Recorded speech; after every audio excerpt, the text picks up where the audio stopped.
are going to remove Rapunzel from the board as well. It's all going a little bit wrong for Guillaume at this moment in time. What's the card off the top? It's going to be Lawrence. Lawrence, the butler. We've still got that whole new world, but as Joe just said, this Cinderella cannot sing it anymore. Ursula, Sea Witch Queen, hates singing, Joe. It's like you when I sing Be Prepared too much. Absolutely hates it. But yeah, this whole new world, I don't know. I mean, Lawrence is not a bad body to put down on the board. Cinderella could take out this Merlin crab. In fact, that's the move I'm predicting here, because of course, while this crab sits on the board, all it would take is a fox in hand, and then that fox would have 7 strength and take out the Cinderella if exerted. So yeah, that is the play we're going to see. Challenging the crab, get rid of that Challenger 3, only take 1 damage because of the resist 2, and down comes Lawrence, who quests for 2 and has 0 4 stat line, but while he has no damage, gains 4 strength, which is a pretty nice body. Yeah, and Lyle continues to get its value with that crab being removed from the board. Good It is point. going to be 1 lost for Guillaume. Guillaume deciding to go for the crab over the Lyle. Usually you would prioritize the Lyle there, but wanting to get rid of that crab to avoid it being bounced back to allow the Cinderella Stout-Hearted to be removed again by a character with 4 strength. Or with the 1 damage counter, even a 3 strength character, given that crab buff, would remove Cindy. So that's why Guillaume going for the Lyle instead of the crab. Jonathan with a card drawn for the start of the turn. Guillaume with 1 card in hand, and of course it is that whole new world. In comes Lyle.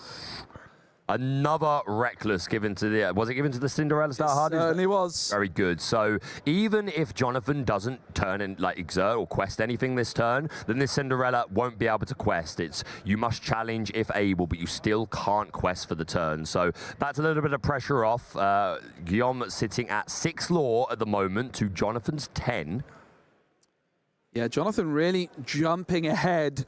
They've been doing quite a bit of questing recently, but also that Lyle removing lore from Guillaume. And another part of Ursula, Sea Witch Queen's ability is when this character quests, exert a character of your choice. And Lawrence is decided upon. Joe, I quite like this move. So the Lyle going into the Lawrence takes itself out. Yep. But now that there are damage counters on this Lawrence, its strength goes down to 0, which is going to mean it's going to struggle to take out this Ursula Sea Witch Queen. Oh my goodness, Baker. Oh, what do you do? Double whole new world in hand for Guillaume. And remember, Cinderella cannot sing songs. We've got Ariel voiceless in Disney Lorcana. Well, right now, Cinderella Stout-Hearted should be renamed Cinderella Voiceless because she is not allowed to sing.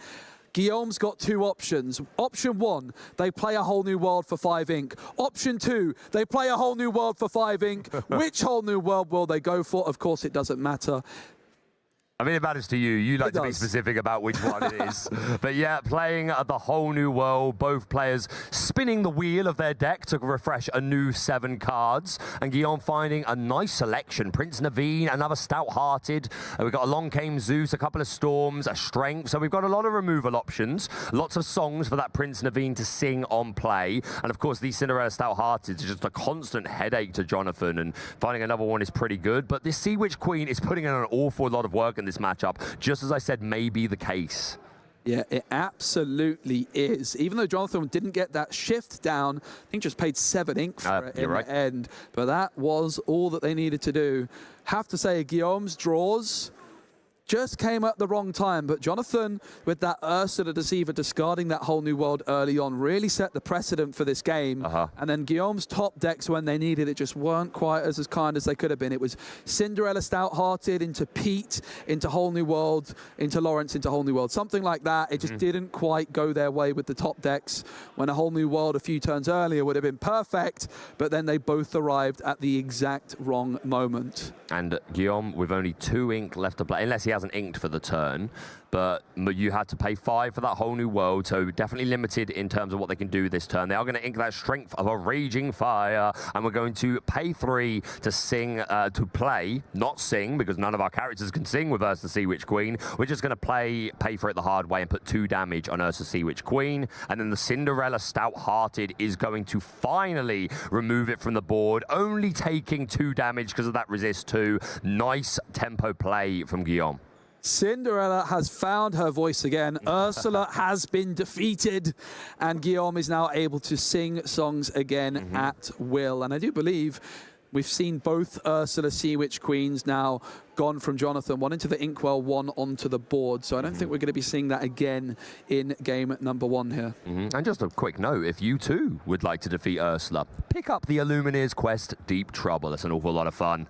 Absolutely. Really fun co-op way of playing Disney Lorcana. Ursula was this big bad in many ways of the 4th set. We are into Shimmering Skies, and Ursula Sea Witch Queen didn't really put in that much work in the metagame. As we've mentioned, Emerald Amethyst struggled a bit up against set 4's Emerald Steel. But now that Bucky is gone, Ursula is very much returned in Shimmering Skies.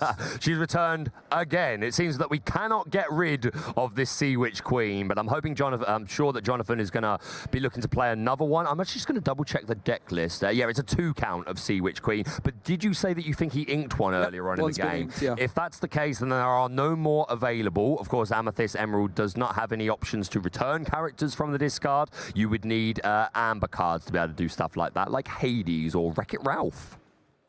Yeah, Guillaume at 5 lore. A few turns ago, they were around 7 or 8, but Lyle Tiberius Rourke had other ideas. One Lyle has been removed already, but there's another remaining on the board.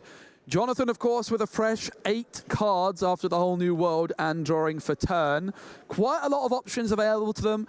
Often, Baker, if I'm playing Emerald and my opponent plays a whole new world, I'm really hoping to draw into an Ursula Deceiver, because then you can just play it down, see what your opponent's got, discard any song cards.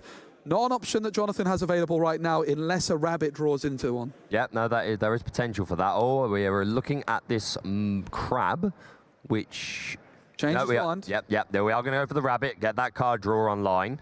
Again, Jonathan does have the lore advantage, sitting at 13 to Guillaume's 5, so has a little bit of breathing room. Down comes that Merlin Crab, giving Challenger 3 to Lyle Tiberius Rock, and then challenging into that Cinderella Stout-Hearted, and finally removing her from the board. This Cinderella Stout-Hearted versus Ursula Sea Witch Queen are like the boss monsters of these guys' decks. Absolutely. That Cinderella did have some damage counters on it from earlier on, I think 2 from the Sea Witch Queen. That's right. So Lyle and the Crab dealing a total of 5 damage. With that resist, it was just enough to take down Cindy.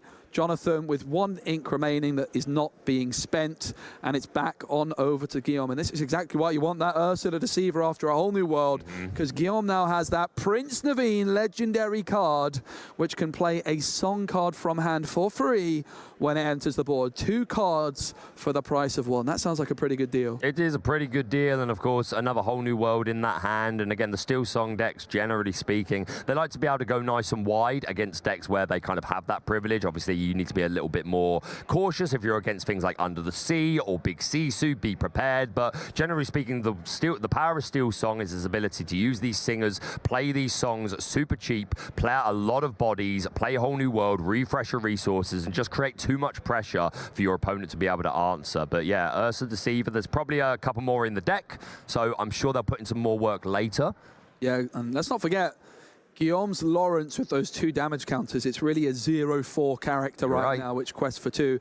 Lots of ink. Oh, you've got rid of my 2 Cindy's. Well, have another one. And there you go. Have another one. Just for good measure, you can have the Stout-Hearted, you can have the Warrior, and you can have the beautiful Ballroom Sensation. A bit of both. I love it. Now, Jonathan has drawn into that Ursula, and it comes down straight away, and with the potential to bounce it back and replay it multiple times. That is a huge moment in this game. 3 songs to choose from. It's a whole new world, and then along came Zeus, and Let the Storm Rage On. So this is a super interesting decision depending on what Jonathan's got, because Jonathan's got a couple of rabbits here. So if you can take away that whole new world, then he knows that he's in a situation where, okay, well, I'm going to be able to replenish my draw with these rabbits. You've already lost 3 lost 2. This would be the 3rd, but does opt to take that Along Came Zeus, restricting Guillaume's ability to control the board. Yep, super interesting. I think we might be seeing the Ursula bounce back, though. It's going to be the snake. You're right. Ursula back into the hand, ready to go again. Yep, you're certainly right. This bounce engine works so nicely with Ursula Deceiver. When we do play her for a second time, goodbye a whole new world, leaving Guillaume with just Prince Naveen and Let the Storm Rage On. Of course, Let the Storm Rage On will allow Guillaume to draw another card, but yeah, this is a great start. Jonathan taking away Guillaume's options while knowing that he has rabbits to be able to replenish his own hand. Super strong turn. Yeah, Jonathan currently at 13 lore, 7 lore away, so they're not quite in that position where they can just start questing. They have to still consider trying to get a little bit of board control. You're welcome an option for Jonathan to sing with the rabbit. Could target one of their own cards or could target one of their opponents, but instead, Jonathan going to quest for 2 with that rabbit and crab. Of course, the snake and the Ursula were played this turn, and the ink is drying on those cards, and therefore they cannot quest. Yeah, and we are getting to that point in the game that you always have to worry about when you're against an Amethyst deck. This sort of 13, 14, 15, that you get to a point where Goat plus Bounce can just become so incredibly powerful and just get you that final bit of the way. We are at 15 lore for Jonathan. He is going to play down this Madam in Fox, bounce that rabbit back to the hand, draw an additional card. This Fox does have Rush, but there are no ready exerted characters. Baker, what's so interesting, the top card of the deck there for Jonathan was an Ursula Deceiver, which if they'd ordered things in a little bit of a more greedy way, they could have actually top-decked into that Ursula Deceiver and maybe even gotten rid of that Let the Storm Rage On. Like if they were to have hypothetically sung You're Welcome with the rabbit, they could have drawn into that Ursula and then also discarded the Storm Rage On. Now, of course, Jonathan had no idea that was the top card of the deck. But worth noting, they would have been very heavily rewarded if they did try to draw a card there. Yeah, no, I think it's interesting to look at these different lines that players could have taken and see how that could have resulted in. But yeah, Jonathan doesn't have the information that we have, but sometimes playing greedy is the way to win in Lorcana. Sometimes you just need to. Guillaume is going to exert 4. Play down that Rapunzel gifted with healing. We're going to remove 2 damage from the Lawrence, draw a couple of cards, and then Lawrence, because of his ability and he has no damage counters anymore, is going to go back to that big 4 strength. It absolutely is. 2 Robin Hoods drawn for Guillaume, the 1 cost and the 5 cost. Prince Naveen is itching and waiting to get into the action here. Of course, that Let the Storm Rage On could be played for free if Prince Naveen is played. Alternatively, though, Guillaume might just want to sing Let the Storm Rage On with this Cindy Ballroom sensation and maybe spend ink elsewhere. Yeah, even if nothing else, just to dig a little bit more. Guillaume doesn't have a lot of options here and nothing too much for this Prince Naveen to do. But don't forget, this Cinderella Stout-Hearted is still on board, has proved a really formidable threat throughout the course of the game. But Jonathan has that Merlin crab down. So Guillaume may be really incentivized to take out the crab this turn, to take away that possibility of bouncing it back with Fox and then challenging a potentially exerted Cinderella Stout-Hearted. A little flick through Guillaume's hand, weighing up the options. We've got a Robin Hood there, the Prince Naveen that we've mentioned, the Storm, and then I think that's our Champion of Sherwood towards the back. We are indeed going to take that line, challenging into the crab with the Lawrence, who gets 3 damage and goes back to 0 strength. Down comes the Robin Hood Champion of Sherwood. No shift, we're just paying 5. This is a super strong looking board for Guillaume, and then questing with the Cinderella Stout-Hearted, taking him up to 8. Absolutely. Jonathan, 5 lore away, can quest for 3. So Guillaume is basically saying to Jonathan, if you have a go and you have a bounce, it's going to be your game. But Jonathan does not, as far as I'm aware, currently have a goat available. But that, of course, could all change when they draw a card to start the turn. Cinderella Ballroom Sensation is the final card which Guillaume is considering. Of course, the Robin Hood and the Rapunzel were played this turn. So Cindy is the last action which Guillaume can take and decides to quest for 1 lore up to 9. Yep, and that's interesting because there are 10 lore represented on board through characters. So now that they've gone to 9, they could potentially get to 19. So we are technically on a 2-turn clock if nothing is interrupted. But as you say, Jonathan readying up can go to 18 this turn. Do we have a goat? I'm not seeing it, Joe. I'm seeing rabbits and Ursulas. Yeah, I think another Ursula Deceiver here was just drawn. And that Ursula Deceiver that's just drawn comes straight down, discards the Let the Storm Rage On. Guillaume with Prince Naveen and Robin Hood left in hand. Not a lot of options left, and Jonathan threatening to get closer and closer to game. But of course, even when he does quest with these 3 characters, assuming he does so, the Guillaume's board will be able to potentially deal with it, but not anymore, because Jonathan is going to say, what can I say except you're welcome for the 2 cards that you get to draw, but you do need to shuffle that Cinderella back into your deck. Yep, and then Guillaume is going to draw 2 cards, which the risk of this for Jonathan is if Guillaume draws draws into a song card. Suddenly, Prince Naveen's back on. But there's 2 song cards. Jonathan was hoping to counter this by just maybe replaying an Ursa and discarding 1. But look at the face here for Jonathan, seeing 2 song cards drawn. That is not what they were hoping to see. No, 1 would have been just the icing on the cake, but has to make the choice. Does opt to take away that strength of a Raging Fire, which of course has a much greater damage output than let the Storm rage on. Storm lets you draw, but opting to get rid of that strength. And now a decision to be made on how he wants to go about questing. Is going to do so with 3 characters, taking us up to 18. Guillaume will be able to answer a couple of these characters. The Robin Hood, of course, will be able to deal 3 damage. The Lawrence at the moment has 0 strength, so it would take a Rapunzel to get that back online, which at the moment we're not seeing. We're going to ready up. This is a big top deck, Joe. And what do we see? It's another Prince Naveen. Now, it's not all over just yet, Baker. Guillaume needs to be able to remove the whole board except 1 character. So at least one of these readied Ursulas have to be removed. Guillaume doesn't have enough in hand right now. But of course, Let the Storm Rage On could draw another card. And that's why Jonathan got rid of this Cinderella Stout-Hearted. That can challenge ready characters if a song is played. But with no Cinderella on the board, or at least no Cinderella Stout-Hearted, these Ursulas cannot be challenged while ready. Guillaume has to find some more damage to remove at least one of these readied Ursulas, or it will be game 1 to Jonathan while going second. Looks like we're looking at exerting 4. I do think we are considering playing that Prince Naveen to immediately sing Let the Storm Rage On, and then hopefully just find another one, really, because as you say, if we can't interrupt at least one of these Ursulas, it is going to be a GG. Down comes the Prince Naveen, going to sing that Let the Storm Rage On, dealing 2 damage.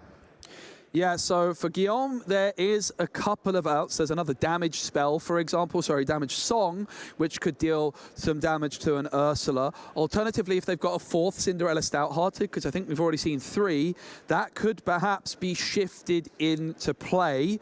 Guillaume, of course, does and can check which cards are in their discard, but they're not allowed to look at their ink. Well, if they inked a Cinderella earlier on, they might forget. And it looks like there is only 3 Cindies in the deck. And I think we've seen all 3. It is 2 damage onto the readied Ursula, the exerted Ursula rather, which I'm surprised by. But regardless, Guillaume doesn't find a song or a Cindy off the draw.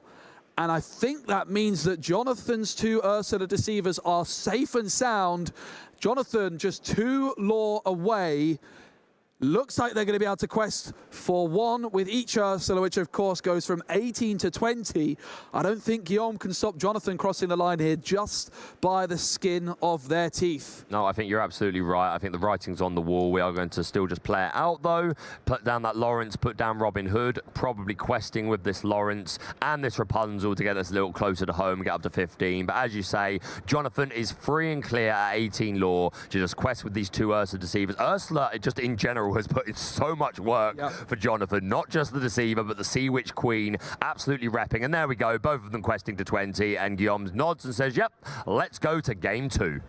Well, I think we have to say a big congratulations to Jonathan, but also a big congratulations to the people in the chat who picked such an incredible matchup. That was just game 1 of 3 in the game that is the battle for the golden Mickey Mouse.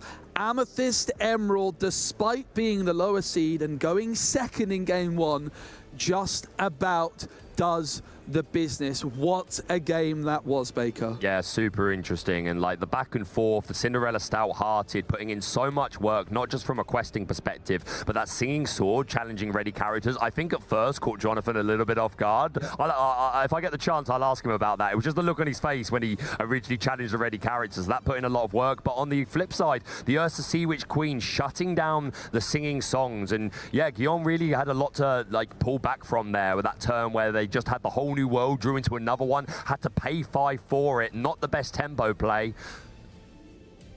Yeah, both players shuffling their decks, focused and ready for game 2, of course. Day 2 here of Disney Lorcana Challenge in Birmingham. It is best of 3s.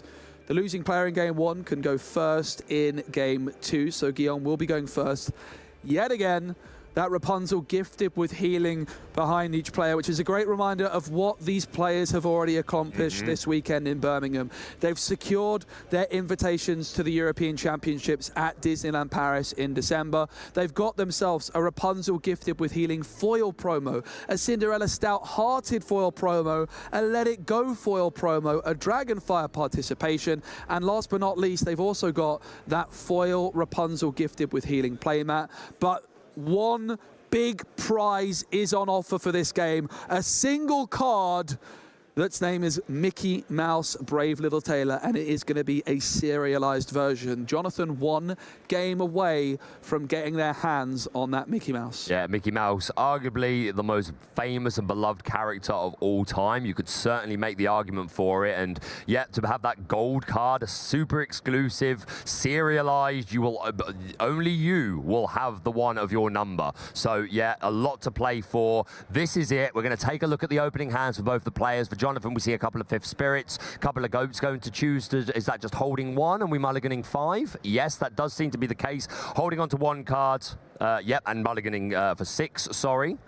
And Guillaume, how many cards have they thrown down? I didn't catch Guillaume's mulligan. At least 3. Definitely the player going first again. And Jonathan just really making sure to wait yet again. We saw that in game 1, where they just wait for Guillaume to mulligan and then they do the business. I think interesting, talking about Amber Steel Songs Baker, Daisy Duck nowhere to be seen as of yet for Guillaume. It is a card which you do often see in these Amber Steel decks. It helps when you go first, but when going second, it can be a little bit detrimental at times. Yeah, Daisy Duck is certainly a card that a lot of Steel Song players are benefiting from, but I've also seen plenty of lists where they opt not to do it purely because they're already playing so many uninkables, especially these decks that are on the higher counter Prince Naveen. But Daisy Duck's certainly a fantastic option for these decks. We're going to ink that bare necessities, forget about your worries and your strife, play down a Cinderella Ballroom Sensation, and passing over to Jonathan, who's going to take his first turn of game 2. Yeah, I'm going to be honest, Baker. I don't like the look of Jonathan's hand here. No Ursula the Deceiver for turn 2. That uninkable Merfolk, of course, could come down this turn. And Jonathan really just considering now at this moment, they started to exert, and now they're having second thoughts. If Jonathan was to top deck into an Ursula the Deceiver here, they might just want to be playing that. And Cinderella, if you put a Merfolk down on the board, you're really just asking for it to be removed. So I like the decision from Jonathan not to play the Merfolk. Cindy's going to quest for 1. Will Jonathan be rewarded with an Ursula Deceiver top deck? It's not. It's an Amethyst card tucked at the back.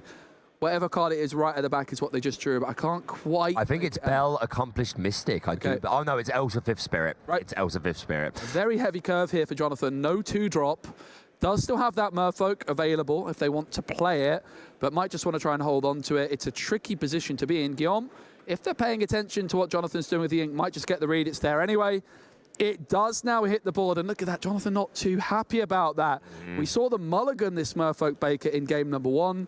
I'm fairly sure they drew into this after the mulligan here in game number 2. Yeah, you're absolutely right. Merfolk's such a strong card, but as you say, while facing down a Ballroom Sensation Cinderella with that Singer 3 and access to Storm Rage on, it is not the safest play. Guillaume also with Mr. Smee on the board from the previous turn, who will be free to quest this turn if they so wish. A couple of Petes to shut down those actions. Nice body of characters, hand of characters, should I say, for Guillaume here to really apply some pressure. And you're right, Jonathan's curve seems super late, but could get there.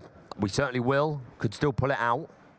Yeah, Cinderella and Smee, the cards from turn 1 and turn 2 for Guillaume. Of course, this turn can go to 3 ink and play a 3-cost character if they desire. Lawrence is in there. There's a couple of Petes as well. A whole hand of inkable options here for Guillaume, and they're really taking their time, making sure they make the right decision on what to ink. Smee's going to quest for 2.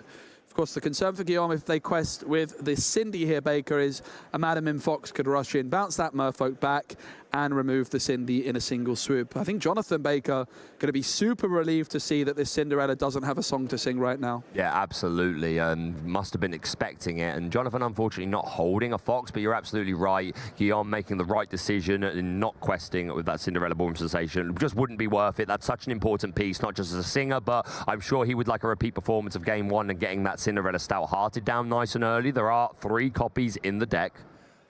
I also find it really interesting to go back to turn 2 for Guillaume, where they inked that Strength of a Raging Fire. Had Jonathan played that Merfolk on turn 1, Cinderella could have sung Strength, removed the Merfolk, but Jonathan just delayed it a turn and kind of tricked Guillaume into inking that card. Suddenly, it's a Merfolk with a Battering Ram. The Crab and the Merfolk combine, and Mr. Smee removed. What a thing, Joe. Giving Challenger 3 to this Merfolk so it can compete with the Bumbling Mate and removing him. And of course, with this Crab still on the board, just from leaving play also gives Challenger 3. So remains a threat that could potentially do a lot of damage to any characters that Guillaume wants to turn sideways. Yeah, really love the play so far from Jonathan, making some unorthodox plays with that Cursed Merfolk. Again, not playing it on turn 1, mulliganing it away in game 1 and not even questing with it for 2, but challenging with a 0 strength card thanks to the power of Merlin Crab. Guillaume can go up to 4 ink this turn, of course. Pete, Rapunzel, Smee and Cindy in hand. Could play Rapunzel for 4. Guillaume decides, I'm going to play nothing. Exactly.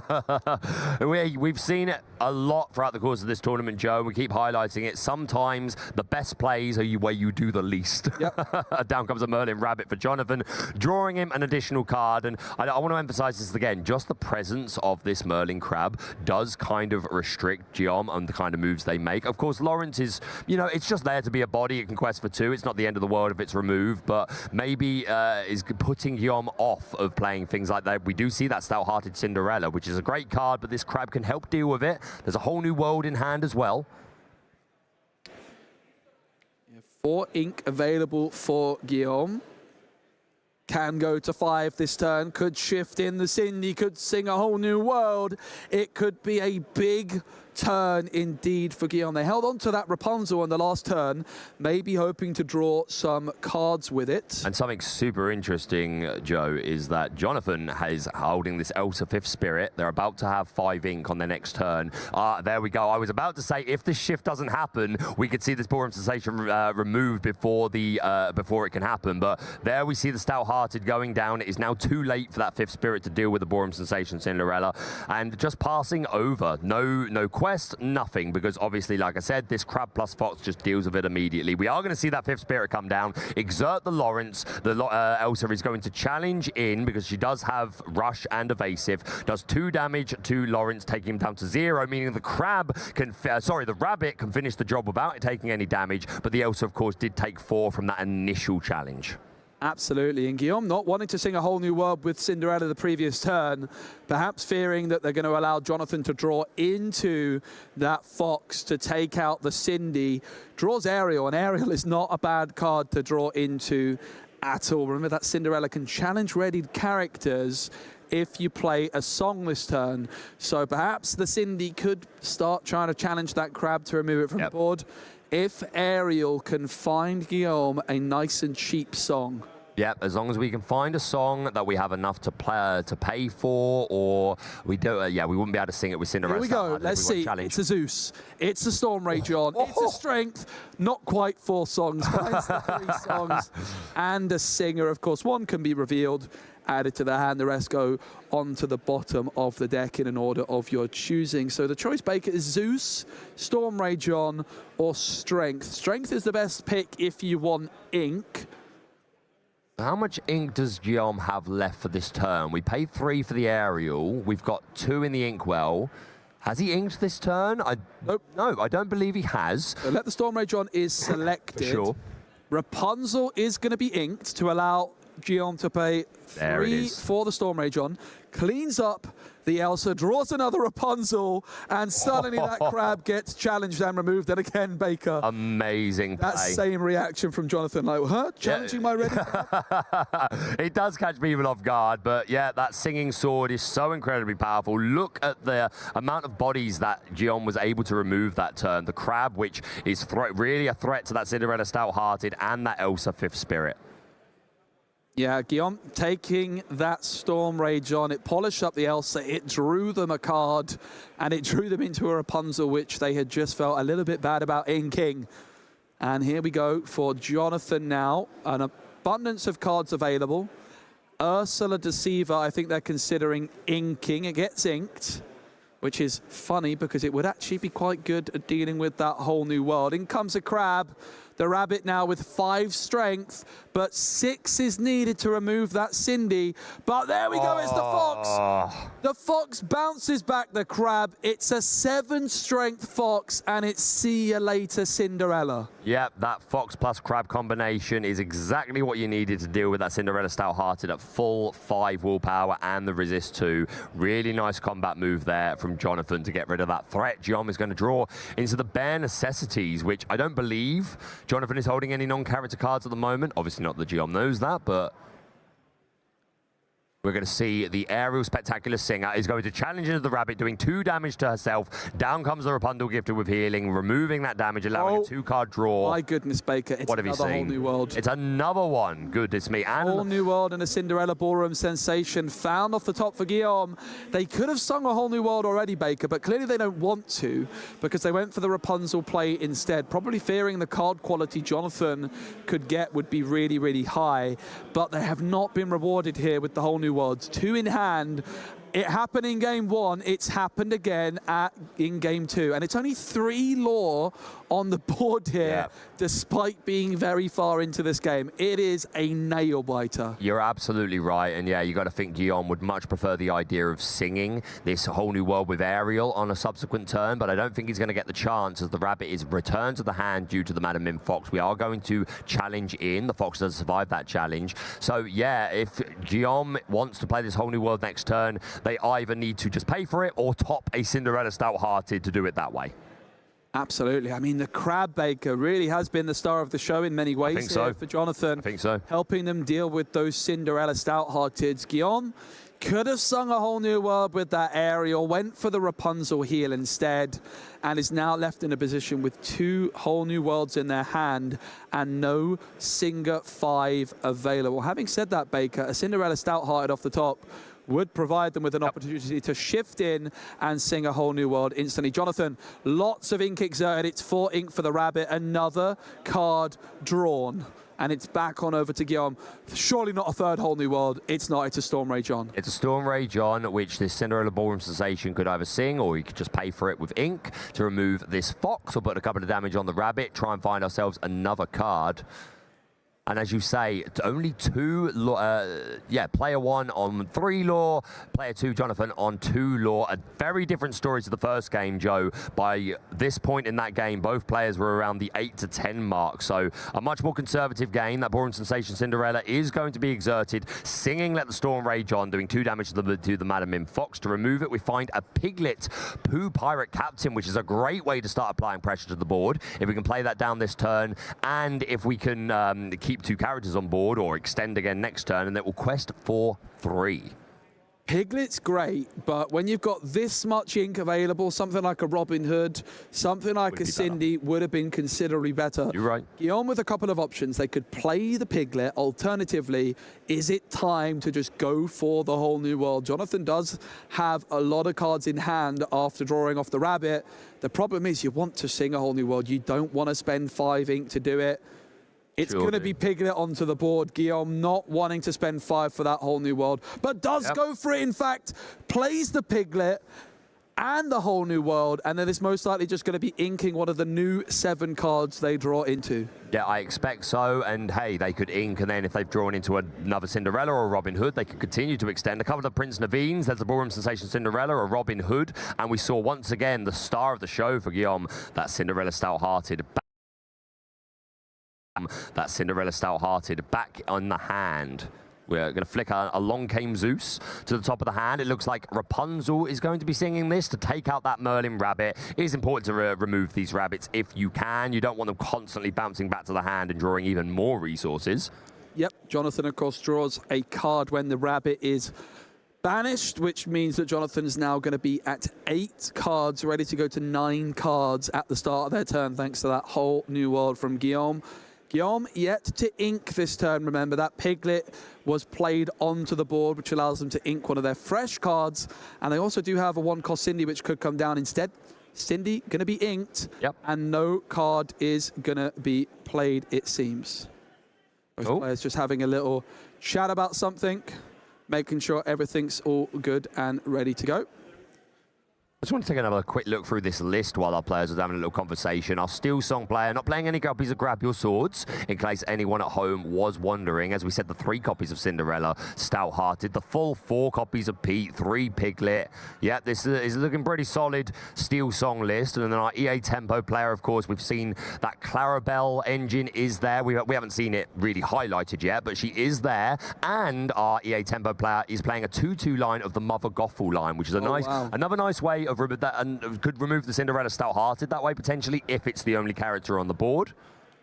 So a couple of Shimmering Skies cards being represented in Jonathan's EA Tempo deck. It seems we have inked that Cinderella. I think perhaps there was a deliberation about whether or not Guillaume had inked, but he certainly hadn't, so he's free to do so here, I believe. Yep.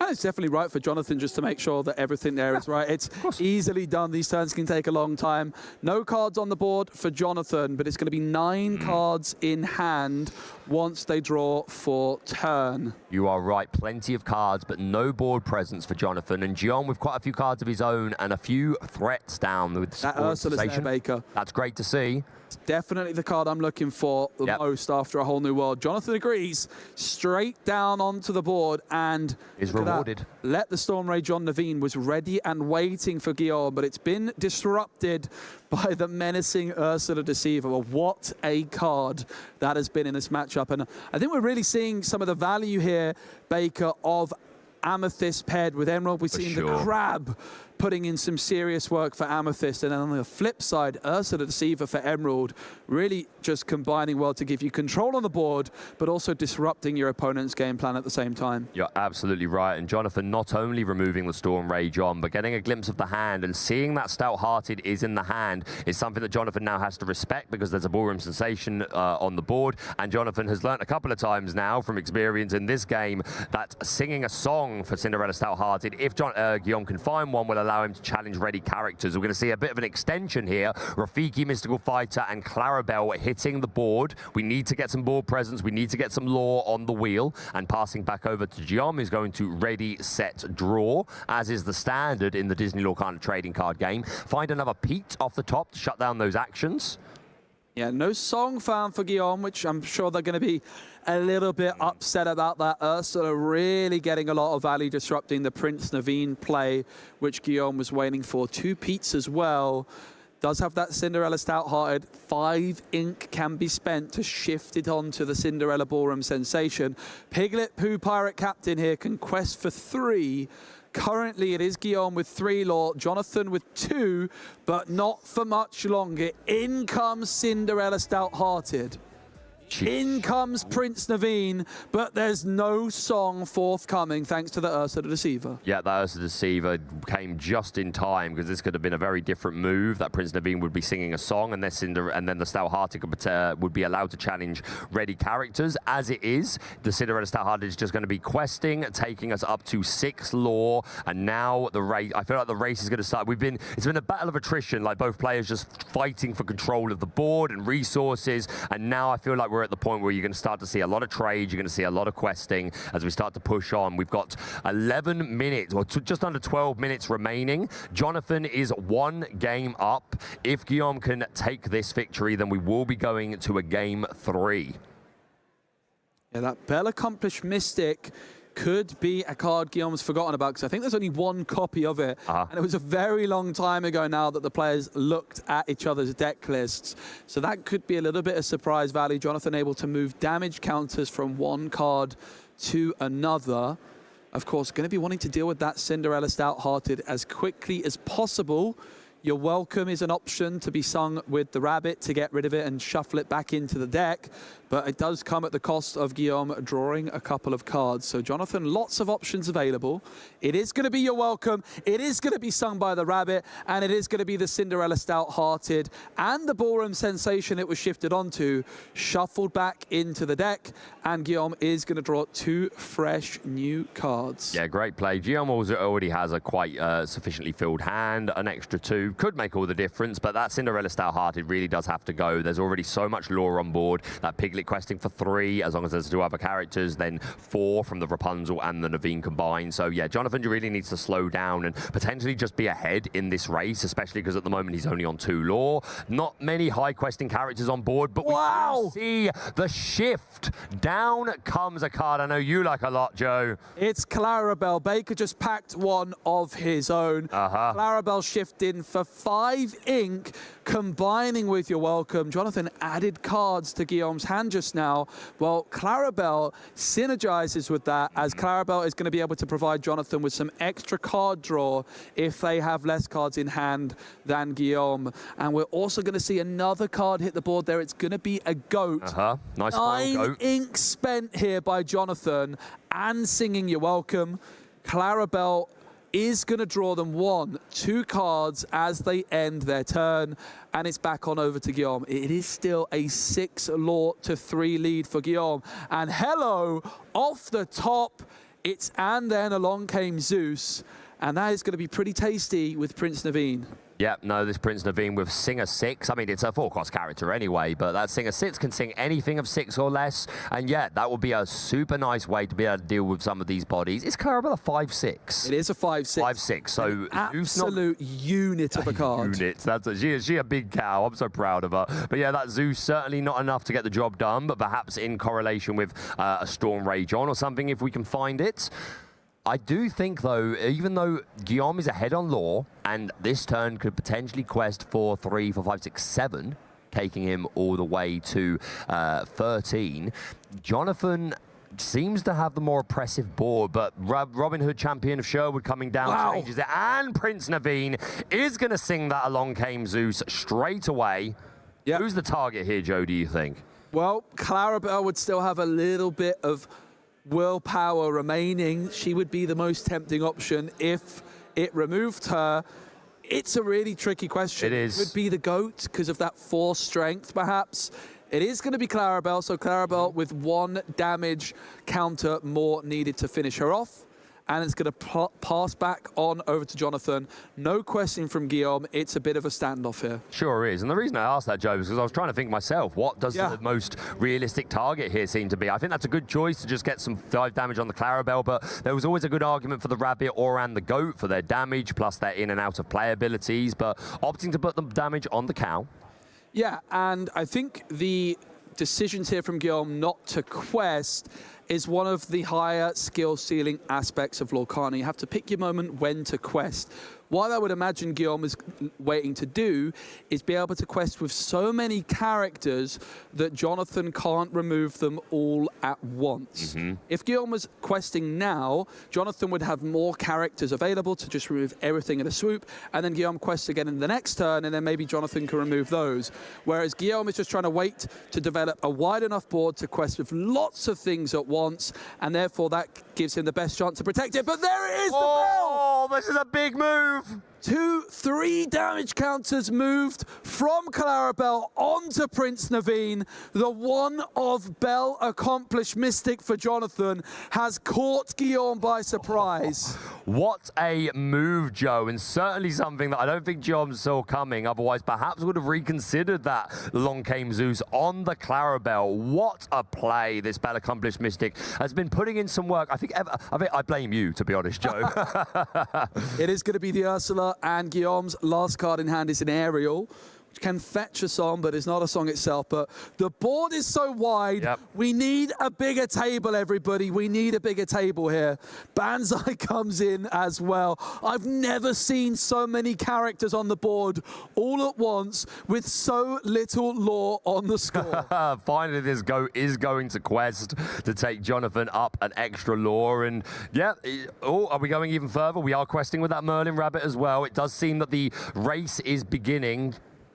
What a game. And again, big congratulations to the chat, to our audience for picking such an amazing matchup. It has been an incredible one. Jonathan, the 35th seed, has gone second in both games. Remember, it's another quest, and it's 6 lore apiece. And speaking of 6, that is how many minutes are left remaining for this game. And if Guillaume is able to win, we will need to find the time for a game 3 or play as much of it as we can. Of course, that would be judge deliberation. But if Jonathan can cinch it up in the time remaining, he will proceed. If you're only just joining us, this is the top 16 game for the Disney Lorcana Challenge. Both players are already qualified for the European Championships. They're playing for the Mickey Mouse. Cinderella Stout-Hearted going to challenge into that Belle Accomplished Mystic, taking a little bit of damage. Down comes the Rapunzel, healing a lot of that damage back up and drawing another 3 cards. This is an incredible board. Look at this go.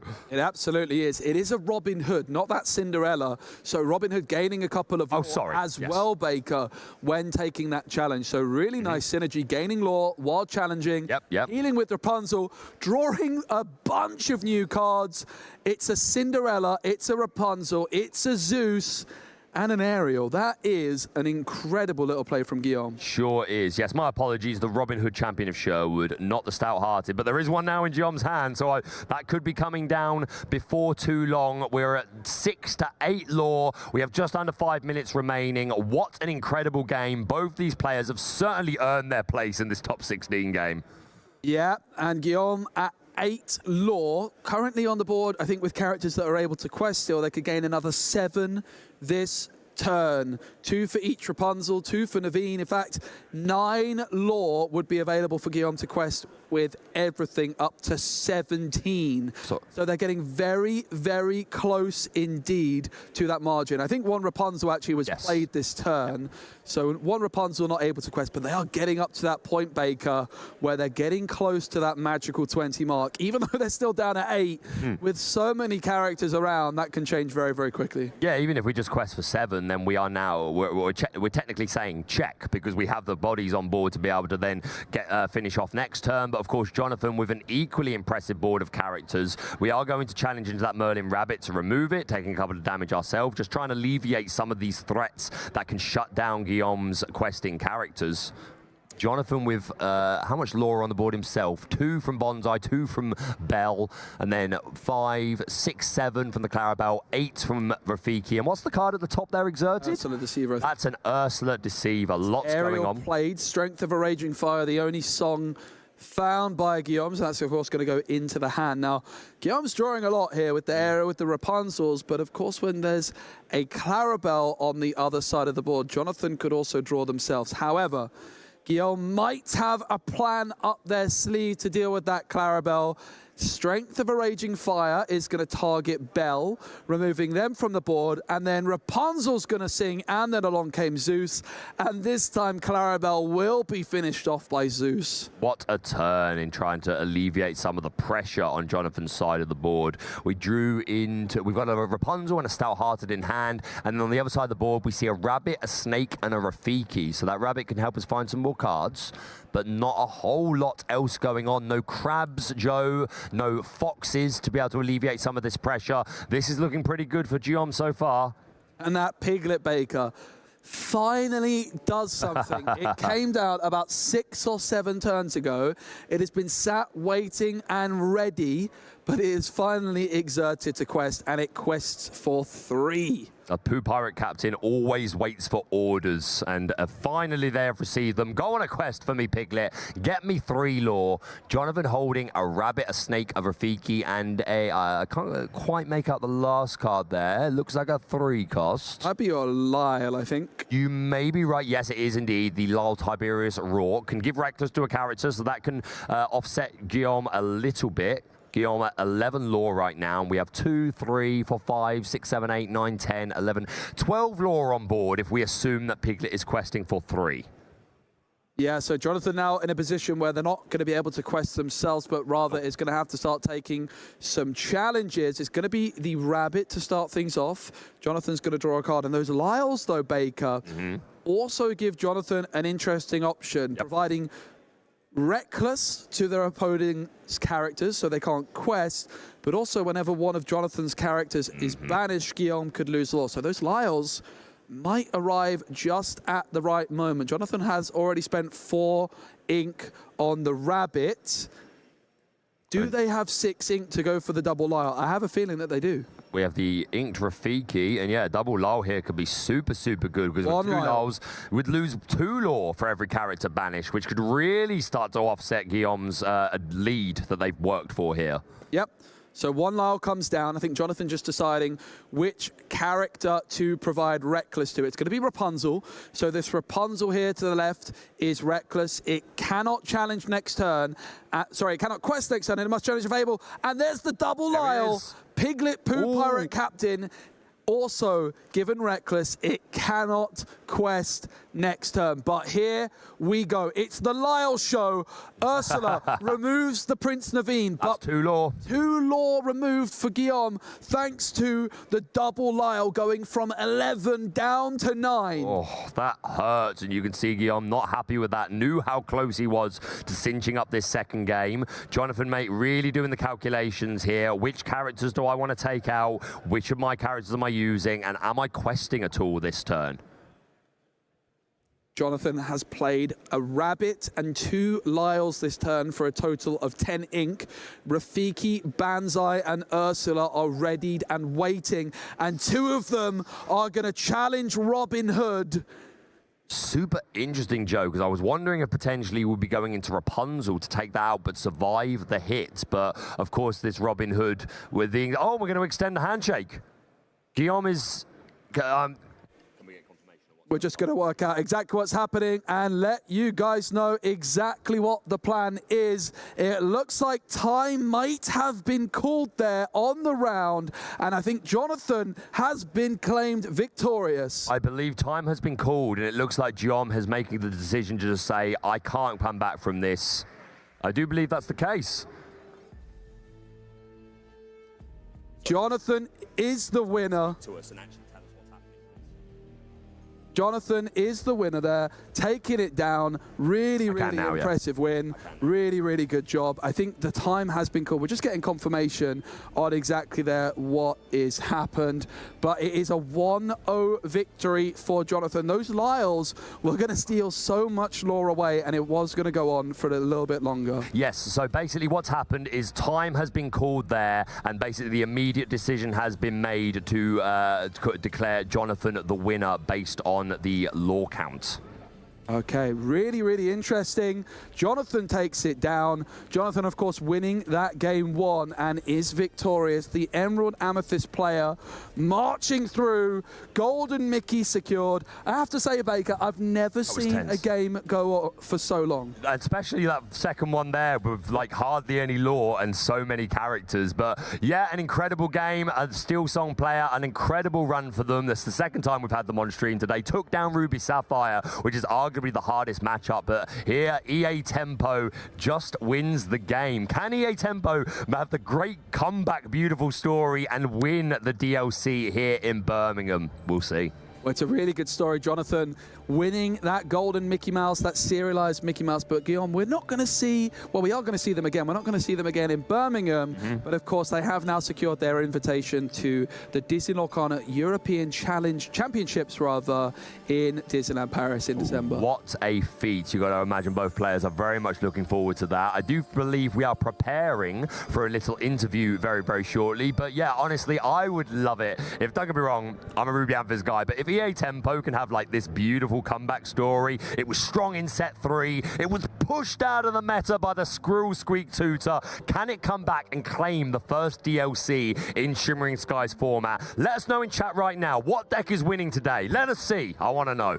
Yeah, we would love to know what you think. And again, big congratulations to the chat there. What a game for sure. That was tense. So we're going to go into the top 8. We're going to have an interview soon. That means 8 players remain, and we're very, very close to that grand finals. All of the players left in the tournament have secured that golden Mickey Mouse, but there is so much more to play for, Baker. Oh, so much more to play for. We, of course, have boxes to give away.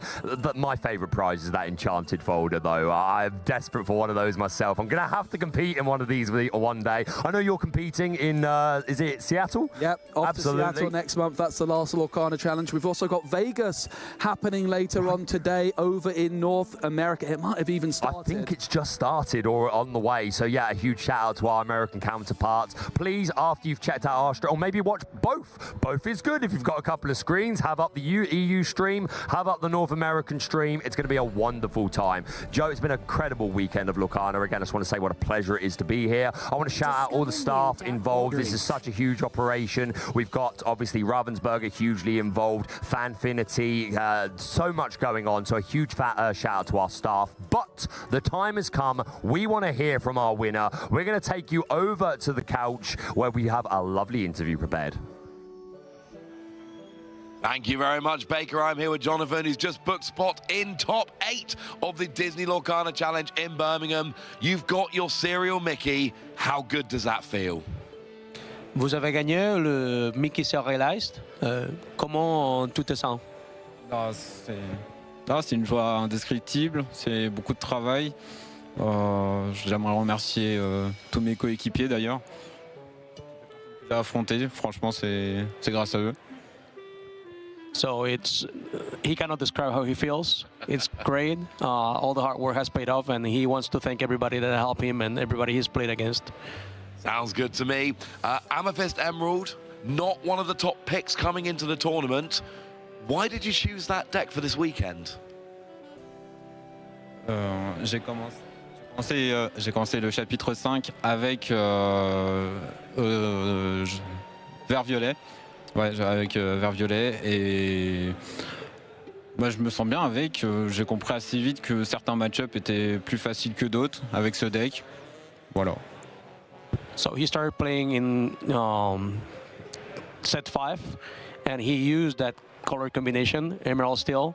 So he feels Emerald Amethyst, and he feels comfortable with it. He understands that some matchups are going to be harder than others, some others are going to be easy, and he just feels comfortable with the deck. Sounds good to me. So last question. There were some interesting cards in your list. The Belle, the Ursula. Is there one card in your list that has been really good for you this weekend? Belle is MVP on the tournament. Oh, we like Belle. That sounds good to me. Well, congratulations. Thank you. Good luck for your top 8 game. Thanks. And we'll see you in a little bit. So, yeah, that sounds fun to me. And I think we're going to be going to a short break now, but then we're going to come back, and then we're going to have top 4 action. And the only thing better than top 8 is top 4.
And welcome back to your coverage here at the Disney Lorcana Challenge in Birmingham. Now, I'm not doing this alone once again as we wait for our top 8 feature match. I'm joined again. I need to come up with a new superlative this time with the illustrious Baker. The amazing Baker, the illustrious Baker. I am your tribal villain. Acknowledge me. That was you're my rank 9 Baker, you know, having a costing rank 9? How many other Bakers have you got in your life? Well, you've got, you know, the amazing Baker. That's probably that's your cost 1. Fine. And there's going to be rank 9. That's all the way up at the top. So we need to find the middle one with a different descriptor. Do I have a Floodborn? Floodborn Baker. What does Floodborn Baker do? Floodborn Baker.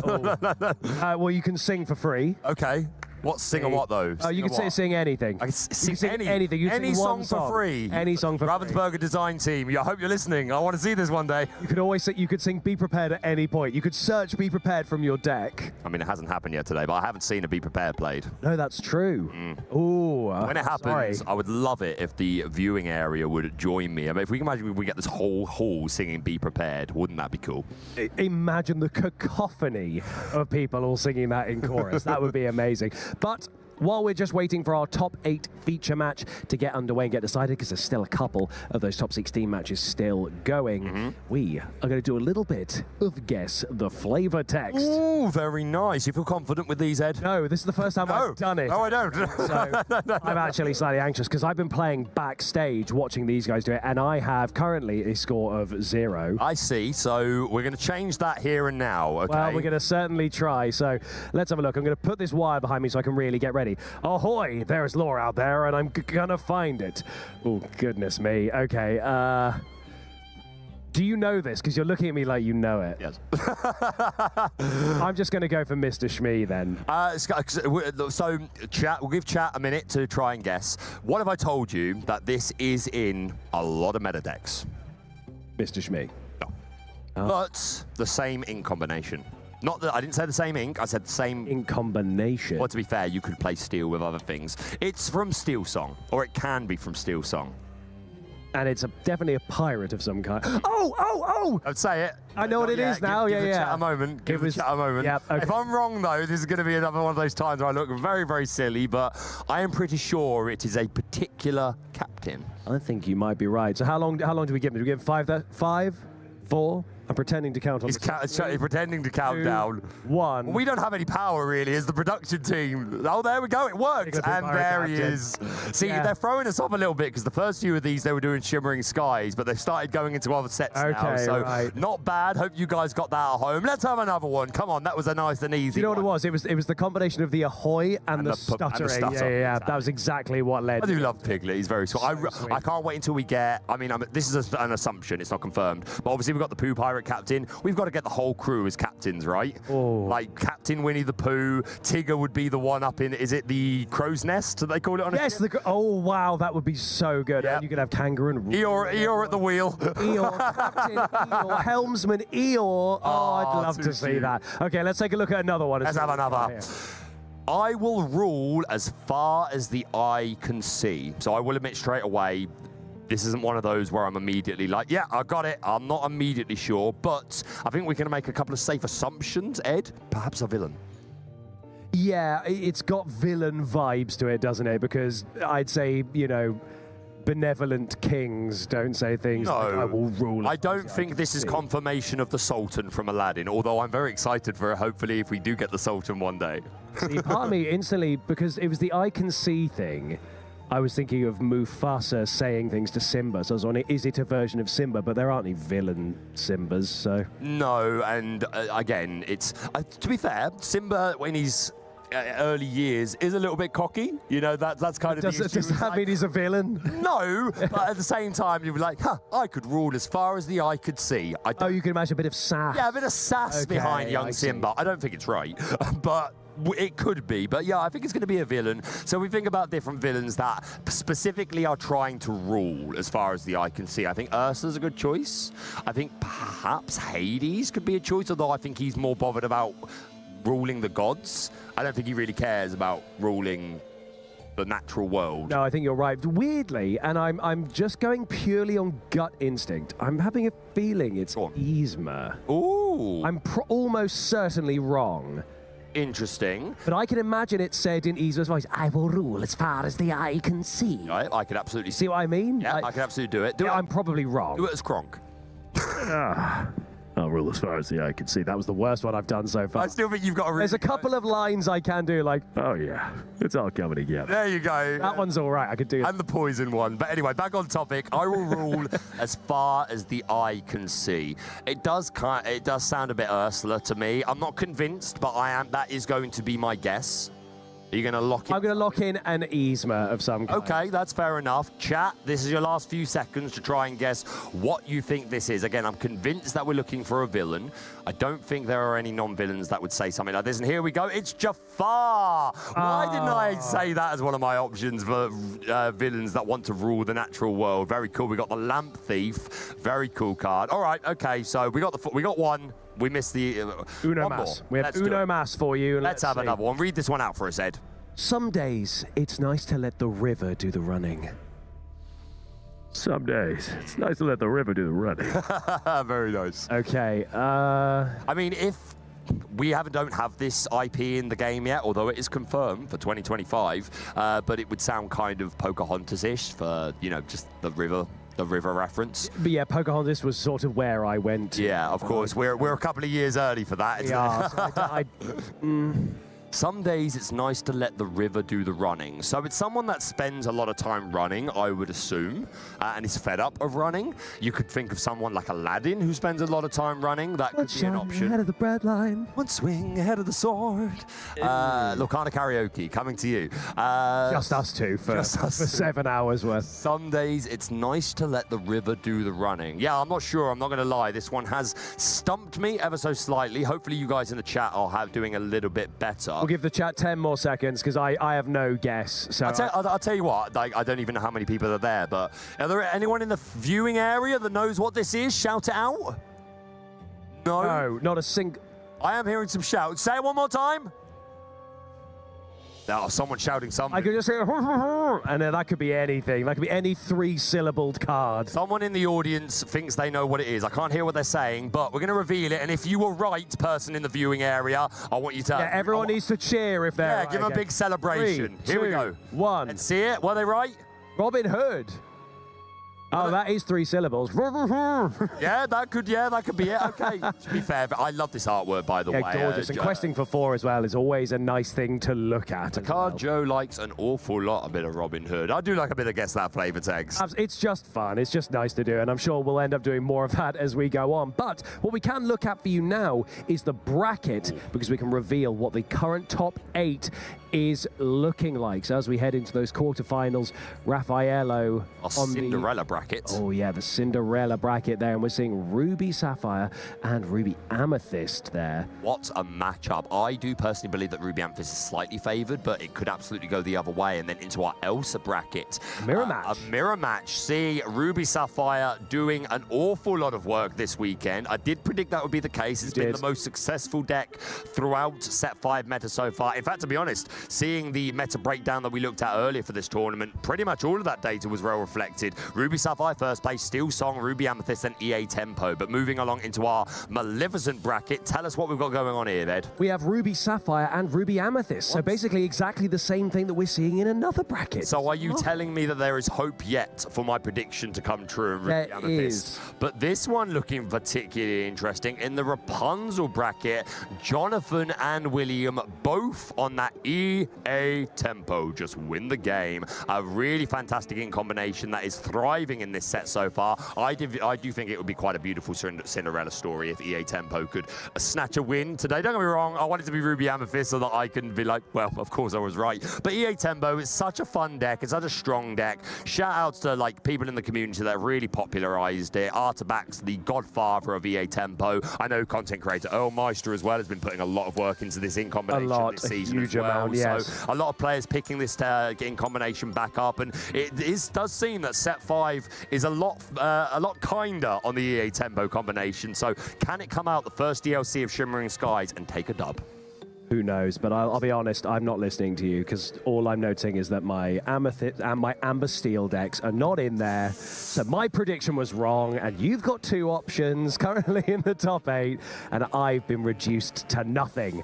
And that's fine. It's fine. I'll get over it, but I was wrong. I thought... You get nothing. You lose. Good day, sir. Good day, sir.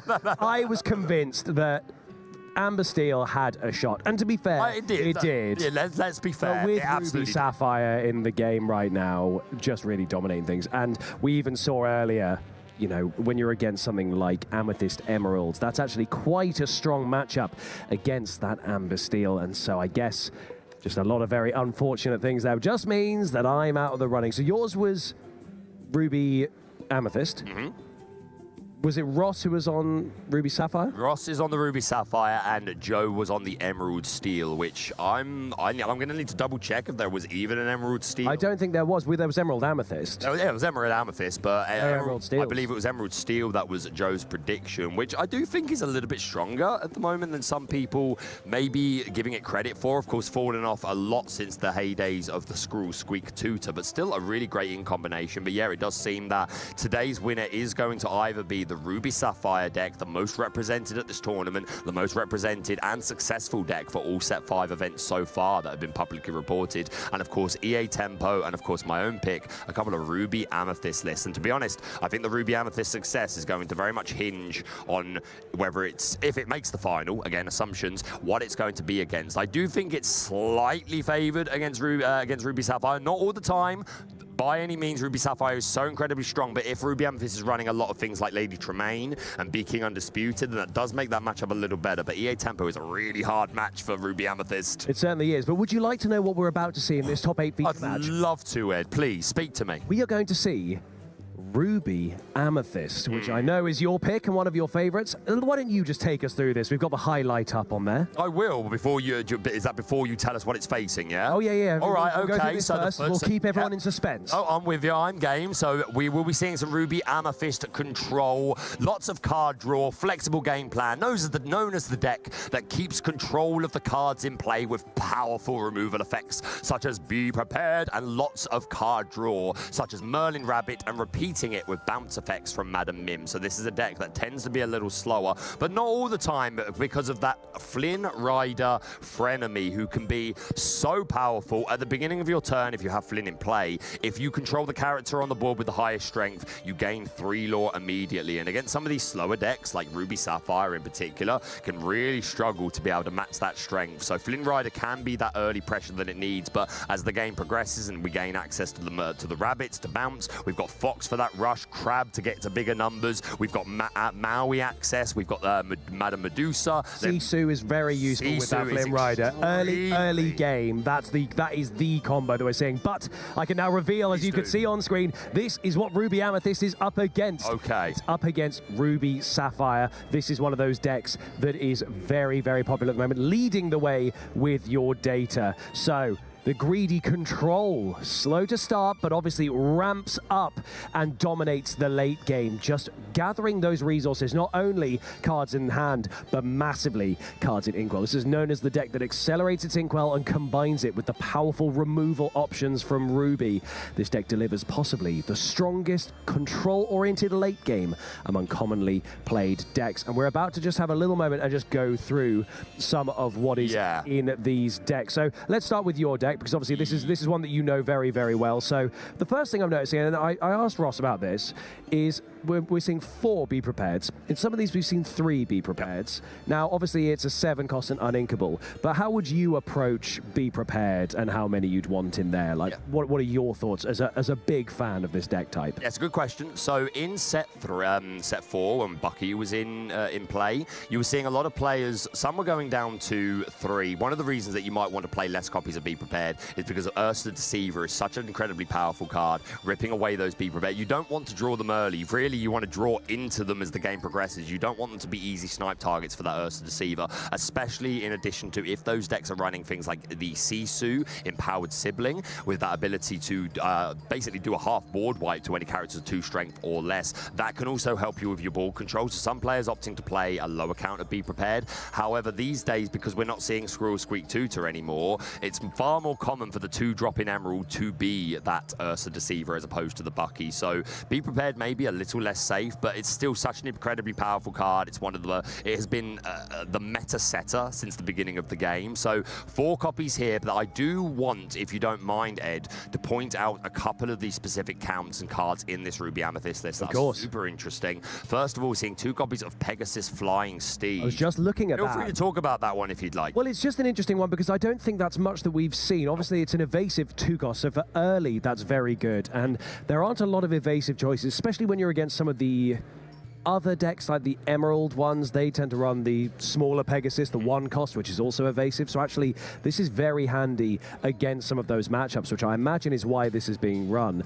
But only doing 2, though. Only doing 2 of them. Only 2, yeah, no, you're absolutely right. And I think one very important interaction which really benefits the Pegasus is the Diablo, but more specifically, the Diablo at the Hidden Cove when it has that 3 willpower. Obviously, Pegasus evasive with 3 strength can deal with that. Not to mention that Pegasus is, even if it's not specifically dealing with an evasive threat, just having a character on board with evasive that your opponent can't necessarily touch and just questing every turn, those early lore points at the beginning of the game can be super important. But yeah, this is the next thing I want to come round to. Illumineers watching, in this Ruby Amethyst list, there are 2 copies. I do want to make sure that our players are headphoned up before I say too much. One of them is on a bathroom break, which is why we're currently just filling a little bit of time. Well, in which case, I'll just sort of speak at a moderate tone. We can do it like this. Speak at a moderate tone. We are seeing 2 copies of Super Goof in the deck, which could absolutely come out of nowhere and surprise. Well, it's not going to surprise the opponent because it is open deck list, but good point. And also they get to check just before. Exactly. So both players will be aware of these counts. Nonetheless, this Super Goof, the potential for it to come down, immediately rush in, and the Super Peanut powers gaining 2 lore could be something that puts the Ruby Sapphire player off questing or just turning sideways in general throughout the game, especially if the Ruby Amethyst player is that close to game. So those are 2 cards that are super interesting. And one more thing I'd like to point out, Ed, if you don't mind, in the Ruby Amethyst list, is we are seeing 2 copies of Lady Tremaine. I was going to ask about. Yeah, so no copies of Be King Undisputed in this particular deck. Not that I'm seeing, if you just want to scroll down. No, it doesn't seem there's any in there. But we are seeing 2 copies of Lady Tremaine, which is super important for this Ruby Sapphire matchup, predominantly because Ruby Sapphire quite often can reach this point where it's only able to play 1 big character a turn. You put down the big Tamatoa, sometimes the Mufasa. I need to look through the list properly, but commonly things like Mufasa, Tamatoa. Some people play the Aerial with Ward, that quest for 5 if you've got more items. So Lady Tremaine can be a super important piece in being able to keep that deck at bay, because if they can play a Tamatoa and make it stick and they've got some items on the board, all it takes the next turn is to, hey, here's I can have a couple of items. One of them's a lucky dime. I'm going to quest with my Tamatoa. I'm going to exert my lucky dime, and that jump can be absolutely incredible. Huge. And looking at some of the, because obviously we've talked mostly about the Ruby Amethyst deck there, just get a little bit of the Ruby Sapphire. Please do. We are seeing 2 Be Prepared, which is, one of those things. Gaston Arrogant Hunter. Love it. We don't always see that in this deck. So that is a good addition. You know why I like this though, Ed? You like Gaston. Well, that as well, but one of the great, as well as being able to one-shot the Daisy Duck, it's a great response play to Flynn Riders, because as I said, Ruby Sapphire is quite a slow deck a lot of the time. So it's against Ruby Sapphire, as a Ruby Amethyst player, I am always looking for that early Flynn Rider line, and the Gaston Arrogant Hunter can really help to circumvent that. So yeah, a really nice addition to the deck. It is certainly an interesting one. I'm glad to see that one in there compared to some of the other builds that we've had throughout the Is there a Floodborn in there, Ed, as well, of the Gaston by any chance? Because there is a Floodborn Gaston intellectual powerhouse. It's normally played in Sapphire Steel. No, we're not seeing it here. No. Okay. Now, I'm seeing 1 Vitalis Sphere. I'm also seeing 2 Shield of Virtue. Interesting. Which I guess if you're going for the item build of this, it actually makes sense to have those. But I haven't seen anyone else play that this weekend so far. It's a strong card. There's one card there to highlight in particular, Ed, the Maurice's Workshop. 3 of them as well. 3 copies. Workshop. I was wondering if there was a Queen Diviner in here. There is, I think. Is there? Down at the bottom. Do we have a Queen Diviner? Yeah, 4 of them. Okay, everything has just changed, Illumineers. We are seeing the Queen Diviner Maurice's Workshop build of Ruby Sapphire, akin to the deck that won DLC in Bologna. The Queen Diviner being a 3-cost inkable character. She's a 3/3, and on Exert, you look at the top 4 cards of your deck. You may choose any item there that you find and put it into your hand, but but if it is a 3 cost or lower, you can play it for free. And the thing is, Maurice's Workshop is a 3 cost uninkable item. Whenever you play another item, you can pay 1 to draw a card. So if we can play this queen on 3, exert, find this Maurice's Workshop to cheat it into play, because Maurice's Workshop can be very, very slow if you're just playing it on 3, but if we can cheat it in and then immediately play some more items to go along with it, that is an incredible card resource. In fact, the player that won that event with that deck said that they believe Maurice's Workshop is the most powerful draw engine in the game, and that's compared against things like Flavisham, who, in my opinion, is the most powerful draw engine in the game, of course, other than things like Merlin Rabbit. So this is going to be a super interesting matchup, the slightly rarer version of Ruby Sapphire. I was going to say, from the other ones that we've seen throughout the weekend, this is an interesting take on it. Obviously, this is one of the versions of the build that we've seen out in the community, but not one that we've yet seen on the stream. So I am interested to see how this one does when it compares to some of the other decks. It's super strong, Ed. It really is. And it's a lot of fun to watch as well. This Maurice's Workshop can really, really get going. And of course, this Shield of Virtue that you mentioned, just another item that we can play to trigger the Maurice's Workshop. I'm just doing a check to see if there are any copies of Scuttle here, which sometimes is an option, but it doesn't seem there are any. There are not, but then we're seeing again 3 of Sisu, Daring Visitor, another one that seems to just sort of pop in and out of a couple of these deck builds. I'm actually quite excited to see this. I think it's a very interesting matchup with very interesting deck choices. I agree completely. I think that we're in store for a super good match. Just to talk you through some of these other counts. In the Ruby Sapphire deck, 2 B-Prep, 2 Brawl, 3 Grandma Tala, 2 copies of that Hideaway. No Kuzco in here, opting for the Hideaway to get rid of those locations or items. We are seeing the 2 Dime, the 2 Madame Medusa, only 1 copy of Maleficent Monstrous Dragon, which makes sense in this item variant. A lot of the more standard versions do tend to play 3 or 4, but just 1 copy here.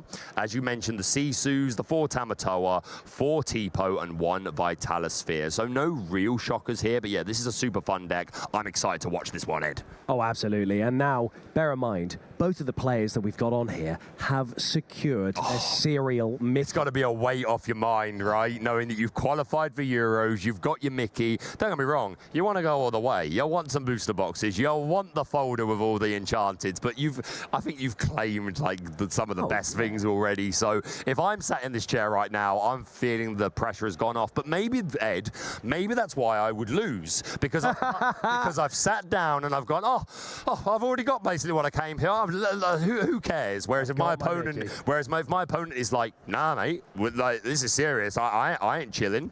Then just that change in psychology could make a big difference. So I expect both our players here to take this extremely seriously. Well, that's why you're sat here, babe. You're right. Not in the top 8 cut just yet. You're right, Ed. Not today. And here we have our 2 players. We have Gani on the left. Gianni. And Gianni, thank you for the correction there. Gianni on the left. And Daniel, I believe, on the right-hand side. We'll just get confirmation of that. I believe that's Danielle. Just getting confirmation of that now. But we don't want to butcher people's names. Of course not, because this is their big moment. Of course. course. Where they're featured on the Disney Lorcana Challenge Live. We want to make sure that we're not saying their name wrong for 70 minutes. Yep, absolutely. But yeah, our player on the right will be hosting the Ruby Amethyst deck. We see a handshake between our players, and here we go. Our first look at our first hands before our mulligan. Our opportunity to alter our hand in the game of Lorcana is fantastic. In the Ruby Amethyst player's hand, I'm already seeing that Flynn Rider Frenemy, which could be a good option early game to try and go down that line for some aggressive questing. Sisu as well. I mean, there's Maui in there. There's a bunch of things that actually this could ramp up quite easily for Daniele right there. And then looking over at Gianni, I'm already seeing that there was a lady Medusa in there, so that's probably got to go. Tamatoa's in there. You could probably just ink that if you wanted to, but this is an item build. It's going to rely on Tamatoa to absolutely ramp up later on. So do you keep it in hand? Do you just mulligan it? What are your thoughts at this point? Yeah, it's interesting, like, especially in the situation, Ed, where it's open deck list and you know what your opponent's got, so you know exactly what you're looking for. I think it really comes down to how greedy you're looking to be in this opening game. Do you want to to take a safer game plan and assure you get to a certain point, or do you just want to put the pressure on right from the very beginning? But yeah, confirmation that our Ruby Amethyst player, it is Daniela up against Gianni. So here we go. I believe we have done our mulligan and our players are shuffling that into the deck. There is the cut. There's one more handshake. Love the sportsmanship between these two players. Here we go, Illumineers, the top 8 of the Disney Lorcana Challenge here in Birmingham. I do believe that as the second place finish in Swiss standings, Gianni will get the choice to go first or second, and I strongly suspect they are choosing to go first. We see a Tipo in the opening hand, which is great for early ramp. We've got that ice block so that we can get online things like Daring Visitor, or we can just have it as food for Flavisham. A pretty nice start from our Ruby Sapphire player. And Flavisham also in hand as well. So basically, we've got that Ruby Sapphire line already set out. So now we're having a look over Ruby Amethyst just to see exactly what's going to happen. We know, for instance, that we've got Sisu and Flim Rider in hand. So that means the first couple of turns of this going to be relatively simple. It's just going to be one ink and then pass because there are no one costs in hand for Daniela. Yeah, unfortunate to miss that one drop, but again, this is the matchup where it's kind of a little bit more acceptable because your opponent is also fairly slow. It's a lot more painful if you're up against more aggro decks to miss that one drop, but in this situation, hopefully you won't be punished for it too badly. We've moved over to Gianni, who's considering what they want to ink, is going to be the Grand Martala, Keeper of Ancient Stories. Down comes the Tipo, growing boy or growing son, one or the other, but regardless, he is going to allow a secret ink from the hand, so Gianni already at 3. And we can see in the hand already, more ready to go. So like we were saying, that Ruby Sapphire has set itself up for the next couple of turns just to move forward. Even a Brawl in hand as well, just to be able to deal with anything that's going to come forward. Pegasus is getting straight on there on the board. And not to mention, as you say, Ed, that Brawl can deal with a lot, but with the Ice Cube on the board, it can deal with even more characters. That anything with three strength is now suddenly in range and can be removed by that Brawl. We're going to see another Tipo get inked. And now we've got to see Flavisham come out, surely. No, yep, that sounds good. We're going to use the ice block to lower Pegasus' strength by 1. It may not be relevant this turn, but I think it's super good to get into the habit of just, if you are removing this ice block from Flavisham, just exert it to lower the strength of a character. Even if you know that there's nothing you can do this turn to influence it, it's just a good habit to be in my opinion. Absolutely, because the last thing you want to do, especially on a feature match where the pressure is high, you're in the top 8, you're about to get in to some of those semi-finals, you want to just not make any mistakes, never second guess yourself, just do it. And interesting, Ed, that Daniela had the option to have gone down that Flynn Rider line early, but did opt to prioritize the Pegasus. Again, another character that it's a bit slower in its lore gain, but it's a little safer because you're just questing per turn. You have evasive. The Ruby Sapphire deck probably won't be able to deal with it just yet until we get to those removal turns. And like with that 3 strength, 1 ice block is not enough for the Daring Visitor to deal with it. No, and I believe we saw the Flim Rider get inked as well. Considering the Sisu in hand, and this is a deck that relies very much on its draw power, we've seen the Flavisham go down. I thought it probably would have been the line to travel down with the Sisu and the Flim Rider, but I suppose having an evasive on the board is still relatively useful. Yep, no, absolutely. And hey, Daniela has made it to the top 8 of the Disney Lorcana Challenge for a reason. They know what they're doing. They know their game plan. They know their particular version of their deck better than anyone else. Down comes the Gaston Arrogant Hunter, just some nice stats on the board. Won't be able to challenge into that Pegasus because Gaston is lacking evasive. Instead, he has the Reckless keyword, meaning that he does have to challenge if able. But still nice to develop another body to help have some board control once Daniela does extend onto the board. Now, this is a comment I'm going to make about people who are high level of any trading card game. There's 2 behaviors I notice about people who are very good at these games and play a lot. One is this particular slapping sound of cards being placed on a table or on a playmat. But the other thing that we see in all of these close-ups that we're looking at of the players' hands is this constant flicking of the cards, which is, it's very notable. But I will say, it certainly makes our job harder trying to see what cards are in hand. Oh, Ed, you'd hate me. I'm not saying that I'm the highest level of players, but I am absolutely a card shuffler, and there is no sound more satisfying than the as a card hits the board. There's a particular like clicky slap to placing a sleeved card down on one of those playmats. Satisfying, what can I say? Satisfying. We are going to be playing down a Sisu, Daring Visitor. No targets to be able to remove. Obviously, the ice block could get the Pegasus down to 2, but that ain't enough, my friend. So just establishing a body that, again, is evasive. So it can challenge into the Pegasus and simply trade if that was the desire, or it could just be a shift target for the oncoming, I would assume, empowered sibling. Absolutely, and we are seeing, I think, not 1, not 2, but 3 location cards in hand for Daniela. And Ed, thank you for saying that, mate, because as we were looking through those lists, one thing I did forget to mention, the location count for Daniela. We are only seeing 2 copies of the Queen's Castle. We are instead seeing 4 copies of a lovely gift for Belle, the library. Super interesting. This library has grown in popularity so far over the set 5 meta, but personally, I think Queen's Castle is so much better. I would always prioritize the castle, but once again, Danielle has made it all the way to the top 8 with the library, so maybe, Ed, I need to go away and reassess and try out this library in higher counts, because it's clearly putting some work for Danielle. Well, this is what I was thinking when I was looking at this, because, like you say, the Queen's Castle, you get 2 lore, and also you get extra draw if you've got one of your characters on. You're right. But the library is simply drawing. Sure, so why 4 and 2? It has to be something that we ask in the interview afterwards, just about the thought process, because that is interesting. Why not 3 of each? Why specifically fewer of the Queen's Castle? Is it how much is the cost of the library? So the libraries are 3 costs. That might be why then. Yeah, that is one of the reasons. We do see Daniela is, as we're talking about locations, going to play that Queen's Castle on their turn 5, because they have 5 ink, going to move Pegasus into that castle with the last ink remaining. And this is an interesting decision, because obviously the Gaston and the Sisu and the Tipo equals 6 strength, which is not enough to break the walls down of this Queen's Castle. Plus, while the Pegasus is there, if both survive, Daniela will draw an additional card next turn. But can Gianni find something to remove this Queen's Castle? We know that he's playing 2 copies of Hide Away.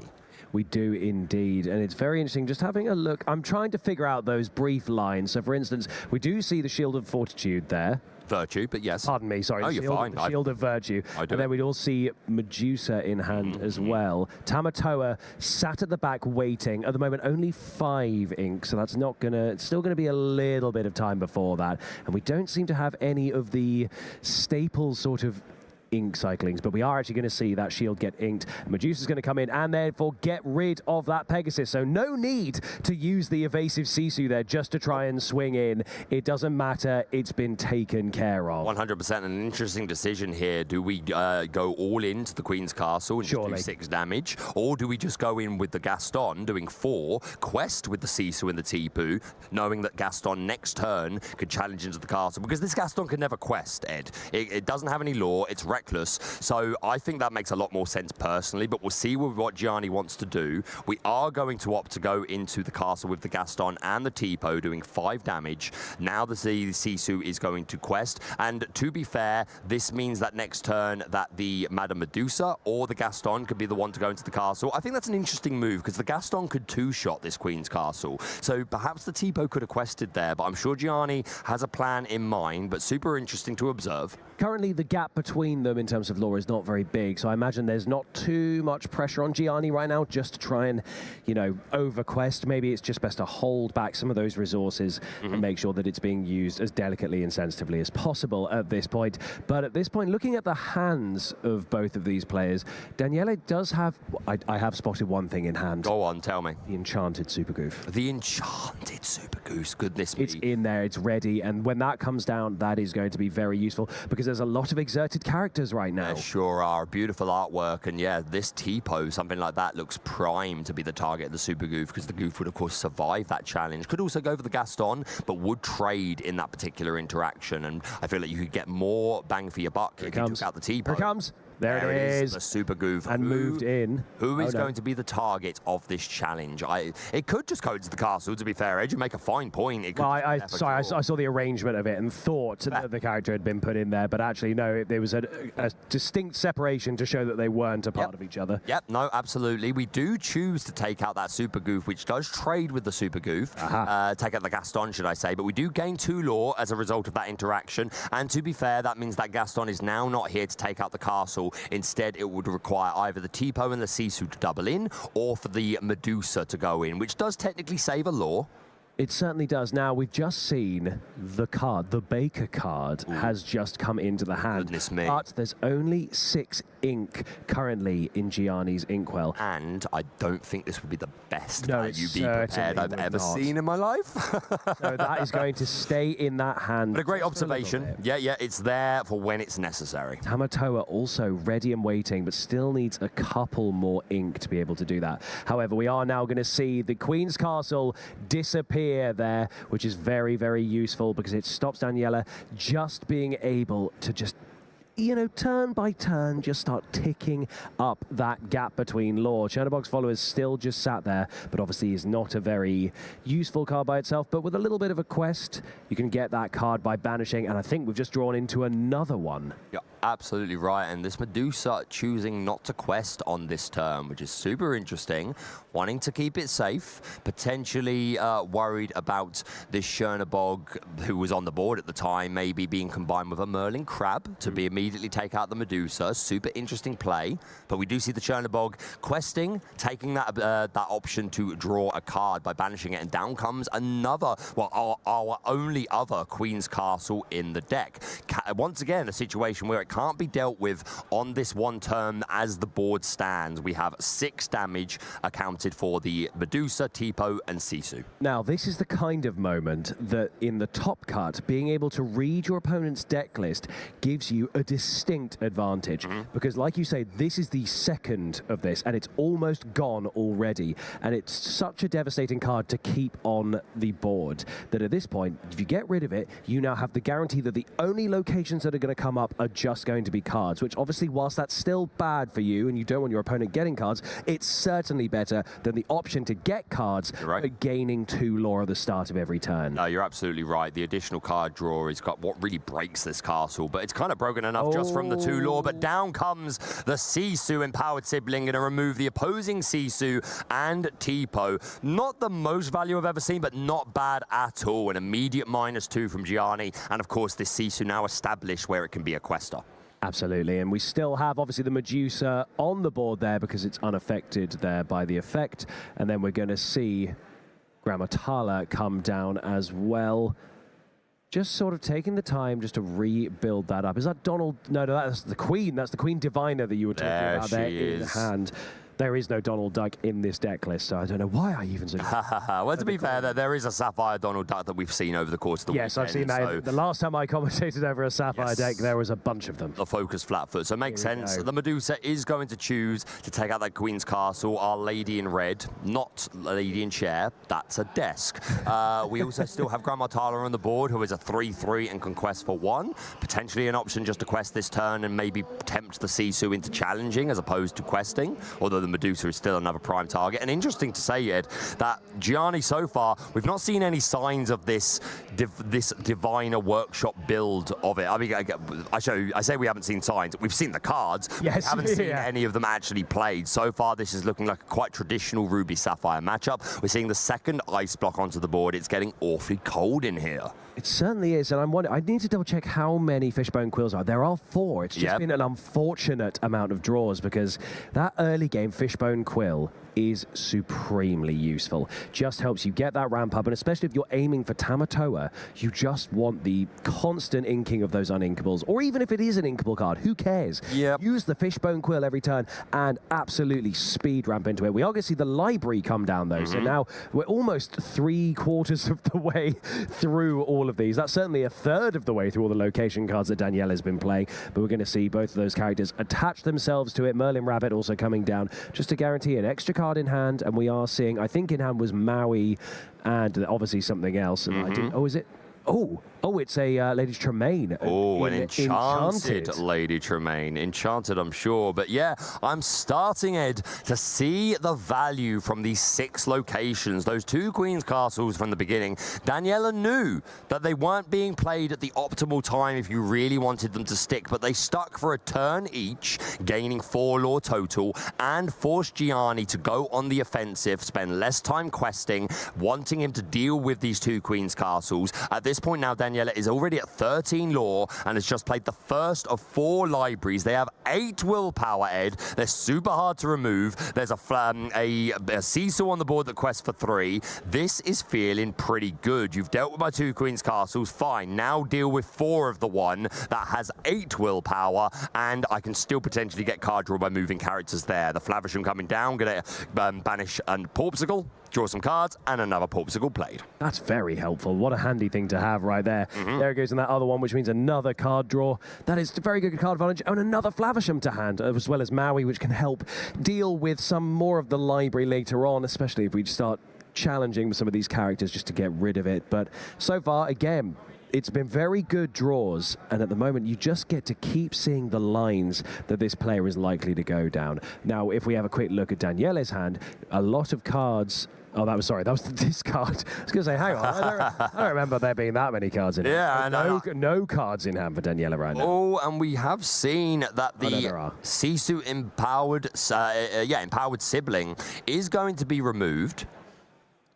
Now, having a look, in hand, Daniele currently has 2 enchanteds, another Super Goof. Might be the same Super Goof. Just to mention, in case anyone's wondering, it was the 2 ice blocks that lowered the strength of that Sisu down to 3, meaning that the Madame Medusa was able to take it out. Sisu only has 4 willpower and only taking 3 damage in return, which is super good. We're now passing back over to Daniela, who is going to gain 1 lore from the library. Thank you, Gianni, for pointing that out immediately. That's exactly what we like to see. So we're up to 14 lore at this point, Ed. We have 1 rabbit on the board. So can we get a look at his hand?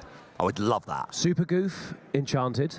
Lady Tremaine, enchanted. And Maui, and I think Broom. Magic Broom as well. I think it's about to get inked. Yeah, the Illuminary Keeper probably headed to the Inkwell. But yeah, this Lady Tremaine, super good. But unfortunately, there are multiple characters down on Gianni's board. We do see that Broom come down. No, it makes sense. It's one of these quests for 1. We're at 14. It's a cheap character to put down and move into the into the library to draw some more cards. We see the Maui Hero Tool come down. I expect this will probably go into the, it could be the Medusa. It's probably more likely to be the Medusa than the Keeper of Ancient Stories. But yeah, a nice board developed here. It is going to be that Medusa, taking 4 damage in return, but removing the Lady in Red from said board. Rabbit questing for 1. We're at 15 now, Ed. We are getting to that point, because don't forget, Goat Bounce is incredible finisher for the Amethyst X. It's not the first time we've seen that either. We have seen it seal the deal in a couple of these feature matches. Since Rise of the Floodborn, we've been seeing that seal the deal, my friend.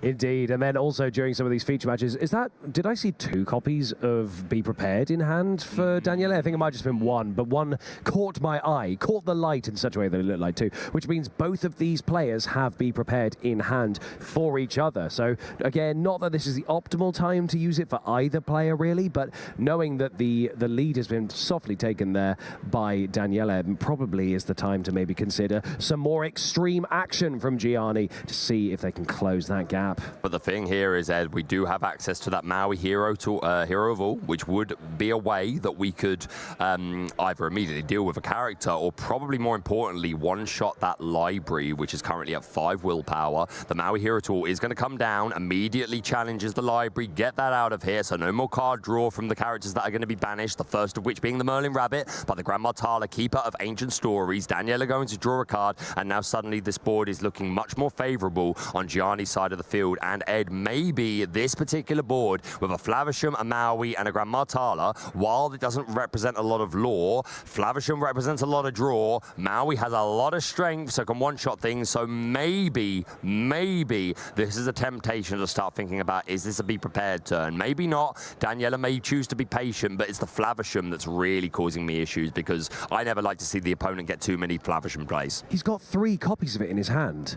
So he could just play this turn after turn after turn and take away a lot of the options. Again, don't know if you'd actually do that, but there are currently 3 Be Prepareds in hand for Daniela. And at this point, when you've got nothing on board, is it worth just throwing one of those down? There is high potential for that, absolutely. I'm sure he would love to have a location to be able to follow that up with. Instead, we're going to go for paying 6 and putting down the Lady Tremaine. Daniela saying, no, now is not the time to be prepared. I'm going to push a little bit further. I don't need to play it. I can establish a character that's immediately going to make you remove one. On a subsequent turn, I can challenge with the Tremaine. So even though there are multiple Be Prepared, Ed, and I think your suggestion would have been a perfectly fine move and just, hey, I've got others, let's deal with this board. I also really respect this play, dealing with it in another way and recognizing that Gianni is only at 4 lore. Keeping a hold of those is probably useful. We see the Super Goof come down, taking care of Flavisham, which means we do gain 2 lore there. Even better, this Super Goof coming down. The Flavisham only had 2 willpower remaining, which is exactly what the Super Peanut Powers wants to see, and gaining 2 lore. We're now at 17, Ed, and this Lady Tremaine can quest for 2 if it's still on the board next turn. Even if the Super Goof is removed, which I assume it will be, at least by Maui, then all it's going to take is 1 goat. This is looking super good for our Ruby Amethyst player. I'm excited. I love this. I'm a big fan of watching how these interactions play, and you're right, that was very interesting, because mine was just a suggestion, but of course. 3 Be Prepareds in hand, you sort of go, well, I guess I could use it, but that would be foolish. You could get one of the Tremaines down and the Super Goof, like just happened, and deal with it in a much more sensible way that gets you closer to winning. Oh, we are going to see a Fortisphere there. Yeah, this one. Or is that Vitalisphere? It is a Vitalisphere. Okay, the Fortisphere is the grey popsicle. Yes, okay. Try the grey stuff. It's delicious. But yeah, this particular card is a 1-cost item, and then you can pay 2 and banish it to give rush and +2 strength to a character. We're going to play 2 ice blocks to reduce the strength of that Lady Tremaine, who normally has 3, comes down to 1, meaning the Daring Visitor can immediately remove her. The Maui Hero Tool is going to get rid of that Super Peanut Powers Super Goof, and now once again, Daniela is without any characters, but at least that Flavisham is gone, who I do believe was one of the more threatening things on Gianni's board, at least in terms of its card draw potential. Absolutely. Now we're just going to see a little bit of Daniela rearranging their Inkwell right now. And there we see Merlin come down, so that's going to get the draw. Is anything coming to hand? Please don't be a 4th copy of Be Prepared. We do have Sisu. Okay. Yeah, the Emboldened Warrior, 3-cost Sisu. Very strong card, extra strength for your opponent's cards in hand, and of course the shift target of choice in Ruby Amethyst if they do play that big Sisu. Now, this might be a pointless suggestion, but at this point, bear in mind you've got the opportunity to draw here by doing it. Possibly utilize one of those Be Prepareds, get rid of some of the stuff on their board, also get the bounce off by doing the rabbit. You get 1 extra card, and you can see what happens next turn. Yep, it's certainly an option. Whatever they set up, because you have 2 more copies in hand, you could just get rid of it again with a second Be Prepared the next turn. Yep, it's certainly an option, but yeah, it would remove your own rabbit, which isn't the worst, but at the same time, it's 17 lore, Ed, so this rabbit, like, it could get him there if Gianni doesn't want to challenge it, and Gianni may need to extend a bit more to do so, which means that Be Prepared gains even more value. A good point. I mean, are we going to see that Tamatoa come down? No, we're not. We're going to see the Sisu, which is going to get rid of the rabbit. And then we're going to see a draw there.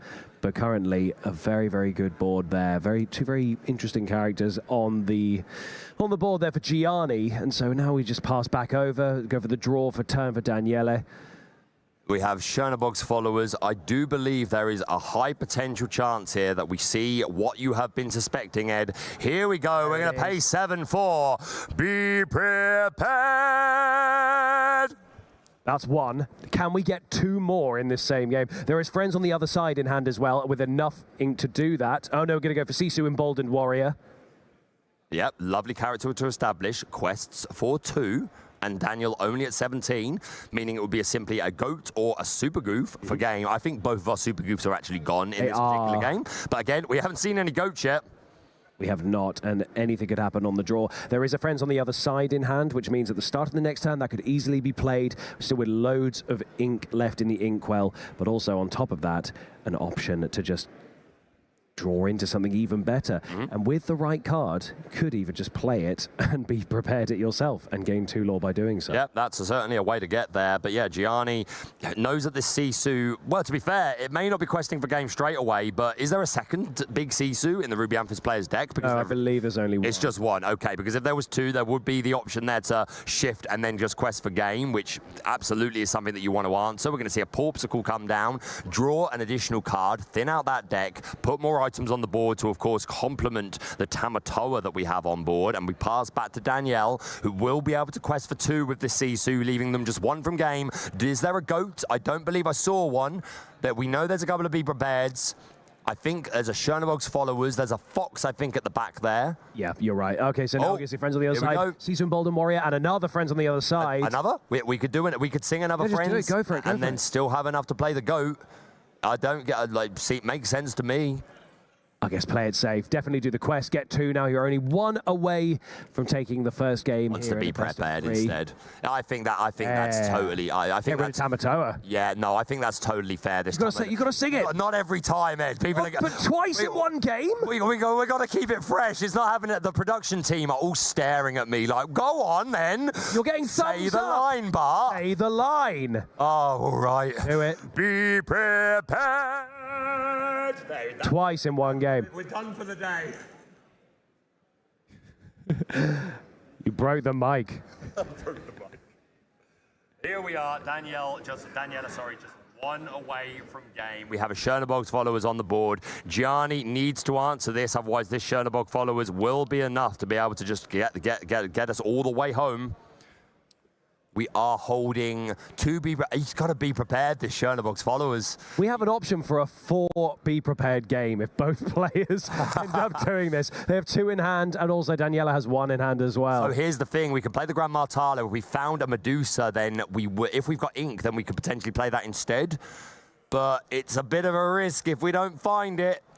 Yep, here's another one. I'm not doing it. I'm not doing it. Okay, my turn. I get to do it. All right, go. Be prepared. That's it. It's your thing. That was me doing it. That's your thing now. Cheers, mate.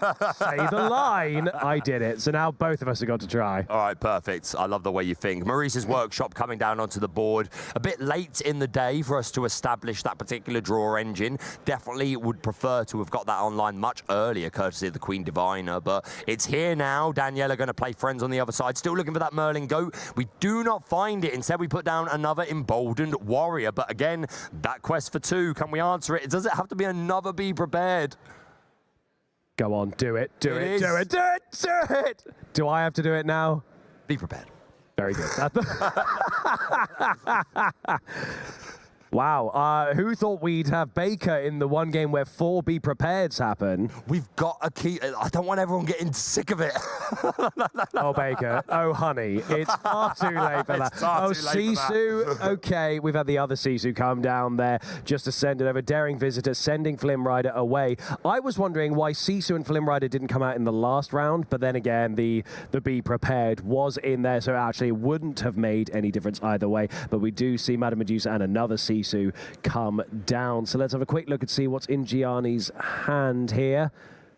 Oh, simply that Maurice's workshop. You can trigger the first off of that one by paying an additional 1. But yeah, we need to remove both these characters, and we haven't done it. So there we go. Gianni says, that's it for me. Let's go to game 2. Our Ruby Amethyst player is now 1-0 up, and that was on the draw. It was. Now, one of the things that I should ask, you know, as a player and a big lover of Disney Lorcana, is in a game like that, where it's a big battle of attrition and you're in a losing position for most of it in terms of the deficit between the lore, do you think it's not just sometimes better to scoop and get into the next game? Because there's potentially 2 more games, but if you've spent too long on it, you have to start rushing those games and you don't get as much of a chance. So normally, I would say you are absolutely correct, and I think that's great advice for Swiss or anything before this point, but we are now on untimed rounds. Of course we are. Players do not need to worry about the clock, but I think you are absolutely valid for bringing that up at any other round in the tournament. You are absolutely right. There potentially needs to come a point where you say, we still need to play another game or even 2 games if you're in best of 3. We've already used a lot of time. I can see the writing on the wall. Let's go to the next game. So I think you make a marvelous point, but in this specific instance, it's absolutely fine because our 2 players are untimed. The clock is counting up purely so that we have an idea of how long they've been playing for. Of course, we do need to be out the building at some point this evening. That is true. So untimed is flexible, but we're going to have time to finish this off, no problem at all. We're 2 hours and 48 minutes into our top 8 game winner. But this is the kind of thing that is. So I'm glad I got to ask. I'm glad I got to ask that, though, because it is important to realize that for these, it is completely untimed and also open deck sheet. So basically, absolutely. It's a free-for-all here in the top 8. To be fair, Ed, if this was happening under first chapter format, the Ruby Amethyst mirror match from Lille would still be ongoing. That would still be happening at this moment in time. Those were long mirror matches. But yeah, that's one game down, one in the bag for Ruby Amethyst. Can they take it the whole way, win this second one? It is best 2 out of 3, so we could potentially have 3 games on our hands. But yeah, a really strong start. And our Ruby Sapphire player had a really slow start, in my opinion. Didn't find the Fishbone Quill. No. Got the T-Po for a little bit of ramp, so that was something. But wasn't able to find that Queen Diviner to hopefully trigger some early items, get that Maurice's Workshop online. And just our Ruby Amethyst player playing so well. Those early Queen's Castles, which I will admit, when I first saw them come down, my immediate reaction was, this is very answerable. I don't know how much value you got. We had this conversation the other night, Ed, when we were playing. We were playing just mirror match. We were playing just friendly mirror matches, and we were having this conversation about the right time to play Queen's Castle when you get the most benefit from it. But in this situation, only 2 Queen's Castle, but 4 libraries to back it up. Those early Queen's Castles assured 4 lore over the course of a couple of turns, and made our Ruby Sapphire player have to start investing some time into challenging that castle, because the clock that the castle puts on the game with that 2 passive lore is pretty insane. So I actually, as the game went on, I was really rating those early castle plays just to manipulate the opponent into like playing the game you want to play, and then saying, okay, you've now developed tons of resources. I can deal with a bit more of your board now through my foxes, my Maois, whatever. And now I've got 4 libraries for you still to deal with. So yeah, I actually really rated that. I'm definitely gonna have to rewatch that and see if there's something I can learn from that. I actually think you did teach me a lot about that, and you're right. It is the early game Queen's Castles you can sort of deal with, because Snake is 3, so that's basically depends what you're up against. Yeah. So in that mirror match, for instance, like Snake is 3, Fox is 4, so that's already, if you can get those on. Crab is huge as well. Like, a combined of those, you get rid of it. Yeah, all you need is like if you play Crab on 3, or even on 4, you can just play the Fox, bounce the Crab. Crab gives Challenger 3 to the Fox, one shot. There you go. So yeah, a situation there where the castles were put down when they were able to be dealt with quite easily, but it did make the opponent invest some time into dealing with them, allow the Ruby Amethyst player a couple of turns to build that ink, draw some more cards, play their rabbits, and then these libraries coming out later on in the game really putting the pressure on. And one last note, I love the patience of not playing the Be Prepared at a couple of those points. I think you made wonderful points. There were a couple of points in the game. Could have, but it'd be flippant. It would, no, I stand by it. I think that would have been a perfectly reasonable call, but I do like the way it went, choosing to be a little bit more patient. We had the Lady Tremaine in one instance who was enough to be able to deal with a board that was only questing for 2, because I believe one of them was a Gaston or a Maui. So yeah, super strong game. I'm really excited for game 2. We are taking a quick break. Our players just having a conversation, I believe, with our judges. We'll be going to that as soon as we can. But yeah, it's been an incredible day. Ruby Sapphire, will it make it through another round, or is it going to be Ruby Amethyst once again potentially taking home a trophy? We'll see. Well, we certainly will. And honestly, I think it is just very exciting to see the different ways that people do this. So, for instance, only 1 Crab in this deck. Yeah, it seems low to me, but again, Daniela has made it all the way to the top 8. Nearly 2,000 players. They went through 9 rounds of Swish yesterday, 2-game format, and now they've played their top 64, top 32, top 16 game. They've done an awful lot of work with this deck list. The one thing I want to shout out really is the Super Goof. The work this put in the early game, able to immediately answer cards, deal with the Flavisham, 2+ lore. I'm coming around to wanting to try Super Goof in Ruby Amethyst, I'm not going to lie. Because I've got that in my Ruby Amethyst. Yeah, you have. I really like it, but also I don't have 2 copies of the Enchanted one like Daniela does, and that to me is what a heck of a deck. You're gonna do what Joe's started doing, which has become a bit of an Enchanted snob. Oh, I am, aren't I? Oh, I've got to get a Tremaine as well to put in the deck. Maybe I am. Maybe I'm just going to go full rarity. I'm way too scared to play with mine. I've only recently been able to start using foils. Like, I was always like, lowest rarity of everything, please. I'm so heavy-handed in my card shuffling, but I'm not going to lie, I've spent a lot of time around people that have fully, like, blinged out decks. And oh, yeah. I'm now trying a few foils in my deck. It does feel good, but we are back to our players now. Everything resolved, no further issues. Our players just doing their shuffle before their first mulligan. Our Ruby Sapphire player on the left here will be going first. They absolutely will, and we're going to slowly get into this next round very soon. Luckily, it is untimed, so we've got plenty of time to get through this. One thing I'd like to quickly run by you. Please do. A lot of these Ruby Amethyst decks that we've been seeing, the 1 costs, obviously, Chernobog's followers, staple. Broom, sometimes a staple, run at 3 or 4 sometimes, I guess. And some people run Rafiki. In the last feature match, we saw Rafiki's in there. Now, this deck build that we're seeing is only running 3 Chernobog. Thoughts on that? Yeah, it's super interesting.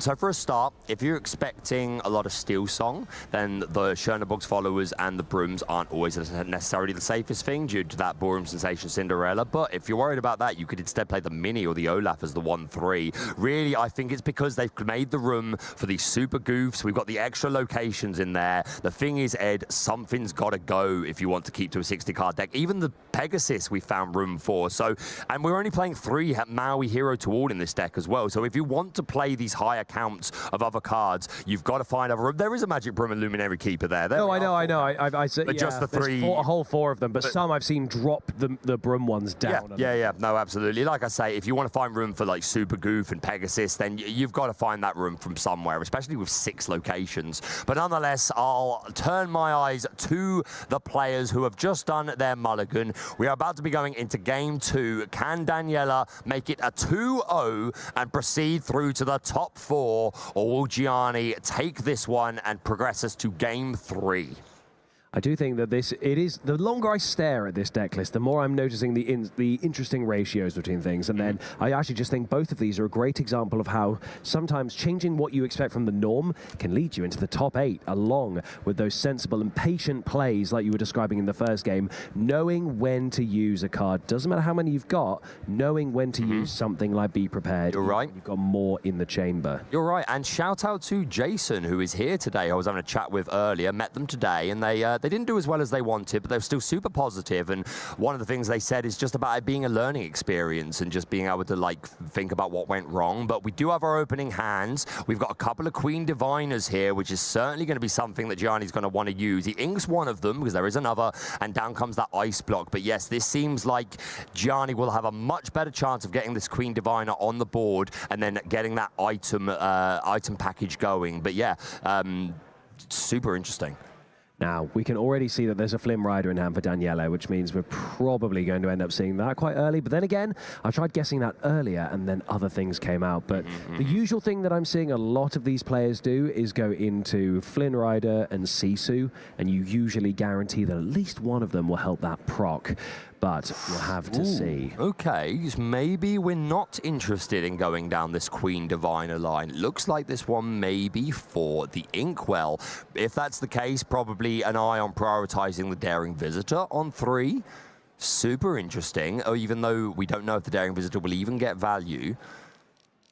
Daring Visitor, maybe you'd save for if there was a Flynn Rider on there or something. Yeah, absolutely. Something that you want to bear in mind.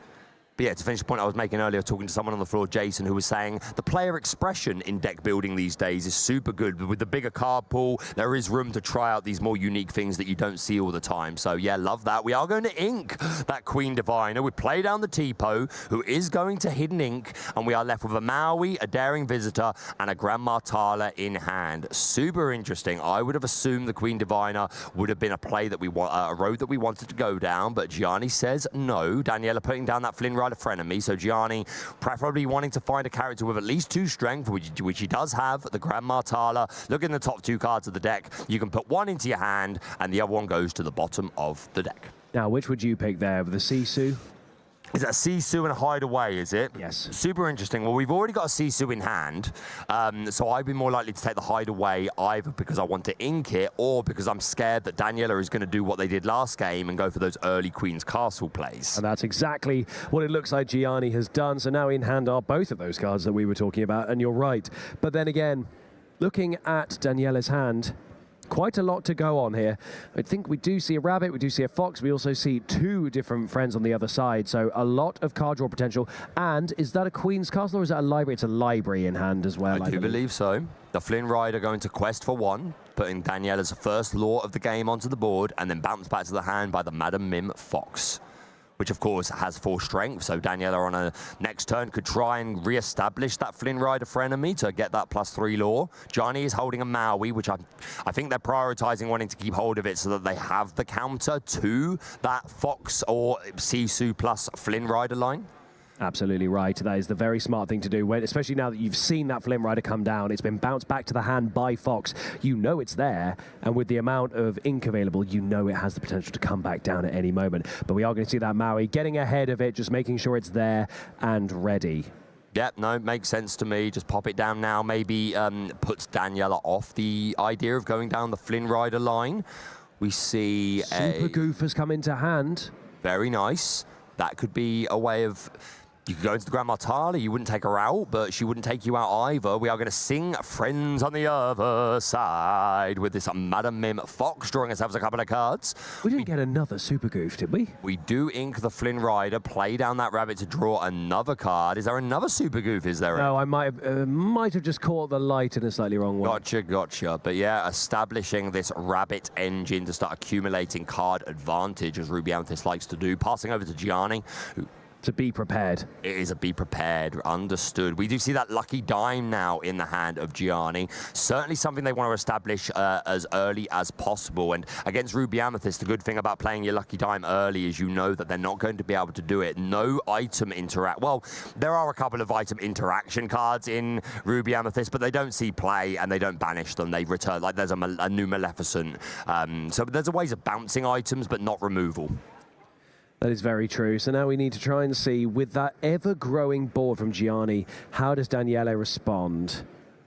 How do you move forward from here? Because there's a couple of different directions to go with the play. Do you try and get the library out there when there are far too many people on board? Probably not. So go for the extra draw by playing Merlin Rabbit there. Yeah, there's not a lot of quest pressure on Gianni's side of the board. He doesn't need to worry. Just play those rabbits, accumulate resources, because that's at the end of the day, Lorcana is a game about just outvaluing your opponent in the long run. And if we can just have that many more resources, then we can perhaps sometimes make unfavorable trades because we know in the long run our resource pool is going to be much healthier than the opponent. These rabbits really are a staple of that Amethyst bounce package. So incredibly strong. They certainly are, and especially when you know you've got things like Fox or Snake in hand as well, just being able to bounce these back and forth. It applies for Goat as well. That's why they call it the bounce deck. It is just a great versatile deck to keep proccing those effects, just sending them back. You're absolutely right.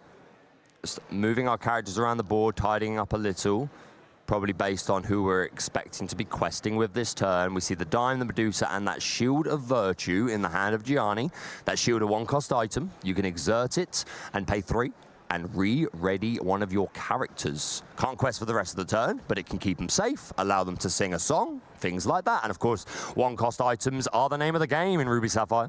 Certainly are. It is a very useful card. Just being able to deny your opponent any chance to break your board is just useful. But at this point, when you've got a board like you do if you're Gianni, I think even saving one character doesn't really matter. But we're going to see it inked instead of being utilized. We're going to see 6 used. There goes Medusa to get rid of the rabbit, but that will mean a draw for Daniela. And at some point, we'll hopefully be able to see what that draw was. Yeah, it does guarantee the draw for Daniela, but I still love the play.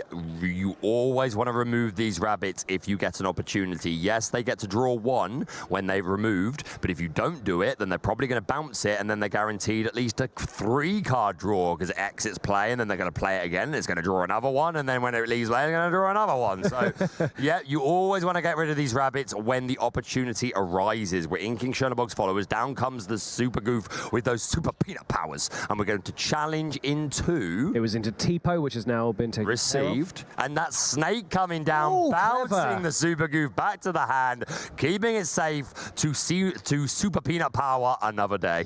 That is very, very good. I'm very happy to be able to see that. It means we get to see even more play from that Super Goof. There is a second one in the deck somewhere. In the last game, we obviously saw draw into it.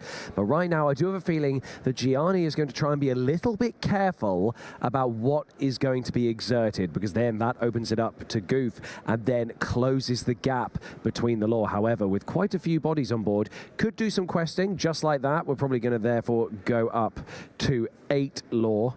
And then Gramatala and Maui are going to stay where they are, because I'm imagining Gianni's just preparing, because if that Super Goof comes down, you want to be able to take care of it as quickly as you can, and Maui is probably the way to do that.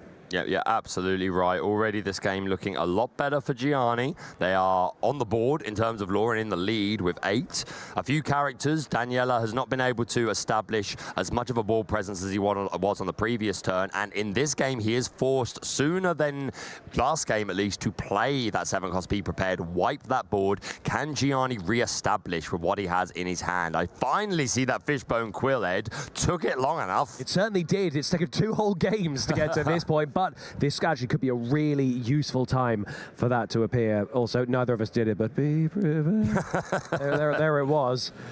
It was certainly there, and I imagine, hey, if it goes even further, then we may see some more throughout the rest of the day. So let's pace ourselves, shall we? We've still got a couple more rounds after this. You're right, you're right. Down comes that Queen's Castle, finally. Super nice play after a board wipe and B prep. Very unlikely that Gianni's going to be able to deal with this in one go through challenges, but if we can find that hideaway, that is a way to immediately deal with that Queen's Castle. The Magic Broom going to move into the castle. Sorry, yes, the castle. Yeah, yep.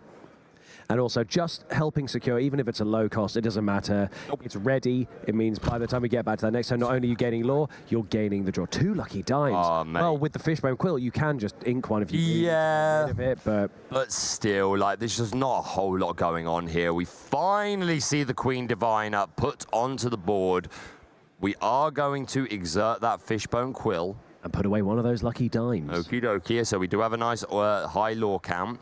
Hopefully this Queen next turn can exert, find us a Maurice's Workshop, and hey, if we can draw a Porpsicle off the top of the deck, maybe we can start to build something up.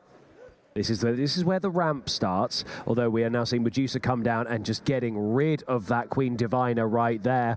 And this is already looking like a pretty good counter there. Whilst the Fishbone Quill is on the board and it still gives some advantage, Daniela is currently dominating that board, and the usage of Medusa there has definitely just helped secure it for that little bit longer. Yep, the boss coming down, immediately removing that Queen Diviner, which is why I was surprised to not see it played early, because when you play it later on in the game, she is much more susceptible to things like Medusa. She came down late, didn't get the chance to exert. We see this Medusa joined by the Pegasus, who is going to move into... Is it a castle or is it a library? It's castle, is it not? I need to get a... No, it is the library. It is the library. There we go. My apologies for that mistake. But yes, the library on board. 1 passive lore, 8 willpower, and if a character there is banished while there, you draw a card. Down comes the lucky dime. So Daniela now, there is some pressure, because literally a Tamatoa off the top would immediately have 4 lore because of the 3 items on board, plus his original lore. He would be able to exert on a quest on a subsequent turn, and then the dime would be able to exert to gain even more lore. So the presence of this dime, it doesn't mean it's over, especially when Giannis doesn't have much of a hand, but Daniela does need to respect it to a degree. Absolutely. It's a very interesting waiting game at this point for Gianni, because it's about top decking, or possibly even sacrificing a little bit of that lore with a Flavisham coming down, and then just being able to get rid of one of those items, maybe the Ice Block, just to be able to get more of that drawing power. Yeah, absolutely right. And we just saw the Merlin Goat put to incredible use, came down, gained a lore, and immediately was sent back to the hand courtesy of the Madam Imp Fox. So 2 lore gained in that turn, a Fox established, and still a Goat in hand.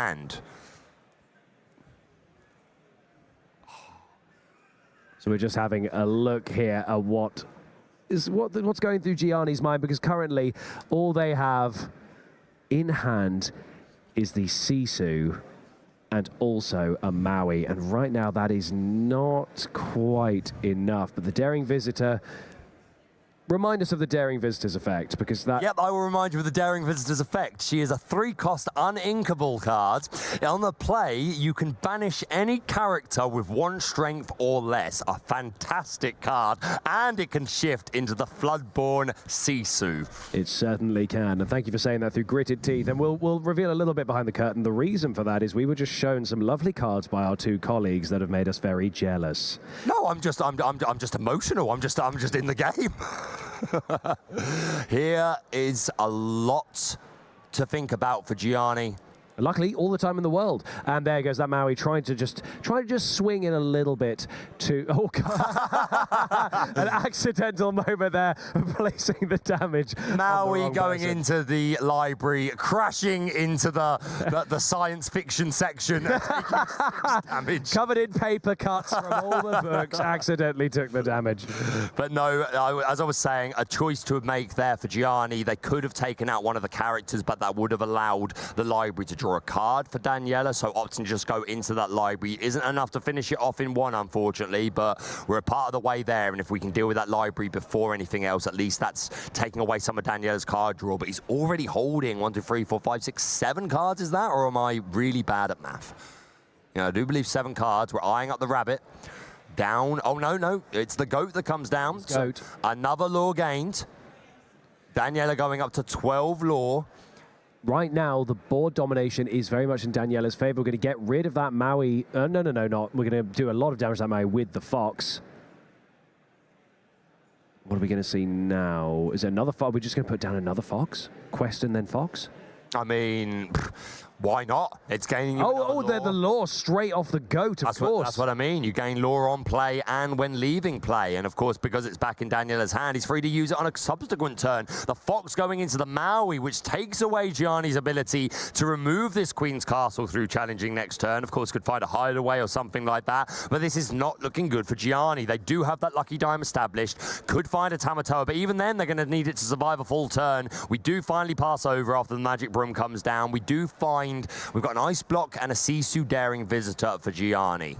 Not a lot going on, unfortunately. The Daring Visitor could remove this broom. It certainly could, but now just thinking about this, this is exactly what can happen. The point of any Sapphire combined deck is to try and ramp up. But if you don't draw into what you need, such as a Tamatoa while you've got all those items, it's actually virtually useless. You can do a little bit to stall out, and that's certainly what Gianni's trying to do as they keep trying to go for the draws each time. We are going to actually see that Lucky Dime get a play there just to try and help close the gap, but it is probably not going to be enough for now. But right now on board, there is not game currently, I don't think. I think currently we only have 3 lore on board, so it's going to be very close. 2 more turns, so might even be the time to utilize Be Prepared. We're very close, though. Another lore gain from the library takes us up to 16. We're going to quest with both the Pegasus and the Madame Medusa. That takes us to 18. Down comes the Merlin Goat. That takes us to 19, I do believe. Do we have another bounce? We do. There it is. That is it. What We've prepared our own board. The Goat leaving play gains an additional lore, and that is game for Daniela. Ruby Amethyst control moving on to top 4. Fantastic play from our Ruby Amethyst player, and of course, commiserations to our Ruby Sapphire player. A very well played game. I feel like they didn't have a whole lot of luck there. We didn't see that Fishbone Quill. We didn't see a whole lot of ramp. Couldn't get much going on, but still an incredible accomplishment, making it to top 8. Love to see the handshake there between the players. They are both qualified for the European Championships. They both have their Mickey Brave little Taylor. Absolutely nothing to be ashamed of, but it is Ruby Amethyst that's going on to top 4. It certainly is, and I know you're pleased because we get to see one of the most consistent decks in the Disney Lorcana format for the last couple of sets, actually taking on what is the most popular and possibly one of the strongest decks in the current meta. I'd say that's a pretty good sign that these consistent decks that have staying power, like Ruby Amethyst, can really still dominate through this meta, because you're right, a lot of that did come down to not the best luck. There were some moments. Game 1, we didn't see Fishbone Quill at all. Game 2, we did see the Fishbone Quill, but we didn't see what else we needed. We didn't see the Tamatoa. The Tamatoa is key when you're trying to do that. And then with the Lucky Dime, we did see one of them get inked with the Fishbone Quill. Probably a good use of it at the time. Yeah, it was just necessary at that point in the game. You need the Tamatoa. You've got to get it, and then you've got to, like you say, you've got to use the Lucky Dime, Tamatoa. I'm getting my tongue tied here. Yeah, Tamatoa Lucky Dime. It can be a bit of a tongue twister. Tamatoa Lucky Dime. That sounds like something you need to say in a mirror 3 times. God. Needed to find a lot, basically. It just wasn't able to do it. And again, it is a tale as old as time, the Ruby Amethyst matchup. That bounce package, the access to so much draw, and then just the reach that deck has through the Merlin Goat. We saw it 3 turns in a row there. Goat Fox, Goat Fox, Goat be prepared to just get rid of it. And of course, the Super Goof putting in an absolute monstrous amount of work. The Super Peanut powers coming down, the rush going in, absolutely incredible. I want to hear a little bit more about it from our winner. Let's go over to the lounge where we're going to have a little interview. Don't go anywhere. Thank you, Baker. Yes, I'm joined by Daniele, who's just come out, won a Golden Mickey, and then won the top 8 game. How are you feeling right now? Hi, yeah, it's feeling pretty incredible. I just prepared a lot. That's with my friends, with all my group of friends in Roma and all my teams. And I'm really happy to reach the top 4. My goal was to take just the qualification for the European Championship, but now I'm taking the Mickey. I'm okay on it. So you've come from Roma. Is there a good Disney Lorcana community over there? Yeah, we are a very big community in Italy. Also in my shops where I work too, is a very big community. Can I shout out the shops? So please, shout out to my friends in Galatus Tiburtina, and please, if you are in Roma, come to reach us. Oh, that is amazing. If I'm in Roma, I'll be certainly sure to do so. So you've come all the way from Italy. Yeah. I assume you might have played at the Bologna Disney Lorcana. Yeah, I play all the 4 challenges. Okay, so this is your 4th one. What was your best Lorcana challenge record in the previous one? Did you have any other one? I give top 64 in Germany, in Bochum, playing back deck. Pretty good deck, and I lost in the top 64 against a friend of mine who is currently playing top 8, hoping he's win. So yeah, we are very good in Roma. Yeah, that is a really impressive record then. So you played Emerald Steel in Germany. What was it that made you decide Ruby Amethyst for this weekend? There was lots of options. Yeah, there is plenty of options. At the beginning, I started to consider to play Green Steel again, but I figured out that I cannot beat Red-Blue. So I think that in this tournament there will be a lot of red-blue decks, and so I want to beat red-blue. So I made purple-red to beat every time red-blue, and for now it's working. Amazing. So you really wanted to focus in on that specific matchup. What is it about Ruby Amethyst that does so well against Ruby Sapphire? Basically, if you open with drop 1, Flynn, and Sisu, if you are on the play, they cannot take you. If you're on the draw, they can beat you if they ramp a lot, but you can aggro at the beginning, and then at the late game, you have the same removal of him, because you have pre-prep. And if they need to pre-prep you, you can put just the location and try to steal some lore.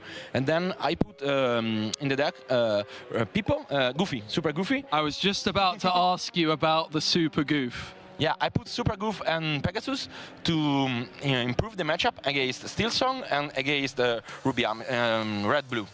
What is it that Super Goof does for you in your deck that makes it better against Ruby Sapphire? Against Ruby Sapphire, he is a threat who can trade the little Tipo, or he can trade Aram with Fox, and he can gain passively 2 lore. So you need to accumulate every lore that you can in the early game, so you can be prep and control the game in the late game with the location and everything.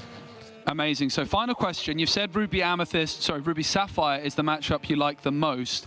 Is there any matchup you're particularly worried about as a Ruby Amethyst player? Yeah, I'm worried about Lemon Lime, so yellow or green. Yep, Amber Emerald. Amber Emerald, yeah, sorry. Also, green Emerald Amethyst is a pretty hard matchup, but you can manage it. But Clarabella is a really good card, and I'm scared about it. Well, absolutely brilliant. Big congratulations. Thank you very much. Looking forward to seeing you play your top 4 game, and best of luck with it. We're going to go over to a short break, and then we're going to be back pretty soon for the top 4 of Disney Lorcana Challenge in Birmingham.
Welcome back to your coverage here at the Disney Lorcana Challenge, live from sunny Birmingham with those bird's eye views. And there are some of the prize cards that people this weekend have got their hands on, including all of our top 8 participants who are taking home those serialized Mickeys. And I am joined now no longer by Baker, but through the magic of editing, I am joined by Joe. Now, this has already been a fairly exciting top 8. Are you excited to see the top 4? I certainly am, and there's still a few games going on. Of course, we've got these untimed rounds. We did just see a 2-0, so it happened pretty quickly. Yes. Some of the other games might take a little bit longer. So while we wait, we are going to be watching Ross Gilbert versus Baker, who I don't think are quite as good at the game as our top 4 players, but I'm interested to watch them, and more interested in particular to see what they get in their packs. Yes, that's probably one of the most exciting things. One of us, statistically one of us, hopefully should draw an Enchanted. There's Ross, gormless as ever. Oh no, he does. He is aware that he's on screen. Okay, right. He can hear us. Oh no, he can hear us. That wasn't meant to happen. Whoops. Well, we're missing one of our players. So right now, I think by virtue of one of them not turning up, I think Ross is therefore one again. Well, I guess we could just get to open the packs then. But one of the things I do like about this is pack rush. Oh no, I've upset him now. Well, I mean, he's trying to win the trifecta at the moment of beating all of us, which frankly is just displaying that he's the best Disney Lorcana player out of all of us, which, you know, credit where credit's due. You've managed to win the entire time, and not that I'm bitter, I didn't get a single win, but what I did have was fun. Not yet, because if we still have to fill a little bit more time, Joe and I are going to do a pack rush. But for now, we're going to let Joe open up a little pack. I just couldn't resist. I've got a pack in front of me. Baker and Ross get to play pack rush. Yeah, so why don't you get a pack? Exactly. And I've only got 4 left in my box. Still chasing that first enchanted card of Disney Lorcana. It's got to happen. Statistically, well, maybe not statistically, but it's got to happen soon. So let's see what you get in this one. Baker has arrived as well, so we've got time for 1 pack. Singular pack. And then we're going to go and see. I've got Clarabelle to start things off, the artist for this card. Kenneth Anderson was here this weekend. We've got Hypnotic Strength, Kanai, Minnie Mouse, Break Free, Duck for Cover, Mother Gothel, Rapunzel's Tower. I saw someone actually playing this in a hyper aggro deck on pretty high tables yesterday. Simba, Namiri, 2 to go. So super rare. It's Who's With Me, and is it time for the Enchanted of Dreams? You're welcome, foil. That is a card I like a lot. That is a card. That is a card. It certainly is a card, but you're right, that is a good one that's being played in a lot of those Emerald decks. And look who it is. Look who's decided to show up. We've got Baker and Ross there. Now they can no longer hear us, but they're ready. Ross Gilbert versus Baker. Right now, they're going to start unpacking those. For those of you who might just be joining us so that you can see our top cut, and you maybe aren't aware of what Pack Rush is, it's one of the Disney Lorcana formats where you open 2 of these trading card packs upside down. You take those 2 marketing cards and you put them immediately into your inkwell, and basically you start on what is ostensibly turn 3, and you don't get to look. You just draw 5 cards, so a more limited hand, you have to go to 15 lore, and you basically just have a bit of fun, Joe. You absolutely do. It's a really interesting format, and of course with the fact that you don't see what is in your pack as you have to open it face down, you've got a lot of excitement. Every single turn, you get to draw a card and see a new card from your deck. Can we see any enchanted cards in there? I'm having a little peek. I can't spot any just yet. I have to say, it's pretty difficult, Ed, to shuffle with these cards with no sleeves. It is, and also I worry so much about damaging them, because what if one of them is enchanted as well? But also, something that I want to ask you, Joe, as an expert of all things Disney Lorcana, when it comes to a game like this, where you only have 5 cards and you also don't know what's in the deck, is it worth just mulliganing all of them so that you can have a look at what else is in your deck? Or is it worth trying to just keep a hold of some of those lower costs, or just mulligan away some of the higher costs? What's your thought on it? I think you've got to be really safe, because the last thing you want in a sealed format like this is a clunky, uninkable card that you have to play, but you don't really want to. So I think being safe with mulligans is probably the best bet, but looking to get rid of some uninkable cards. I have to say, Ross's hand looked pretty extraordinary. thinking about getting rid of Finders Keepers, which seems really good. 5 cost, but draw 3 cards. And it's keeping one of the Madrigals there, who's a 6 cost uninkable. Yep, 2 uninkables kept by Ross. A little bit of a risk, keeping that Gathering Knowledge and Wisdom. I would have liked to have seen Ross mulliganed it. It is a good card, but it's also a really good card to top deck later on. I'm not sure you want it in your opening hand. We've got Nala in there, which is a 1 cost, 0/4 stat line. So actually quite a good one just to have on the defensive quite early. Yep.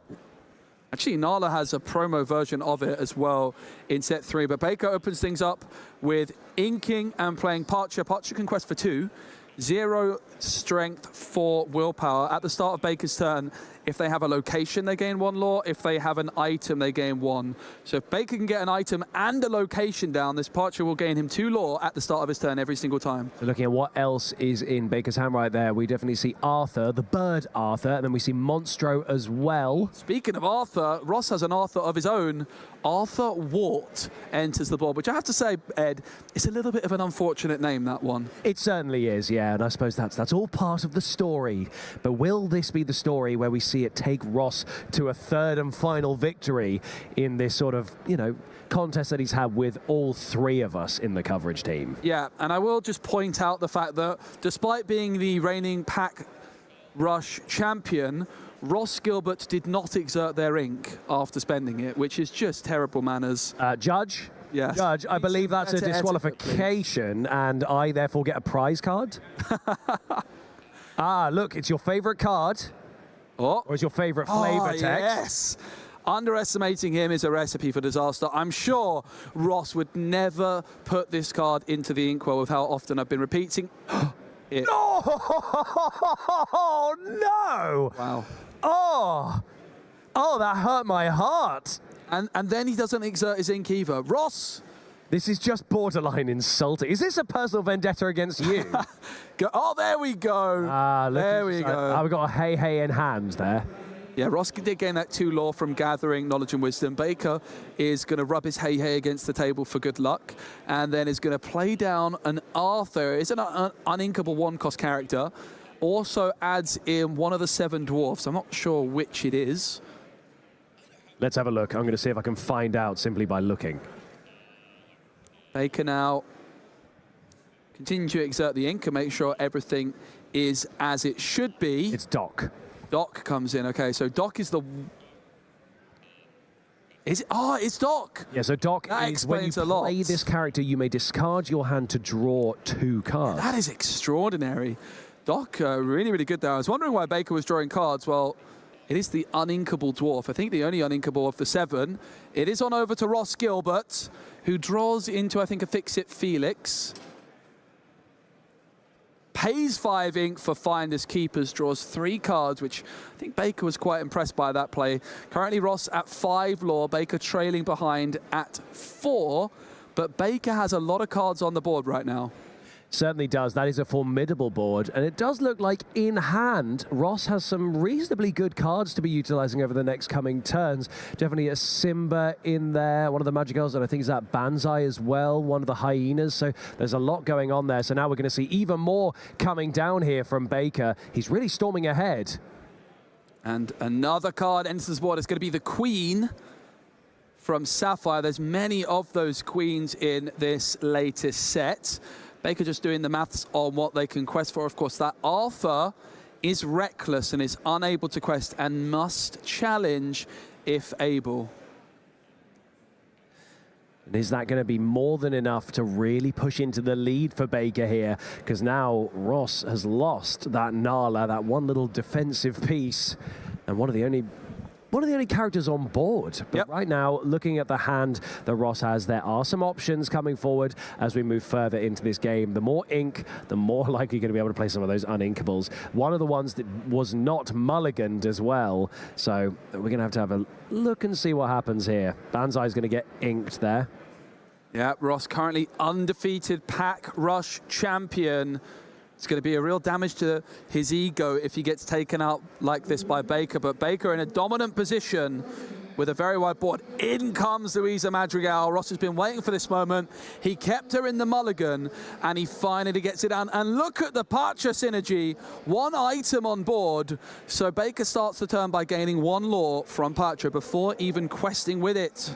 Now, this is what we're talking about, a full board. Oh, game! Immediately taken game. There was game on board, a huge board presence there from Baker. So Ross has had that taken away. He could not claim the trifecta of beating the coverage team. Instead, Baker has managed to secure that with what was, frankly, very good. I've just had a look and seen what cards each of them packed.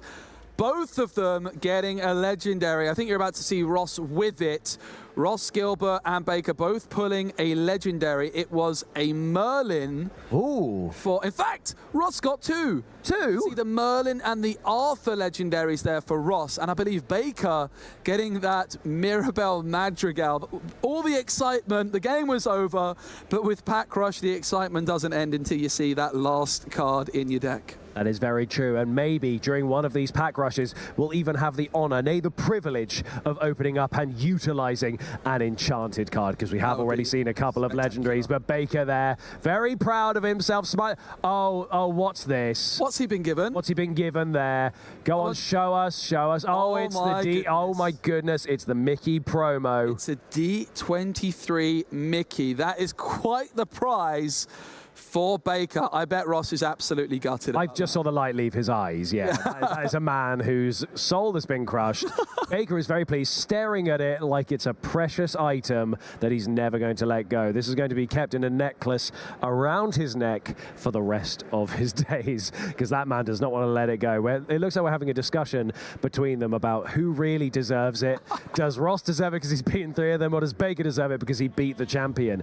Who knows? But all the way, very, very fun to be playing these games. I really enjoy Pack Rush. I don't even mind losing, because frankly, I just think it's a fun format. And I'm not even just trying to blow smoke here. I just think it's really enjoyable. I came away giddy from it because it is fun and anything can happen. Yeah. I have a theory. I feel like Ross has been let down by the fact that they changed their pin badge. They got rid of the Honey Wizard. They went for the BLT Mickey, and then they lost. The Honey Wizard was undefeated in Pack Rush. I think that might be where it all went wrong. It certainly is. Now, there's a reason we're here. It's not just for Pack Rush, as much as I would quite like that, Joe. I think that would be quite fun. But obviously, we're about to get into our top 4 feature match. That is the semi-final here at the Disney Lorcana Challenge in Birmingham. And we can take a look at the brackets so far. And this is one of the things that we get to see. We'll see how far everyone's come. Wow. So look at that. Going into semi, let's have a look at some of these decks. We've got the semi-final. We have a mirror match here between the most popular deck in the meta right now, Ruby Sapphire. And then on the other side, we have Amethyst Ruby, which is obviously going to be very, very exciting for Baker, but also Amethyst Emerald, another very popular deck right now. Not as popular as the other ones, but no Amber Steel Song has made its way to the semifinals, which means I'm obviously very upset. Joe, what did you pick? I picked Amber Emerald, which I think got knocked out in top 32. I'm long gone. Long gone, mate, I'm afraid. But there is still a chance here for, I believe, Ross or Baker to claim their own prediction victory. But very, very exciting to see what's going to happen. I'm just going to have a quick look and see if we've got who our feature game actually is. I do believe we're going to be watching the mirror match, which is going to be the Ruby Sapphire mirror match, which is going to be one of the ultimate tests of Disney Lorcana skill. When you've got so many cards in your inkwell, like you do with Sapphire, it can be incredibly complex. So I'm really excited to see how the players are going to maneuver this one. It could be a long game. It absolutely could. It certainly could. And also one of the things I like about this is seeing the slightly different builds of these decks. So in the last feature match, obviously, Baker and I were having a large discussion about having the workshop and the queen sort of build of these. And I don't know, we're going to have the deck list very soon. We'll be able to go through some of the nuances of those before we actually get into that feature match.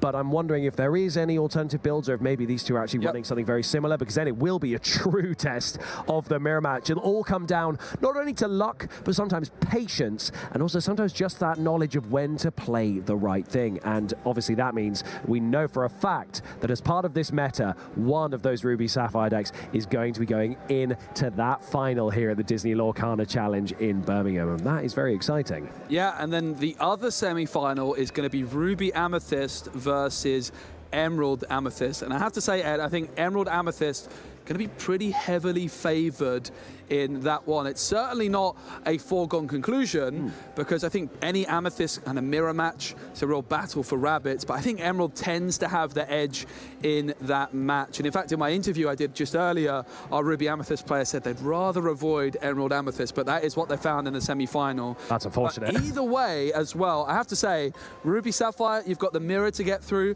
but then you go into a final and the Ruby Sapphire players are going to be either against Emerald Amethyst or Ruby Amethyst, and they might have their work cut out in that final either way. Yeah, they certainly are. Either way, you're right. I think for most people, this is going to be a very tough matchup. We did obviously just see Ruby Sapphire versus Ruby Amethyst in that last match there as part of our quarterfinals.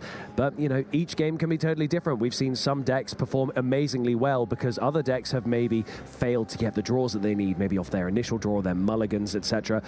But anything can happen, and it all comes down to what happens play by play by play by play, and I'm very interested to see what happens in here. And very, very soon, like I said, we'll be able to have some of those extra deck lists for you. But while we're just waiting for our players to come down, would you like to open one more pack? Oh, I know you're itching to do that. My pack is somewhere over there that I can't reach. You sure? Oh, okay. We'll both get to open one together, just while we get those players settled down. But this will be yours. I'll just open this for you. Don't worry, I'm not taking this from you. I'm not. Okay. Well, if I get the enchant. It's yours. Really? Really, really. That's a good friend and a gentleman right there. Okay, I'm going to open my one first, if that's okay. Oh, Clarabelle, because now I know this is one that we've seen quite a lot. Excuse me, one sec. Certainly have. Excuse me, I had to just clear my throat there. So, we got this cost 1 Clarabelle here, right there. We've got the Retro Sphere. Beautiful artwork on that one. Healing Decanter. The Queen. Mickey Mouse. Don't be an enchanted. Happy. Ed, hey, I pulled Nice, there you go, it was meant to be. It was certainly meant to be.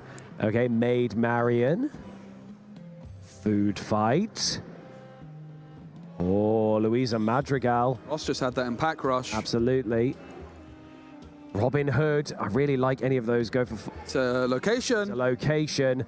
Okay, so we've got... Is that Rapunzel's Tower? It certainly is. Yes, it is. Beautiful foiling on that one. You can keep that one. You sure? I'm sure. Okay, thank you very much, mate. That's very kind of you. Oof, that was you were worried for a second. It really, really was. All right, for my pack, players are getting sat down, and we will be starting very soon. I've got Merryweather, White Rabbit, Healing Touch, King Candy, Simba, Royal Guard, You're Welcome, Nala,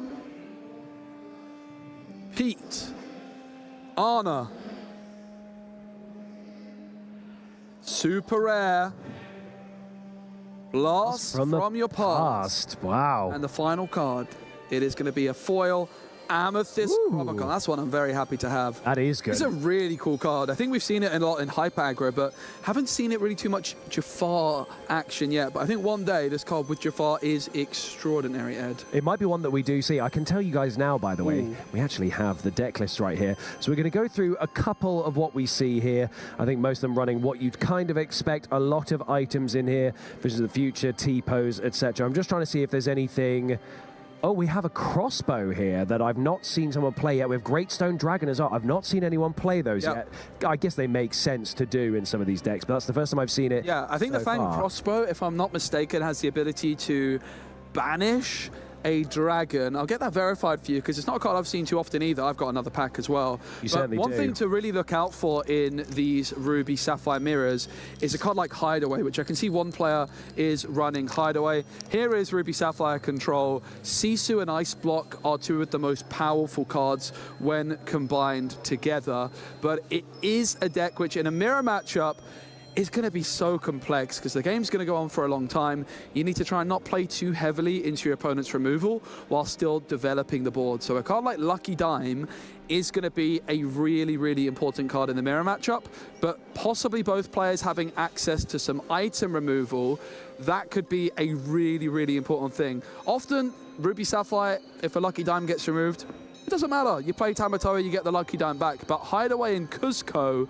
from Shimmering Skies put that Lucky Dime rather than into the discard, into the Inkwell. You'd think it's better to put a card in discard, but actually, because of Tamatoa, it can often be a lot better to put that Lucky Dime in the Inkwell. It certainly can. Just looking at some of the sort of core differences to this, because it's a mirror match, it is important to notice how they've built these slightly differently. So Hideaway, you're right. So Federico, I believe, is running 2, whereas Raffaello seems to be only running 1. Yep. Raffaello is also running Cuzco, and is not running Mufasa, whereas Federico is. So we are seeing some kind of core differences, generally the same, up to a certain point. And then at the sort of late game top end, there's a dig a little deeper here as well, which I don't think is being played in this deck. This one has how far I'll go, too. Lots of differences. Lots of differences. It's going to be really exciting to see how these differences work out. I know Din Khan is a big fan of that Dig a Little Deeper card and perhaps inspired one of our players here. The players are sat down, shuffling and ready. I have this quick pack to open. I've got Simba, Robin Hood, and then we're going to go to the table. Maleficent, Fix-It Felix, Merlin, Kronk, Vita, Pacha, Maleficent, the Great Illuminary, Gaston, and yay! That's the perfect one for you. Underestimating him is a recipe for disaster, but I do believe we're ready to go to the table. It is the Disney Lorcana Challenge Birmingham semi-final. Ruby Sapphire versus Ruby Sapphire. The players are going to exchange deck lists and study and analyze what it is they're up against. Really important time to try and memorize exactly the card counts. We did see in one of the earlier games a Bell Accomplished Mystic catch someone off guard because it was about 60 minutes since the deck lists were revealed and it was just a one-of. So that kind of really every minute matters at this moment in time and just trying to memorize it. Have you got, what would be your strategy, Ed, to try and remember everything in this? Would you be doing any like I would enter my mind palace and I would store all of the cards away in different rooms. And then I would walk through that palace and remember the rooms. Ah, this is the Porpsicle room. I put 4 Porpsicles in here a while ago next to my 3 ice blocks to keep the 4 cool. And only 4 because no, that doesn't work. Never mind. I have in my head I was thinking I could put the Porpsicles between the ice blocks, but I don't think this strategy's working. So far I've already made a mistake and I'm only 2 cards in. So I don't know. I think generally the thing I'd be trying to remember at this point is what are the core differences between the 2 builds, because a lot of it is going to be mostly the same. Like I said, especially in the early game, they're going to be very similar, but you want to see the main differences. So, for instance, that Mufasa is going to come down. Cuzco is going to come down at some point, and you want to try and see, running the Fishbone Quills, also looking at whether Federico is running Great Stone Dragon and Fang Crossbow and things. So those are differences. We got 1 jump ahead on one of these decks, actually, as well. And I don't think we have one on the other. Oh, no, we do. Sorry, so one of them's running 2, one of them's running 3. Minor differences. And just trying to be aware when things get used, try to remember what's left in that player's deck. Yeah, absolutely. Not in my mind palace, though. It's clearly not going to work. The Mufasa is so fascinating. 1 single copy of that legendary Mufasa from Shimmering Skies. Not a card you often see in Ruby Sapphire. Very difficult to fit in an uninkable card in these decks. There's so many nice uninkable cards. You want to be running things like that Lucky Dime and all sorts else.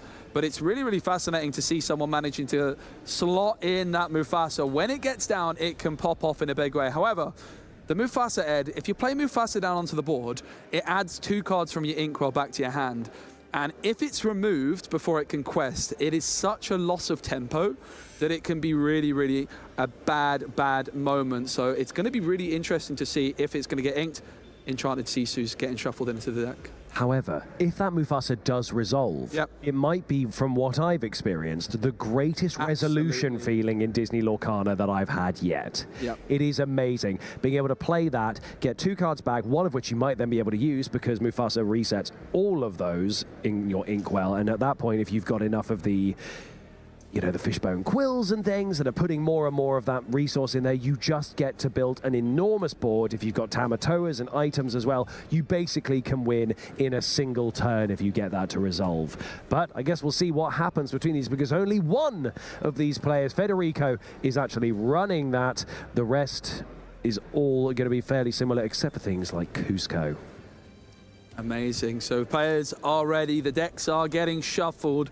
Of course, the player going first will be dictated by whoever was the highest seed on day one, which really rewards those players playing really cleanly on day one. The high seed gets to go first on day two. That is how I like it. Now, can you imagine the pressure that must be on there right now? I think some pressure is slightly removed for these players, only slightly, but because you've guaranteed your place at the Continentals, the first ever Disney Lorcana European Championships, which is very exciting, but also you've got your serial Mickey. The things that you won't necessarily have just yet are the boxes of the new set, Shimmering Skies, but also that binder full of cards. Yeah, binder full of cards, full of enchanted cards, full of every foil from Shimmering Skies, but also the prestige and pedigree of being a Disney Lorcana Challenge champion. That is something you can tell your grandchildren about, something you're not going to forget about anytime soon. Watching Toy Story, are you? I remember Disney. In fact, I was the Disney Lorcana European champion one time. I won in Birmingham, and it took me all the way there. See, I'm there, mate. I'm there. I can imagine doing it. Players getting shuffled up, ready to go, presenting the deck to each other to cut, of course, with that Rapunzel behind them, a prize which both of these players have already won. 5th seed in Swiss for Federico. They will be going first. Raffaello, the 32nd seed, but still going strong here. It is the top 4 of your Disney Lorcana Challenge in Birmingham, and Federico, the player who will be kicking things off, as each player draws 7 cards. And we're going to be analysing the mulligan. We're looking at Federico's hand here. There's a T-Po for turn 2. Sapphire looking to ramp up as much as possible early on. And then the Ruby cards really control the board and control the game. But a mirror matchup plays out very differently because you don't need to worry too much about controlling the early game board. It's all going to be about that late game board and managing resources. We do see that T-Po right away, which is definitely one of the ones that you do want to be seeing right off the bat. We did also see that there was a Tamatoa and also Be Prepared, which I imagine were some of the ones that were immediately mulliganed. But taking a look right now, Raffaello's cards, they've now been put down, so we get to see the shuffle. So we won't just get to see what was in there, but I am glimpsing a couple of very nice enchanted cards in there. Those look magnificent. Maui, Friend to All, is coming in there as an enchanted. Maybe we'll see that get played at some point. Who knows? But like we say, the important thing right now is what these opening hands are, because it all comes down to that. So having a quick look, I think actually maybe that mulligan has not been so useful for Raffaello. If I did glimpse the cards that I thought 7 cards mulligan, Ed, by Raffaello, not messing around. Oh my goodness. Didn't like the hand at all. Raffaello drew 3 dragons. Oh my goodness. 3 Maleficent Monstrous Dragons. It's a 9-cost card. I don't think that's going to be coming down anytime soon. I think we might be finding 3 dragons in the inkwell. Oh yeah, immediately. And I think actually this, oh goodness, I think that's a really poor opening hand there for Raffaello. Not good enough. Whereas actually looking at Federico's, there's some utility right away. It's instantly going into Porpsicle. We know that turn 2 you're going to have T-Po, so that inkwell is immediately going to start ramping. We've just seen Lucky Dime come into hand for Raffaello, so there's nothing to do. Oh, this is so tough in your semi-final at the Disney Lorcana Challenge. This is not the opening hand you want. It's absolutely not. Raffaello inking and passing. Federico inking a T-Po. Is it another T-Po? There certainly is, tucked away at the back there. T-Po able to ink a card from hand. It can be an uninkable, and it was in this case. It was that legendary Sisu. Raffaello has no idea that that legendary Sisu has just entered the inkwell, though that is not information that they are privy to. It is going to be back on over to Raffaello, who's going to ink and has a T-Po of their own and can tuck away a card. It's going to be that dig a little deeper going into the inkwell. Again, an uninkable card, but T-Po finds a way to put it into the inkwell. Just constantly looking at whatever Raffaello's drawing, because at this point, with that hand in the state that it's in, needs something very soon. Oh, there is a Fishbone Quill in there, which actually is going to be exactly what is needed. There's also a How Far I'll Go, a Lucky Dime, and those 2 remaining Maleficent Dragons right there. So those are definitely going to need to be inked, and then we're probably going to need to start using the Fishbone Quill and just start ramping, but not as fast as Federico seems to be ramping. Yeah, I would imagine in the mirror matchup, which is not a matchup I've played myself. I have to say Ruby Sapphire, not the style of deck I tend to play. But in the mirror matchup, Hiram Flavisham definitely going to be pretty impactful because, of course, you're fighting for board control, but eventually it's just going to come down to resources in hand. As everything gets removed, whoever has more cards, you know, someone's going to run out of removal first. And I think Flavisham being able to draw 2 cards is going to be so important. So each player going to be wanting to try and hold on to an answer to remove Flavisham as quickly as possible. Things like Brawls, for example, while they might not look that spectacular, could end up being the most crucial cards of all. That is true. Now, I'm just having a quick look because there it is. We've got Queen of Hearts Impulsive Ruler in hand as well. I was just checking how many of those were being run by Raffaello, and there's 2. So we're halfway there, but those are those early cost cards. Maybe just to get some more board presence right now. Yep. We're going to see it inked instead, and we're going to go for a 4 cost. So that's going to be Fishbone Quill. No, it's how far I'll go. Okay. Yeah, really interesting that Raffaello decides not to go for the Fishbone Quill at this moment in time. Of course, Fishbone Quill we're used to seeing come down as early as possible because it can ink each turn and add extra cards into the inkwell. But how far I'll go also ramps for Raffaello while adding a card to hand.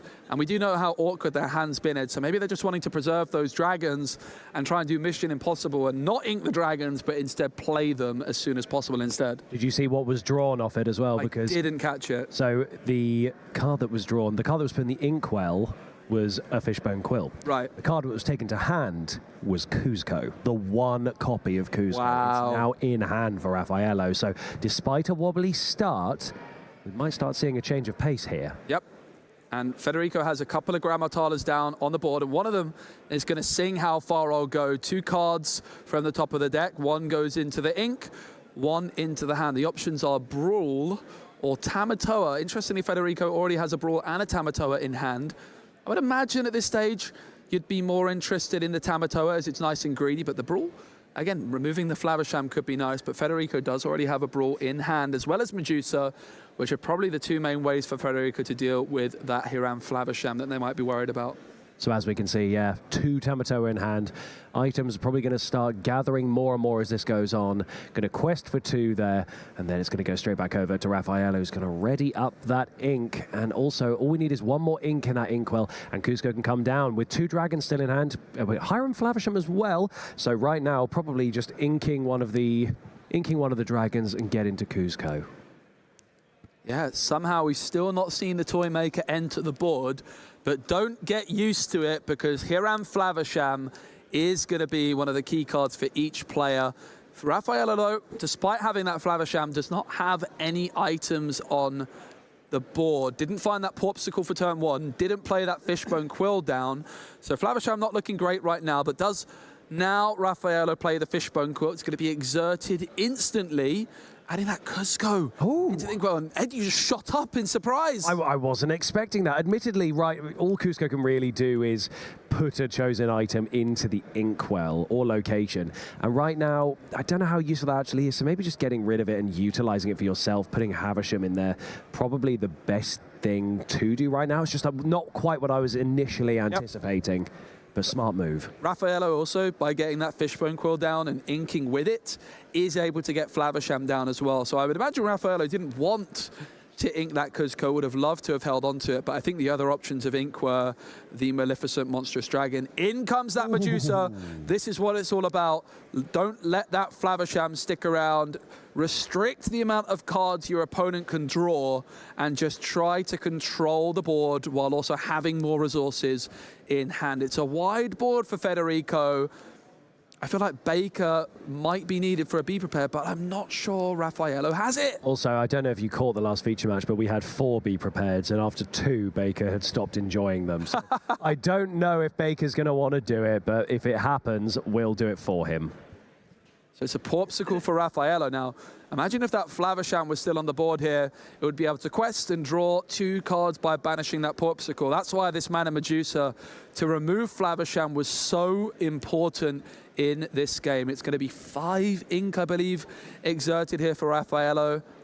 Maui could be an option. It is not just any old Maui, it's an enchanted Maui. It's going to remove a Grammatala, although there is another Tala where that came from. Option as well of banishing the Porpsicle to heal Maui by 2. But of course, really, you want to be banishing that Porpsicle to draw 2 cards with Flavisham. That is true. And we're also seeing what else we've got. It's not how far I'll go, but we do have couple of other cards in hand that are going to be pretty useful at this point. There is a little bit of a gap widening at the moment in lore, but it doesn't mean anything because the way these decks work, even in the mirror match, is that it will start to snowball a bit and we will see the ramp happen very, very quickly. One jump ahead is in hand as well. Yeah, I think we just saw one jump ahead get sang there actually by Tipo for Raffaello. We did. And now it's Federico with that Brawl in hand, double Tamatoa, and that enchanted legendary Sisu. I think Federico going to be in a spot here where they don't want to overcommit onto the board, perhaps anticipating a Be Prepared, and they're probably just trying to make the read, right, if Raffaello had Be Prepared, would they have played it last turn, or are they trying to set a trap for me and make me overcommit into the board? This is the decision for Federico to take here. Has the option of, as well, of removing this Maui with Grammatala, but could also remove Tipo with Grammatala. So there's quite a few options. It is going to be Grammatala for Maui, and then it's going to be Madame Medusa for Tipo. Will Federico play down a Tamata? Well, it looks like they will because the Popsicle's banished to Hill Medusa. The Brawl is inked, and 8 ink is spent on the Krabatoa.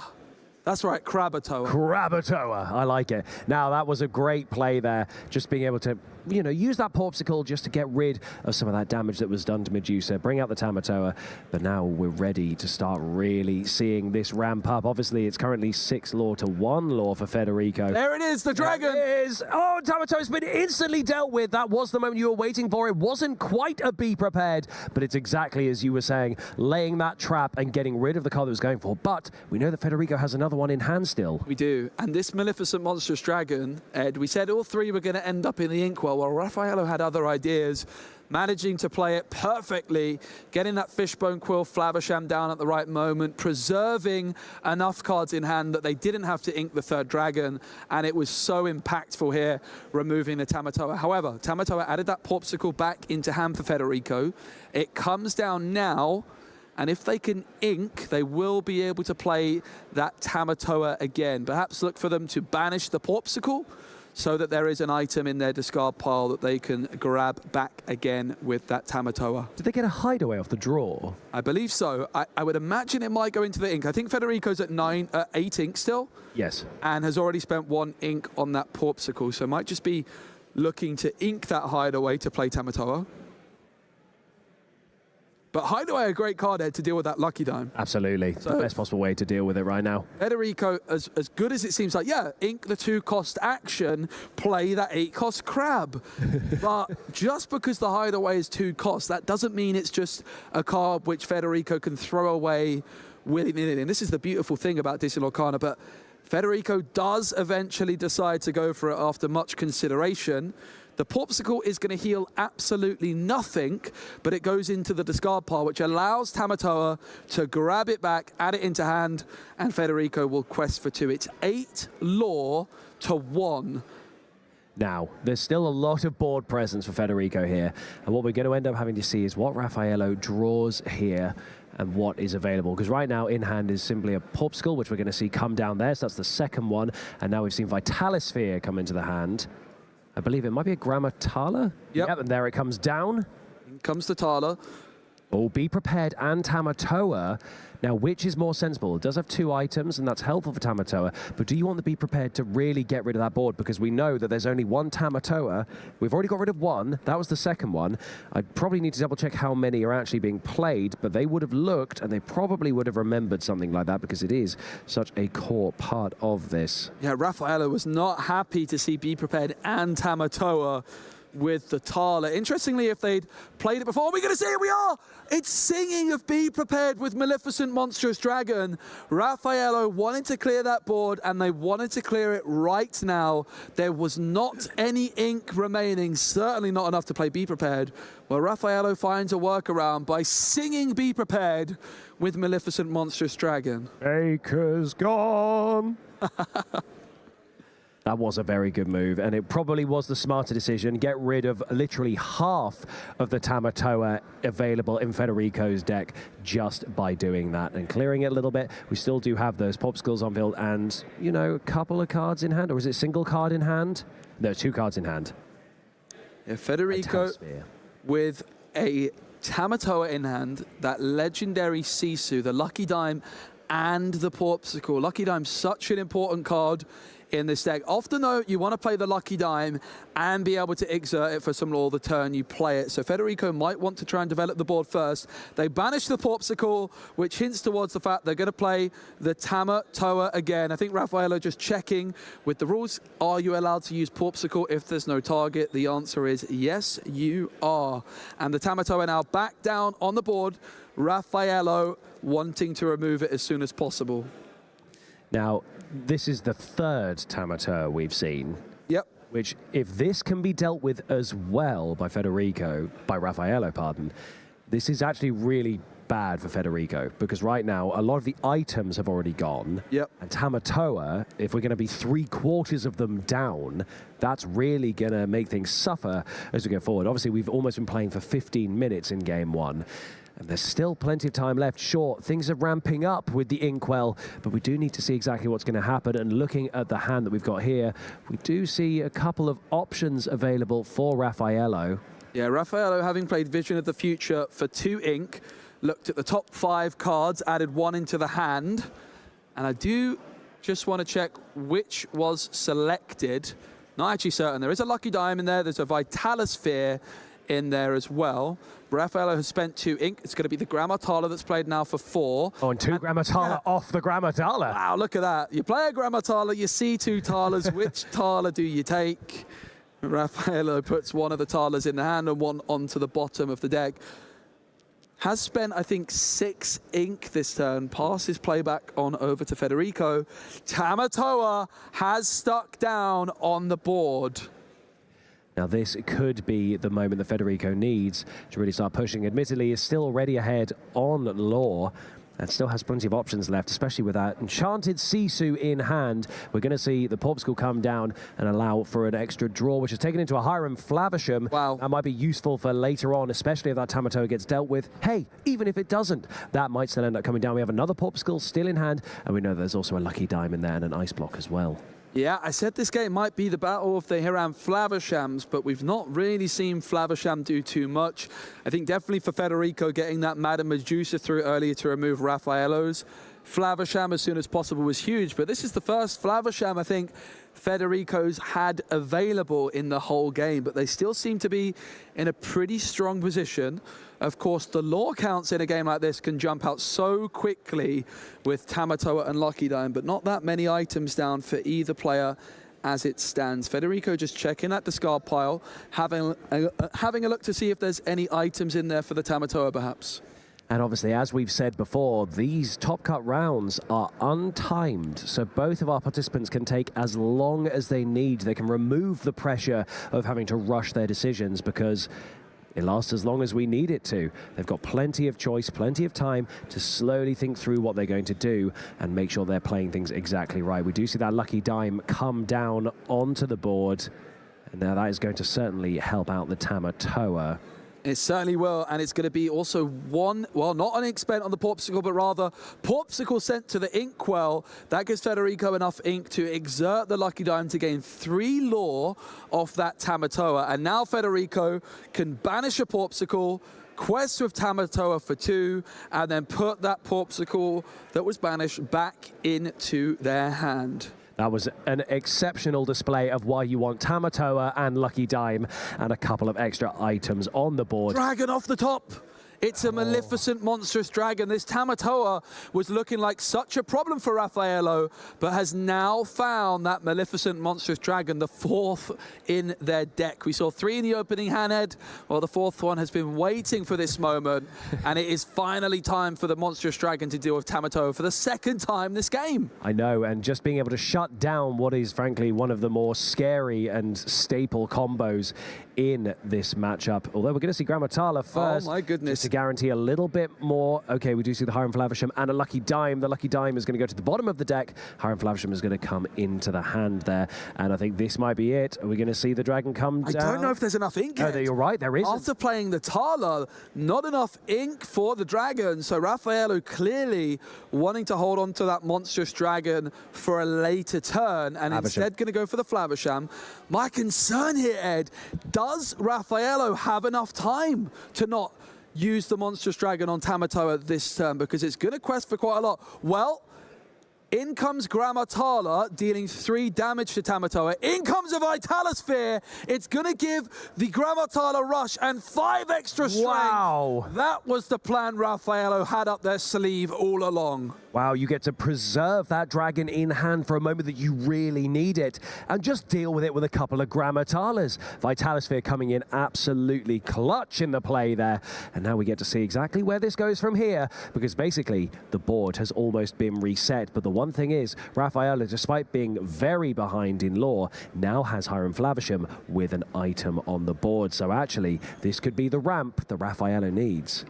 Yeah, it certainly could, but for Federico, that Lucky Dime ready and waiting, and it's going to be that legendary Sisu. It's an enchanted. 2 ink left to tap the dime. That's 3 lore more for Federico, who is within touching distance from 20. They're now at 16 lore. Raffaello is just at 1 lore with no characters on the board. Now, is this the point where we see the dragon come down? Is it going to have to be used just to get rid of that Sisu? I don't know. I'm not sure Raffaello's going to have many other options. It looks like 9 ink being exerted. There it is. Federico knows what's coming before it even happens. The monstrous dragon deals with the Sisu, but this is where the Cusco, the hideaway, would be so good, Ed, to deal with that Lucky Dime, because it's going to continue to rack up lore every single turn. But we know the Raffaello is not running Cusco, but more importantly, Federico's technically not running it anymore because it is in the Inkwell. Popsicle coming down there from Federico to secure another draw, bringing out a Sisu into hand, which might be useful for anything that's going to try and help Raffaello with ramping later on. We're going to see Flavisham come down and get rid of the Popsicle, which is going to add to that drawing power, and we see a Medusa and a Maui come in. Right now, a very good hand for Federico. Absolutely. Still going to be wanting to spend that 2 ink and use the Lucky Dime on something. Of course, the more lore a card has, the more lore you're going to gain for the dime. But even 1 lore is still going to be worth it at this moment in time. Grammatala is going to put How Far I'll Go and Flavisham into hand as the options. Flavisham has been taken, and that How Far I'll Go has gone straight back to the bottom of the deck. So now we're going to see Brawl get inked, and then we're going to see Lucky Dime get used there on Flavisham. Yep, Federico is 3 lore away. They can quest for 2 next turn, tap the dime. So Raffaello has to get some control on this board, or it will be game 1 in favor of Federico. Having a look at the hand, I see the hideaway. It's been found, and the Lucky Dime can finally be dealt with. Or was it a vision of the future? Vision of the future. Did I mislead us? But this could be the moment. There's definitely a Be Prepared in there. He's just having a quick look at the hand, just double checking how much ink is available, because this has to be utilized right now, because otherwise it is all over. So right now this has to be thought out very carefully, see how much resource you've got left, look at those cards, pick the right one. It looks like Raffaello's 3rd card, well, the card to the left is in fact that hideaway. So they've played Vision of the Future, but they do have hideaway in hand. So Be Prepared and Hideaway, it would cost 9 more ink. And of course, they've already played 2 for this Vision of the Future. So this all comes down to how much ink has Raffaello amassed up to this point. And we're seeing Be Prepared being taken off Visions of the Future, the rest going to the bottom of the deck. Okay, right. Now let's see from here. It's kind of hard to see exactly how many resources there are. 1, 2, 3, 4, 5, 6, 7, 8, 9 ink right there, and we're going to see 2 of those get used, probably for Hideaway therefore coming out. There it is. It's going to get rid of Lucky Dime. That's now going to just slightly take away a little bit of the advantage that Federico had, pushing for game, still with 3 lore to gain, but with a lot of cards in hand. Dragon's going to sing Be Prep. Oh. It's happened once, and it happens again. Raffaello singing Be Prepared with the monstrous dragon, and it's going to be Not quite the end of their turn yet, I don't believe. It is. It's going to pass back on over to Federico, who opens things up with an ice block, which won't be around for long, as Flavisham will banish it to draw a couple of cards. They're 3 lore away from victory right now. They certainly are, and they have a lot of options in that hand, and especially off the back of Hideaway. They still have a lot of ink. Visions of the Future coming out there. We see Sisu, we see another Sisu. Goodness me, okay, there's a lot to digest here. What to go for? Because we still have the option of another Be Prepared. No, it looks like, oh, I didn't actually glimpse which one that was, but we'll see it in a second when we re-look at the hand. But all those cards are going straight back to the bottom of the deck, although they, oh, that's the first time I've actually seen someone properly arrange the ones going to the bottom of the deck, just in case, because of all the draw power that you're going to have. It's important to make sure. It absolutely is, as in comes the human Sisu, not targeting anything, but of course it can quest for 1, which doesn't sound like much. But at this moment in time, every lore matters. Federico just 3 lore away in this Ruby Sapphire mirror. Of course, Federico, as the highest seed, was able to go first in this semi-final in game number 1. Raffaello exerting a lot of ink. It's going to be a Tamatoa, yeah. Federico can only quest for 2 here. However, Ed, Federico, if they were to able to shift in a legendary Sisu, will be able to quest and have enough lore. Vision of the Future, it's there! There it is, that's exactly what you said. And it's game 1 to Federico on the Ruby Sapphire mirror matchup. Now that was exactly what you predicted, and a very, very smart move there from Federico's managed to take game 1 just 1 step closer to getting into the grand final here at the Disney Lorcana Challenge in Birmingham. There it is, the words I just said out loud, Disney Lorcana Challenge. It doesn't say in Birmingham. No, it does not, but it is in Birmingham. It is. That I can tell you for free. We're in Birmingham as well. We are. We're all here together. Enjoying our time in the UK. We've been doing a lovely tour of Europe. Don't forget, also Disney Lorcana Challenge Las Vegas happening, which you guessed it is in fact in Las Vegas. That's over on in America. So don't forget, once we're done here today, to go and check out the action over there. If you like Disney Lorcana, if you love Disney Lorcana and you love watching the content, you get not 1, but 2 Disney Lorcana challenges in 1 weekend. Now that to me sounds like a heck of a viewing party. Absolutely. Now Federico won game number 1, so Raffaello will get to decide if they go first or second. Ed, I have a hunch Raffaello will decide to go first in game number 2 here. Well, now that you've said that, let me ask you a question. As such a professional in the world of Disney Lorcana, what situations would you like to try and go second? In Pack Rush, maybe. That's what I was trying. It didn't really work out for me. But in a sealed format where you have less agency over the cards in your deck, I think the extra card draw you get by going second can be more relevant. But in a constructed format, I don't think there's a single deck in the game right now which is interested in going second. Maybe one day, and I don't think the margins are hugely significant, but at the moment, it's always better to have the first card on the board and have that first card in the inkwell. I think you're absolutely right. And so we're not going to see that kind of decision happen here. We're going to see the fist bump of friendship right there here at the Disney Lorcana Challenge semi-final. And now that means we are going to see the first drawing into the mulligan. Let's see how both of our participants do. Will Raffaello go for a full 7 like they did in game number 1? Now, of course, Raffaello was going second in game 1. They might have felt that they just needed a bit of a miracle hand to help them out here. So Federico, the player, going second. Will they be quite as aggressive? It looks like they're going to be getting rid of 4 or keeping 3. We're not quite sure. I'm just having a quick double check of how far I'll go, because I've seen that there were 2 in hand there. But we are now saying, oh, Fishbone Quill, Grammatala, actually not a bad looking hand for Raffaello to be able to get the ramp going. But the thing is, with 2 how far I'll go, they are uninkable 4-cost cards, so it's probably best just to get rid of those initially, because you still have a lot of options. Absolutely. Raffaello getting ready, passes the deck on over to Federico if they would wish to cut it. I'm not a fan of cutting decks, Ed. You tap my deck as if to go, I don't need to do that. Yeah. I trust you, which is foolish of you, because I stack. At the most competitive of events, I would probably cut, but I think in a pack rush where you've not seen the cards yourself, it doesn't make any difference. Yeah. Raffaello inks, no Popsicle yet again for Raffaello. We saw that in the previous game, and they didn't have it this time either. Tipo into the inkwell for Federico, and yet again, Federico has found the Popsicle. And look at that, Raffaello's like, yeah, okay, I wish I could do that and find a Popsicle, but that is part of the fun of a card game. You can't get every card you want on the turn you want it every single time. Now, I think it looks like we're going to have Brawl inked there. We do have a Fishbone Quill in hand. We're going to see their own Tipo there. Just going to start making things move a little bit faster. Hiram Flavisham looks like going into the inkwell there, exerted. And now back over to Federico. Yep, Federico, the player going second, is now 2 ink behind thanks to that Tipo, but well, they put a Tipo in the inkwell the previous turn, they put a Tipo in the inkwell this turn, and guess what?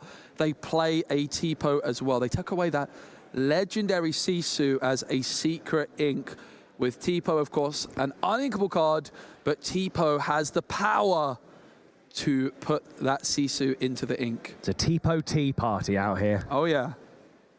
And speaking of tea party, well, no, that didn't work. Brawl into the inkwell. I don't know where I was going with that one. And Grandma Tyler for 4 ink, played by Raffaello. Tipo or Tipo. It is a Tipo tea party. Wow, I didn't realize just how accurate that would be. And Grandma Tyler's been invited to the Tipo tea party. And what's going to happen here is we're just going to keep seeing Tipos ramping up both of these players.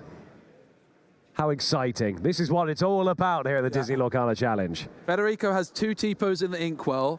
Raffaello has a Tipo on the bottom of the deck, and there's a couple Tipos on the board. And I think Raffaello has a Tipo in hand as well. Tipo is everywhere they possibly could be right now, apart from there's no Tipo in the discard pile just yet, but I'm sure that will change rather soon. Oh yeah, they'll be everywhere at some point.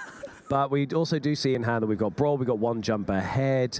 And what's going to happen, we're going to see Maui get inked there. So we do now have 4. All are going to be used.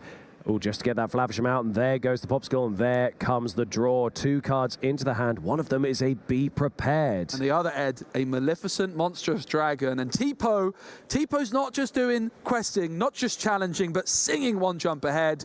Top card of Federico's deck goes into the inkwell for some more Sapphire Ramp. And despite Raffaello being the player that went first, I do think Federico might have just nudged ahead in terms of cards in the inkwell. In terms of lore, it's just 1 lore for Raffaello to none. Tipo's just made their way in to the inkwell for Raffaello.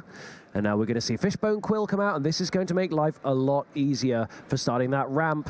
I think that might have just been a Be Prepared. It was the Be Prepared is now gone. Brawl has been used to try and get rid of Flavisham. Very, very useful. Is now going to deny Federico any options. And then Grandma Tala taking down Tipo, taking away from the Tipo tea party. Well, Tipo is now pretty much everywhere Tipo could be. It's in the inkwell, it's on the bottom of the deck, it's in the discard pile, and it's on the board. So Tipo doing just about everything right now. Brawl in hand for Federico. There's a Popsicle, there's a Maleficent Monstrous Dragon, there's that Be Prepared, and that crossbow item as well. It's going to be a Popsicle played, drawing a card for Federico, draws into that Fishbone Quill, that 3-cost inkable item. Ed, I don't know how people do this little shuffle thing with the hands. I was saying this in the previous game. I said there's 2 signs of people who play trading card games a lot. One of them is that sound that a lot of players make when they flick a card down onto the table when they play it. And the other is doing that. And some of the players that we've seen on these feature matches do it at lightning speed, which, whilst impressive, makes it very hard to see what cards are in their hand for the commentary. It certainly does. Vision of the future for Federico for 2 ink. They look at the top 5 cards of their deck and can add 1 into hand, rest onto the bottom. Oh, he's doing it again. I can't see. I can't see. Yeah, the cards Federico's looking at right now are the cards in hand. They just put down those other 5 cards on the table to decide what to add in. The Dragon, Madame Medusa, a Tamatoa, and then something on the left that I didn't quite make out. Grammatala, the card Federico's considering, but decides maybe Tamatoa might be the better option instead. Both Tamatoa and Grammatala can draw cards. Tamatoa, of course, more expensive, and seems like a much better card than Grammatala. But I think that really just shows you how strong Grammatala is. The fact that Federico is considering it over the Tamatoa. But there's also the fact that in hand is both Fishbone Quill and the crossbow, which means that Tamatoa is going to get ramped up by utilizing those. So that's probably why. And Fishbone Quill, so despite what I just said, Fishbone Quill's gone down, and I believe that's the crossbow that's just gone down as well. And now that means we might start seeing Tamatoa in the next couple of turns. Bear in mind, there is only 6 in the Inkwell for Federico, but now we're back over to Raphael, who still has the ability to do the Fishbone Quill, try and get a little bit more in that Inkwell. But we are going to see 4 ink used. And that might just be the Flavisham coming down there, maybe getting rid. Oh, they're undoing that right now. Yeah, Raphael having second thoughts. Now, the Fan Crossbow, Ed, I've had to look it up because I'm not exactly certain what it did, but you can exert and spend 2 ink, and chosen character gains -2 strength this turn. That's not great, but you can exert it, banish this item, and banish chosen banish chosen dragon character. So in a mirror matchup, the crossbow, you can banish it to destroy your opponent's Maleficent, Monstrous Dragon, the Sisu, and then you can pull it back from the discard with Tamatoa. So I think this crossbow is very much a tech for the mirror matchup, and Federico finds himself in a mirror matchup in the semi-finals with the Fang crossbow down on the board. They play a Porpsicle for 1, they draw a card. Brawl, Tamatoa, Maleficent, Monstrous Dragon, and Be Prepared are the options, as well as one other card. It's going to be Brawl, and it's goodbye Flavisham. That is the key thing yet again for Federico, removing those Flavishams as quickly as possible every time. The other Brawl is inked, and it's a pass. Lots of ink left over, but importantly, Ed, they removed the Flavisham. They could have spent like 8 ink on the Tamatoa, but instead just spending 3 ink on that Brawl to deal with Flavisham. That is the power of Hiram Flavisham. It certainly is. That's the long-run game. Sure, if you get the Tamatoa out, that's a short-term game that might not actually end up helping if your other characters, well, if your opponent's other characters, rather, can ramp. So this was probably the smart thing to do. But now just having a quick look at what was in the discard for Raffaello, probably just to have a quick assessment of what might likely be left in the deck, although I don't have a very good memory. We're seeing a Vitalisphere. I don't have a very good memory. I wouldn't remember what's in the Inkwell and what's not and what's in the discard. I would be hopeless at that. Absolutely. Vitalisphere is coming down though, and that's always a good thing to have on there. But I think that might be all we're going to see from Raffaello. We do see Hiram Flavisham. Wow. There we see the Porpsicle. Yeah, the Flavishams, once you find one, they can start chaining together. And that's also the power of Vision of the Future, being able to dig more for those Flavishams, or exactly what you need at that moment in time. The hand is a Maui, a Be Prepared, a Maleficent, a Vision of the Future, and a Tamatoa. And it is going to be Vision of the Future. Federico looking at 5 cards. Flavisham, Be Prepared, Lucky Dime, Medusa. Not sure what was selected there. Might have been another Flavisham. It's going to be Maui into the ink. Yeah. And it's going to pass on over to Raffaello. Now, I have to say, Federico, the board is looking a bit better for them with that Flavisham and the cards in hand. But Raffaello is leading the battle in terms of lore at this moment in time. Tipo continuing to quest. Raffaello not able to remove the Flavisham. That is a big moment in this game. As Flavisham quest for 1, Federico with the first lore on the board, but the Flavisham just able to draw those 2 extra cards now. It's going to be a Tamatoa and a Fishbone Quill. Oh, this is starting to get good. And you're right, the more I keep looking, did we see Raffaello ink the dragon, knowing that they have the crossbow ready at any point on Federico's side? You could be right. Yeah, I think we did, because I don't think I see it in the hand anymore, but we do have Federico with that still in hand, as well as the very famous Baker favorite, Be Prepared. Yeah, Federico counting out all of their ink, making sure they've got everything right and they know what they're doing. Everything gets exerted.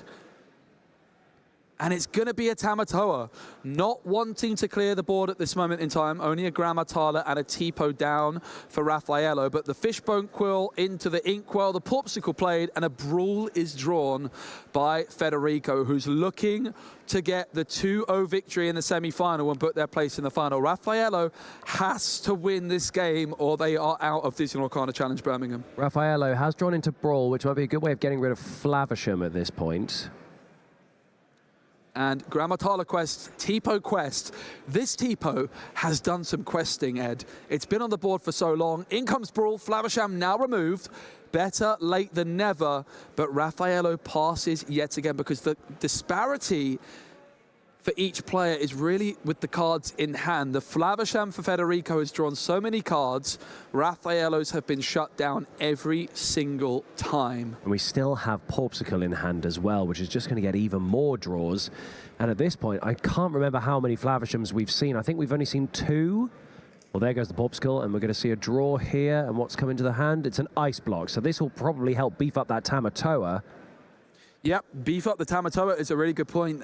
Each extra item Federico has in play, Tamatoa gaining that 1 extra law, but also just might help Federico, for example, use a legendary Sisu to remove a Grammatala, and might just prove to be quite a useful card to have down on the board. And it does come down, the Ice Block. 4 items now in play. That's 2 Popsicles, the Ice Block, and the Fang Crossbow. Tamatoa quests for 5, jumping from 1 to 6, and suddenly Raffaello is getting caught up to. Federico is hot on the heels of Raffaello. Now, what we're probably going to see is maybe the Popsicle come down again. What we're certainly going to see, what I imagine we're going to see, is that Hiram Flavisham is about to come down, and we're going to get even more. That's why you want to quest with the Tamatoa first, maximize what you're getting off all of those items, and then just try and get more drawing power to follow up in the next turn. I might be wrong. Oh, that Brawl is going to go down into the Inkwell. No, it's not. Okay, second guessing. Just give it a second. Just give it a second. You've got loads of time. We've had 40 minutes and we are in game 2. Yep. And it is, of course, untimed at this part of the tournament. It is going to be Brawl into the ink. Okay. And rather than Flavisham, it's going to be a bit more of an aggressive play. It's another Tamatoa. Now, the risk of this for Federico is that they're almost inviting that be prepared for Raffaello to come down, because you've got to anticipate that there's going to be a big board clear in your opponent's hand at this stage.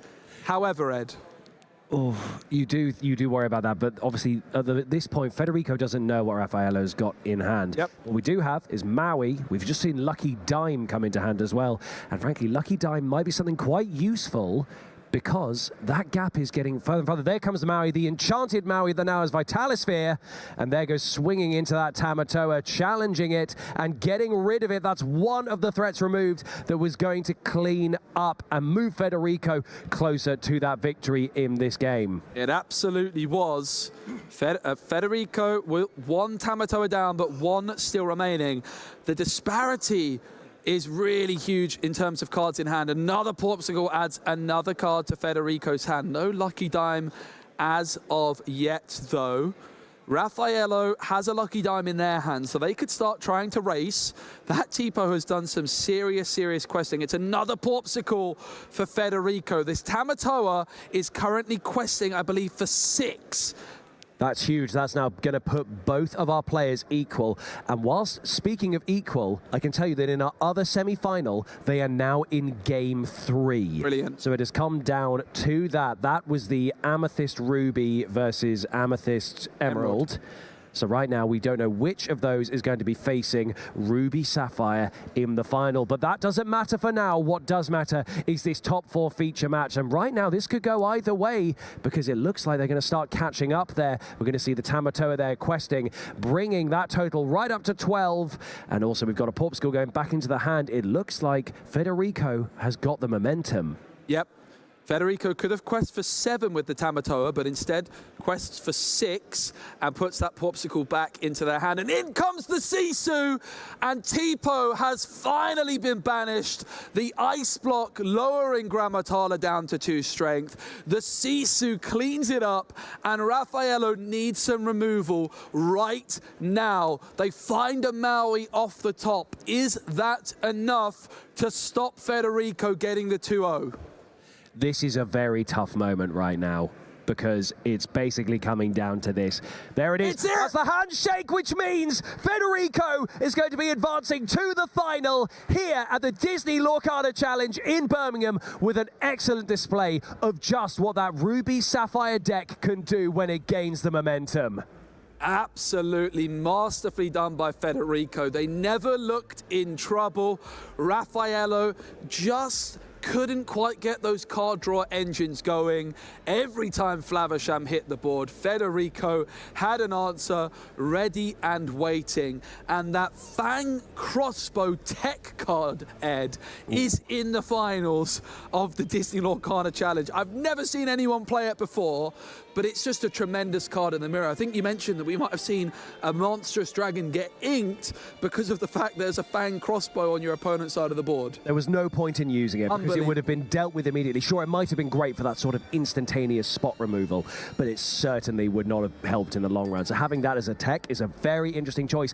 Is it going to help, though, now going to that final? Because that is where that deck is going. It's straight into the final against either Ruby Amethyst or Ruby Emerald. I don't believe there are any dragons. There might be a single Sisu. Yeah. Legendary Sisu, maybe the 3-cost Sisus in Ruby. I very much doubt there's any in Emerald Amethyst, but the beautiful thing is it's a one copy of a tech card, but with Tamatoa, you can banish itself to banish a dragon and then pull it back with Tamatoa, use it loads of times again in the mirror, and then when it's not the mirror, you can ink it. And even if you can't ink it, you can always just banish it with Flavisham to draw 2 cards. That's not that bad at all, is it, Ed? No, not bad at all. It's a very, very interesting way of playing this game. And look, it carried to a victory. We did see those Tamatoas and all of those items really carrying all of that momentum straight into the final. And now, speaking of that final, we can go and have a word with our winner who's made their way into the final here at the Disney Lorcana Challenge in Birmingham. Thank you very much, Ed. I'm here with Federico, who's just booked their place into the final of the Disney Lorcana Challenge in Birmingham. So first question, I suppose, how happy are you feeling right now? Pretty good right now. Kinda just waiting for the finals. So I just try to keep my temper down, you know, and let's see how it goes, but pretty excited for the finals. I think that sounds good to me. So coming into this tournament, what was your goal? What was your aim coming in? Well, you know, the Mickey Mouse goal is something I was looking for. And yeah, luckily I achieved that and didn't expect it, honestly, because didn't go how I expected to go the tournament on day one. But, you know, somehow I ended up on 5th place on the standings. So, yeah, pretty good right now. That's pretty impressive after all those things. So when you say it didn't go how you expected it to go, can you tell us a bit more about that? Yeah, so, you know, I played with my friends and we decided to play Ruby Sapphire. Because, well, obviously it's one of the most dominant deck there is now and most powerful, actually. And we expected more Steel Songs to go against, which I only faced one in Swiss. Oh, no. And, you know, by far it was the most dominant deck, Steel Song. And right now there's this conversion rate where Ruby Sapphire is getting more and more dominant because it has a really good matchup against the previous best deck. So, yeah, it's just a whole thing of matchups and... Yeah, but well, pretty good. I went against 2 Steel Song in my top cut in top 64 and 32, so I really can't complain. But yeah. I have some friends who did bring Steel Song to the tournament, and they tell me all they played against was Ruby Sapphire, and they had a very bad day. Yeah, so, I figure. With it being the best deck then, were you worried about too many people trying to counter it? Were you worried about too many people preparing? Or were you just confident in your ability to pilot this deck? So the deck is really, really, really powerful. And in this kind of format where there is a deck that is better than others, I'm looking forward to play that deck, even if all the other decks try to counter it. Because they try, they're not like doing their own game style, their play style. So in the end, the best deck will always be the best deck, and the others will just be, you know, weaker decks that try to do their best to keep up with it. And I really thought that Ruby Sapphire was the best deck, and especially for the best of 2. Because they're so, you know, when you just open your hand and you start ramping, once you establish and you control the early mid game, the game is always yours. So yeah, that's what I really like about being able to control as much as I can. No, that's a fantastic explanation. I enjoyed that. Thank you very much. Now, you do have one very unusual card in your deck, that Fang Crossbow. Yeah. How useful has that been today? So honestly, it was a surprise because before the tournament, I never played the card before. Never. So I just trust my friends. They say this card can be good, especially in the mirror match. So in the end, we end up playing a few cards. They're just one-off, and they're there for the mirror match because we expected a lot. Yes. And one of those cards is Fan Crossbow, because in other matchups, you know, you just reduce the attack of one of their characters and then pop with Brawl, see, Zoom, and do this. But especially in the mirror match, there's a lot of things to pop, and there are the big dragons. Oh, yes. Which they're there, so you don't really want to waste your preparation, your Maleficent to get rid of their Maleficent. You just, with your own Maleficent, you want to get rid of the Tamatoa. Otherwise, it's just a suboptimal play, let's say. And yeah, Crossbow, we're in clutch actually, because I feel 2 Steel Songs, 2 mirror matches, actually 3 mirror matches in a row. Oh, wow. Yeah, so yeah, it went in clutch because it really needed. And another card that was stashed in for the mirror match is the Dragonstone. Nice. It's just a one-off. Yep. But in this kind of matchup, you don't want to waste. Like, the pro of this stone is that it keeps you putting mana in your ink, and you don't have waste cards from your hand. No, so you keep your hands together. Yeah, so you have more resources in the late game than your opponent for sure, because he has to use cards from his hand and you don't. Simple as that. I mean, look, your tech for the mirror, you play it, you say 3 in a row, so top 16, top 8, top 4. Sounds like you made a very good meta call. Well, congratulations. Thank you so much. And we'll let you go and get ready for the final. Very good luck. Yeah, thank you so much. The good news for you, lovely ladies and gentlemen watching at home, that final, the other semi-final, they're into game 3. We're not going to be long now, ladies and gentlemen. So grab yourselves a nice cold beverage. Don't go anywhere, because we're going to need to crown a champion pretty gosh darn soon.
Welcome back, ladies and gentlemen, to the Disney Lorcana Challenge in Birmingham. We got a final to get to. I got to speak to one of the lovely people in our final. We have decided the other. It's Amethyst, Emerald, and of course, it's Baker. Oh, thank you. It's so good to be here. I'm so excited for this final, and what a matchup it is going to be. My baby Ruby Amethyst did it again. We're in the finals, but we have a lot of work to do if we want to win. Emerald Amethyst, I do think is one of Ruby Amethyst's hardest matchups.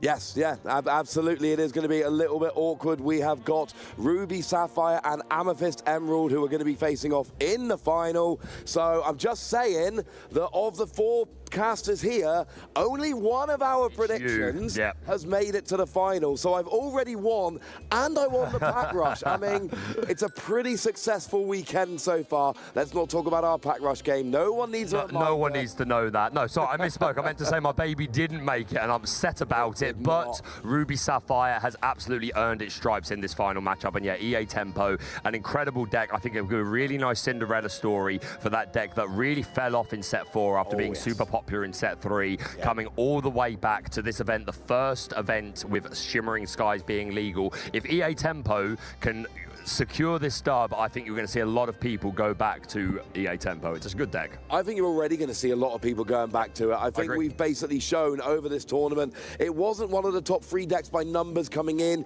It wasn't one of the big talked about decks coming in. There were 3. We had your Ruby Sapphire, which is in the final, your baby, Ruby Amethyst, and then we had your Steel Songs. They were the 3 coming in that everyone was expecting. But this EA Tempo, as you like to call it, yeah, it's legit. It's here. And when set championships kick off in a couple of weeks, I think most of the people watching are going to be playing against 1 or 2 of those. Yeah, I imagine, you know, we've reached this point where maybe we were in a big 3 meta. We had the big 4 prior with Emerald Steel when Bucky was still around, but so far it seems like these 3 decks are the decks to beat. Not that other things can't win, of course they can, but another thing in the final. There you go, but no huge surprises here. It's going to be so good to watch these players. They've come through such a long tournament. They had 9 rounds of Swish yesterday, Ross, 2-game format. Then they've made their way through top 64, all the way down to the finals. They have won an incredible amount of prizes. The foil versions of Cinderella, Rapunzel, the Rapunzel playmat, the invitation to the European Championships, Ross. And what's the most important one? Well, the invitation to the championships. Well, yeah, fair. I think you're talking about your cereal Mickey. We love that cereal Mickey. We sure do. And a lot of people, you know, you hear my interview with Federico a minute ago. What was your goal this weekend? I wanted to try and get that Mickey. So a lot of people are going after that. And yeah, it is just the single most sought after card in Disney Lorcana. Maybe at some point in the future there will be something else. But right now, it is that cereal Mickey. It sure is. What a beautiful card. Gold plated and, as you said, completely unique.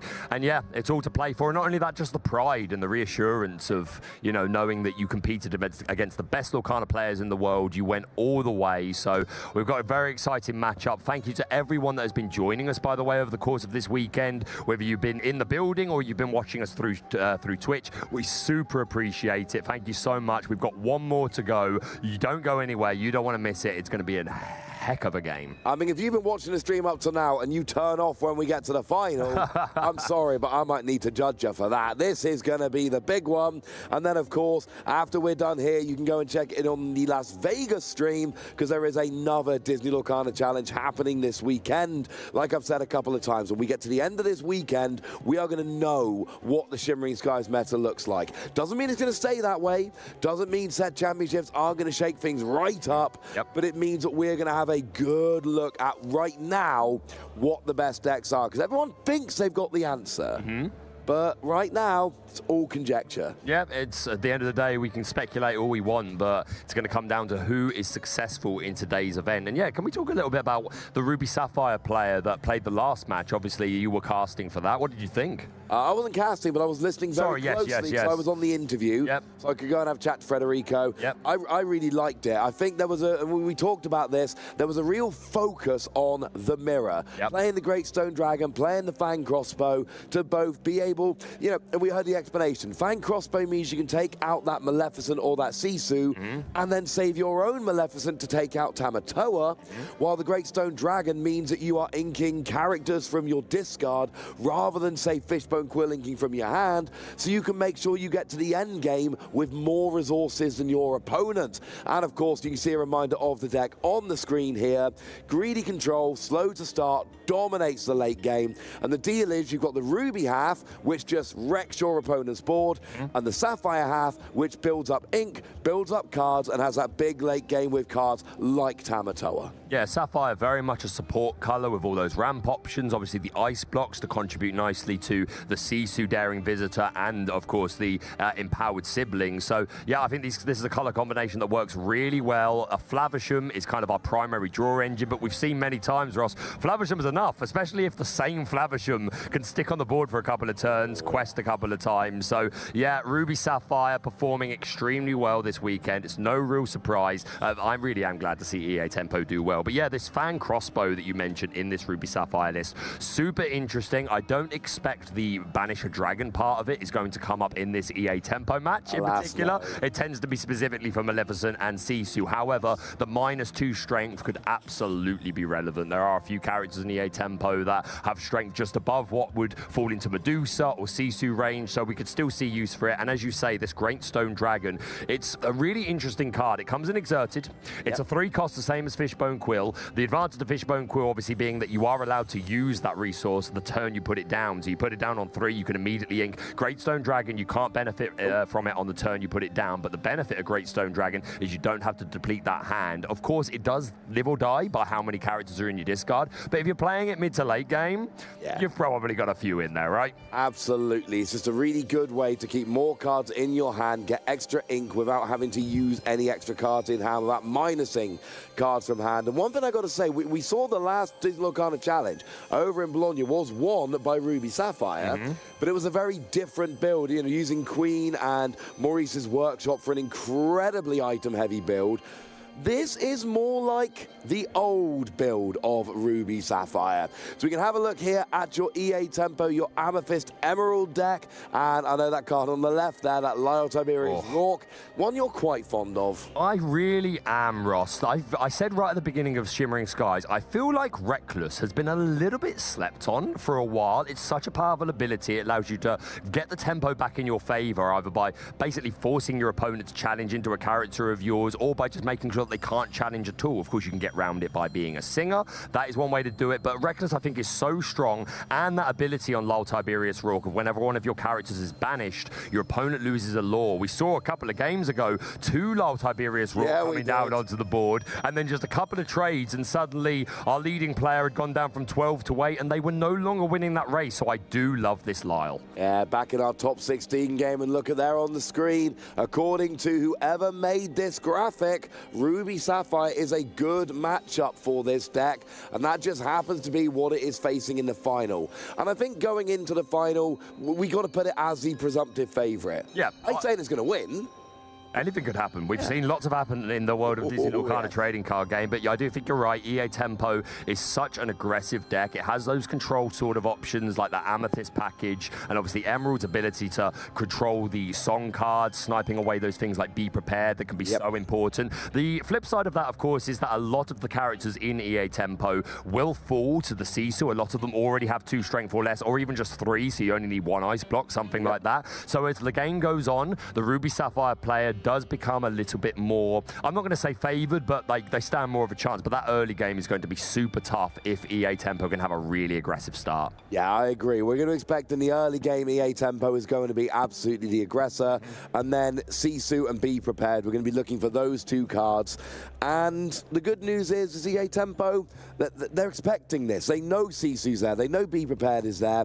So as you get to that point in the game, you might see holding a couple more characters, playing slightly less aggressively to give them a chance to rebuild their board after a wipe. Yeah, 100%, but we can't sell short the power of the Ruby Sapphire Lucky Dime. We've seen many times before, you could be really, really, like, have 0 law. Your opponent could be 17, 18, 19, but we know firsthand, Ross, I know you know particularly well, the power of Tamatoa plus Lucky Dime. We've seen in the past on stream 0 to 20 in 1 turn. 9 items on board, along with the Tamatoa, gives him 10 lore, quest, tap the dime, or exert the dime, sorry. I bet this is the sort of stuff you dream of, isn't it, Ross? Oh, it makes me so happy when I see stuff like that. And for a lot of the time, for the Ruby Sapphire deck, it is that. It is get to the end game. And the reason the Ruby fits so well with it is because Ruby helps you get to the end game. Using those characters to start clearing the board, Be Prepared, Sisu, Maui for the occasional big threat, etc., etc. And then that clears the way for your Tamatoa. We're not seeing much Bell or Ariel in these new lists of Ruby Sapphire in set 5. It does seem to be a Tamatoa. It's a Tamatoa party. Ariel and Bell, other item, well, really Sapphire, you know, Bell. Sapphire Steel, I think, utilises them quite a lot. Exactly. And well, I mean, Ariel works very nicely because you quest for 5 if you got more items in play. But it's a room issue. There's just not room in the deck. So you are relying on Tamatoa more so than, like you say, these Sapphire Steel decks that could play the others. Yeah, I think you're absolutely right. Sometimes you would see the Bell Strange but special specifically for the mirror match. Yes. Just gives you another one of those options that can quest super high, hopefully come out in the lead on that race, especially because Tamatoa being such an expensive character, quite a lot of the time it can be the only character that you can afford to put on the board, whereas if you're putting down Bell, perhaps you've also got enough thing to put down a secondary character and protect yourself against things like Tremaine and Beaking. Obviously not necessarily in this match, but something that you bear in mind when you're deck building in general. Oh yeah. So I just want to take a look at this deck list. Obviously we've already seen, Jonathan, on stream today, a super interesting list running just one copy of Cogsworth, a Luminary Keeper, just a nice little tech there. We've got a couple of Rafikis, there's a 1-drop, lots of crabs. We saw those crabs putting in an incredible amount of work earlier against Steel Song, helping to take out things like the Cinderella Stout-Hearted. We've got the 1 copy of Bell, Accomplished Mystic, and 2 copies of that Ursula, Sea Witch Queen, which Ruby Sapphire doesn't do a lot of singing, but there could be instances where that Sisu might want to sing Be Prepared, so it could shut it down. But don't forget that Ursula, Sea Witch Queen also has the ability where it can exert opposing characters, and maybe that's a route to taking out a Tamatoa that's hit the board or something like that. Yeah, being able to exert it the turn it comes down. Generally speaking, you have to challenge exerted characters, so you get that 1 turn of grace while the ink is drying. But a card like that can exert a character, go after it straight away, just not give your opponent any chance to use those characters. Don't challenge and get rid of it after it's been used once. Challenge and get rid of it before it's been used once. Yeah, don't even give them the chance to gain advantage from that. We've got a couple of copies of your Welcome, Kick Cloud Kick, a nice early board control card. Maybe that can help offset any, like maybe an early Flavisham or something. Obviously, you know, you can always replay Flavisham to get the card draw, but that costs you 4 ink, Ross. So sometimes that's exactly what we mean. We're just trying to put the tempo back into our favor. Yes, you may be playing Flavisham again, but you've had to spend ink to do that. You weren't able to progress your turn any other way. And me as the EA tempo player, I've got all these aggressive characters and I'm just going to keep questing. 1 copy of the Cursed Merfolk as well could be super interesting. We saw earlier when Jonathan was playing, Ross, they were throwing that card away in the early game because they were all against Steel Song. And obviously Steel Song has a bit of a habit of going Cinderella Ballroom Sensation and then let the storm rage on. So very wisely thrown away. But against Ruby Sapphire, this would be, I would imagine our EA tempo player, if they find this in their opening mulligan, it is something that they're going to keep, because Ruby Sapphire may not be able to answer it for a few turns. No, it's a great turn 1 option. It's a 1 cost, a quest for 2 lore, and all you need is a couple of turns of your opponent not answering it, and it becomes a big problem very, very quickly. A lot of new set 5 cards in here. This really is a deck. We got that. We got Clarabelle. We've got Mother Gothel, a couple different versions. We've got Banzai as well, and of course we've got a couple different Clarabelle. So it is a deck. This EA tempo really does like these new cards. Oh, and also the 5th Spirit as well. Yeah, that 5th Spirit has done a lot of work this weekend for tons of Amethyst decks, even Ruby Amethyst choosing to use it. That ability to exert, rush, and evasive, it's proved very, very strong. And yeah, this EA tempo deck, 1 card that will be, I think, quite useful in this matchup is that Mother Gothel that you just referred to. On play, your opponent chooses a character to return to their hand, so kind of a Tremaine Beaking-esque effect, but obviously not banishing, returns it to the hand. But if we need a way to remove that big Tamatoa that's just come down, this could be a pretty reliable way of doing it. Yeah, and when we've seen time and time again, when a character like Tamatoa is on the board, sometimes it is literally just too big to get rid of. So what you do instead is you get rid of everything else, and then you've got Lady Tremaine or Beaking Undisputed, or in this case Mother Gothel, and your opponent gets to choose which character gets banished or goes to the hand, depending on which card you're playing. But if you leave them with only 1 character there is no choice to be made. It's like playing We Don't Talk About Bruno with a 0-card hand. Put your opponent's character into their hand, and then they get to choose what to discard. This one or this one? Yeah, Tempo as well are using that new Clarabelle that has been extremely popular in Shimmering Skies. I've seen people draw 10 cards off of this in a turn before, Ross. However, Ruby Sapphire, while admittedly we keep saying Flavisham is an incredibly powerful draw engine, it's not known as a deck that often has a ton of cards in its hand. Like, yes, it will draw through Flavisham and then ink that with Fishbone, ink this would be turn, play all this. So the Clarabelle may not be in a position to get that much advantage in this particular matchup. It may happen. Maybe the Ruby Sapphire player will just keep drawing, but Clarabelle not necessarily going to be the most useful card in this matchup, but tons of other cards in this list that are going to help. Gothel, you're welcome. Ursa Deceiver could put, if we can get rid of those Be Prepared. I'm actually just going to check how many Be Prepared this Ruby Sapphire player is running. It is only two copies. That is not a lot. We often see 4, we sometimes see 3, but 2 if you're trying to make some room. Just come back to Clarabelle quickly. Please do. Clarabelle's one of these characters. When it was first revealed, I looked at that and I'm like, that card's ridiculous. And it felt like everyone's just like, nah, it's fine. And then a few weeks went by and people started testing and people were like, oh yeah, no, Clarabelle's ridiculous. You basically match hand sizes with your opponent at the end of your turn. If you've got fewer cards in hand, you draw until you've got the same number. And what I love about Clarabelle is, if you've got more cards in hand, you don't need it.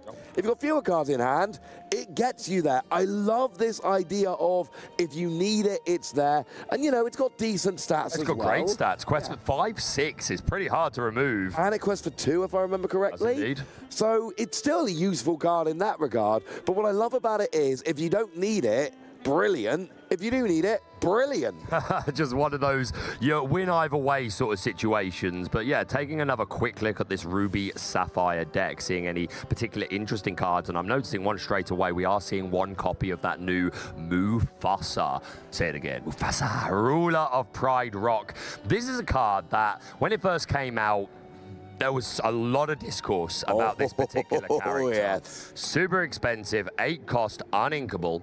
On play, you shuffle up your Inkwell and return 2 random cards from that Inkwell to your hand. So an on-play ability is pretty cool. Card draw is obviously very good. These are cards that you've inked. And I've seen some people say, well, if you've inked it, then you didn't need it. But I don't agree with that at all. Sometimes you're in a position where, like turn 1, maybe you inked that Maleficent Monstrous Dragon because it's not a good early game card. But if you can get something like that back with the Mufasa, that's incredible. And of course, the secondary ability of Mufasa, when he quests, we can re-ready all of our inks, and we could be in a position where we can have Mufasa on the board. Hopefully he survives a full round. Come to our turn, we use all of it. Maybe we play Dime, maybe we exert the Dime, and then we can quest with Mufasa, get all our ink back, and do some more.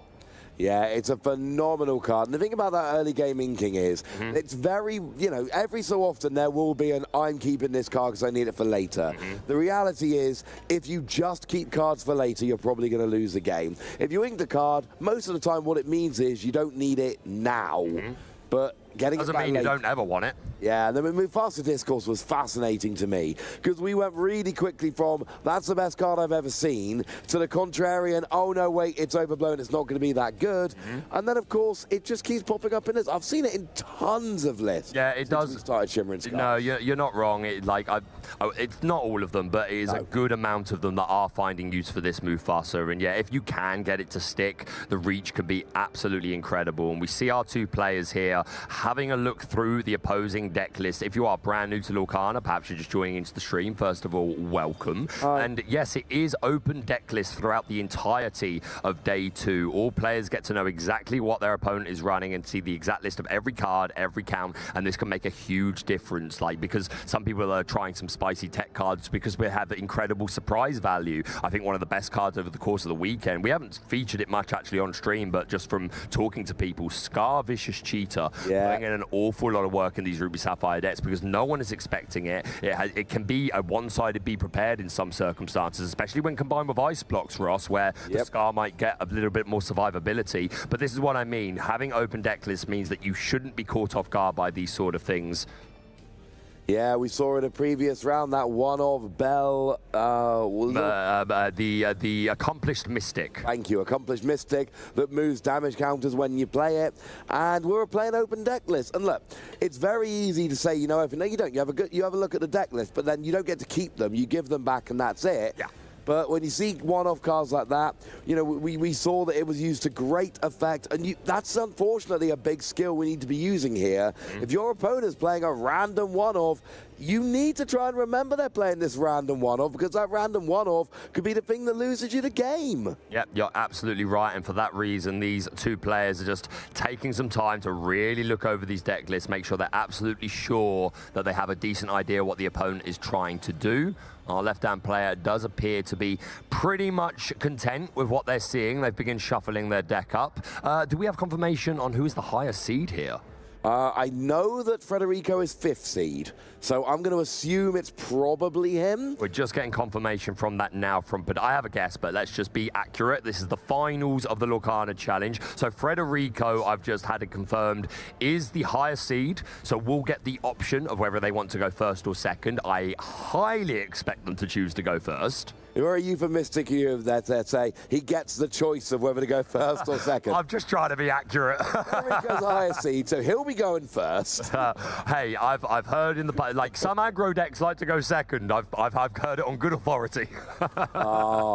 What? No. In two-game format for the surprise element is the theory there. But nonetheless, we're not talking about aggro now. That's for another. Aggro. You want to talk about aggro? Okay, you've got until they start the mulligan. Go on, talk about aggro. Okay, the theory very simply is, by going second, you get the surprise. Your opponent's not prepared. You win a surprise game because your opponent isn't playing properly against aggro, and by the time they know what they're playing against, it's game 2, you are going first, and they can't really prepare because you're going first, it's too aggressive. Boom! There's my bit about aggro. I'm impressed, Ross. Very good, but of course, very different in this circumstance. 2-game format. You will get to go, one player will go first twice, and vice versa, and we are shuffled up.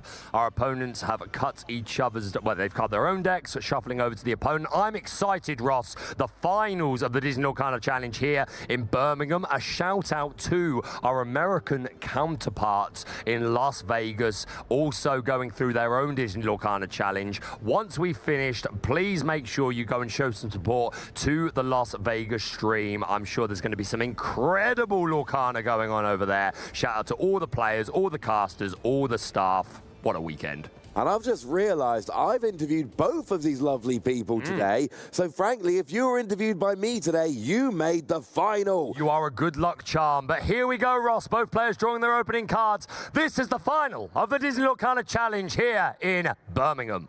We've got Federico on Ruby Sapphire. We've got Jonathan on Amethyst Emerald. We're assuming that Federico is going first here. And, I mean, well, an ink and a popsicle would be quite nice. That's what we usually see, right? Yeah, ink and a popsicle. Yeah, that tends to be the way the Ruby Sapphire players like to go. And let's not forget, of course, the player that is going first does have to mulligan first. That is one of your kind of like your silver lining to going second, that you get to make your mulligan decision after you know how many cards your opponent is mulliganing, which maybe gives you an idea of how greedy you want to be with your own mulligan. Yeah, someone I spoke to this weekend told me, well, I saw my opponent mulliganing 7, so I knew. Oh no, that's right. It's I didn't have to mulligan at all. I just played my opening 7-card hand. So my opponent knew that I had a great opening hand, and that is information to which you can react. Exactly. Now we do see a Fang Crossbow in hand there, which it's inkable, but it's not exactly a great card in this particular game. We don't have a Popsicle yet, I don't believe, but we do have an Ice Block there.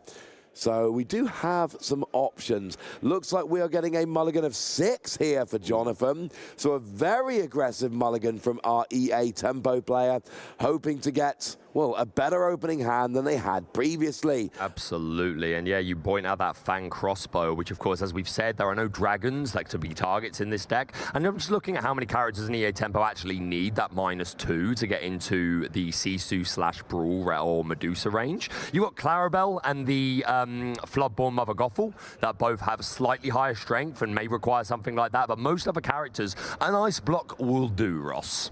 That would be quite nice. We're going to be looking for those big swings as we go. Looks like we are ready to go. If Jonathan's mulligan, that means both players have mulliganed. Yeah, we're going to ink the crossbow straight away, as expected. Play the Ice Block, exactly what we would have thought for turn 1. And now we are over to Jonathan. Yeah, if it's not an Ice Block, it's going to be a Popsicle. This time we had the Ice Block come down. And we've got we've at least got Rafiki, so there is a 1-drop in hand there. There is. We're also seeing that Ursula Deceiver, and this is one example, Ross, straight away of the play-draw disparity having a huge difference, because we see Federico is holding a 1 jump ahead. I strongly expect that will come down this turn. If Jonathan was going first, he would have been on turn 2 quicker. He would have been able to play the Ursula Deceiver and snipe that 1 jump ahead. That won't happen in this game, but just important to point out these interactions that are set by who's going first. No, absolutely. That 1-turn difference can make a huge difference. A lot of thinking here from Federico. Of course, we are in an untimed final here, so don't worry about the clock. Worry about making the right plays. We are inking a... Is that a brawl? It's a brawl that's making its way down. And it is 1 jump ahead, as expected. And Jonathan's going to be thinking, I could have got that with the Ursula if only I'd been going first. But actually, who just goes first here is very fair. Jonathan was a 35th seed.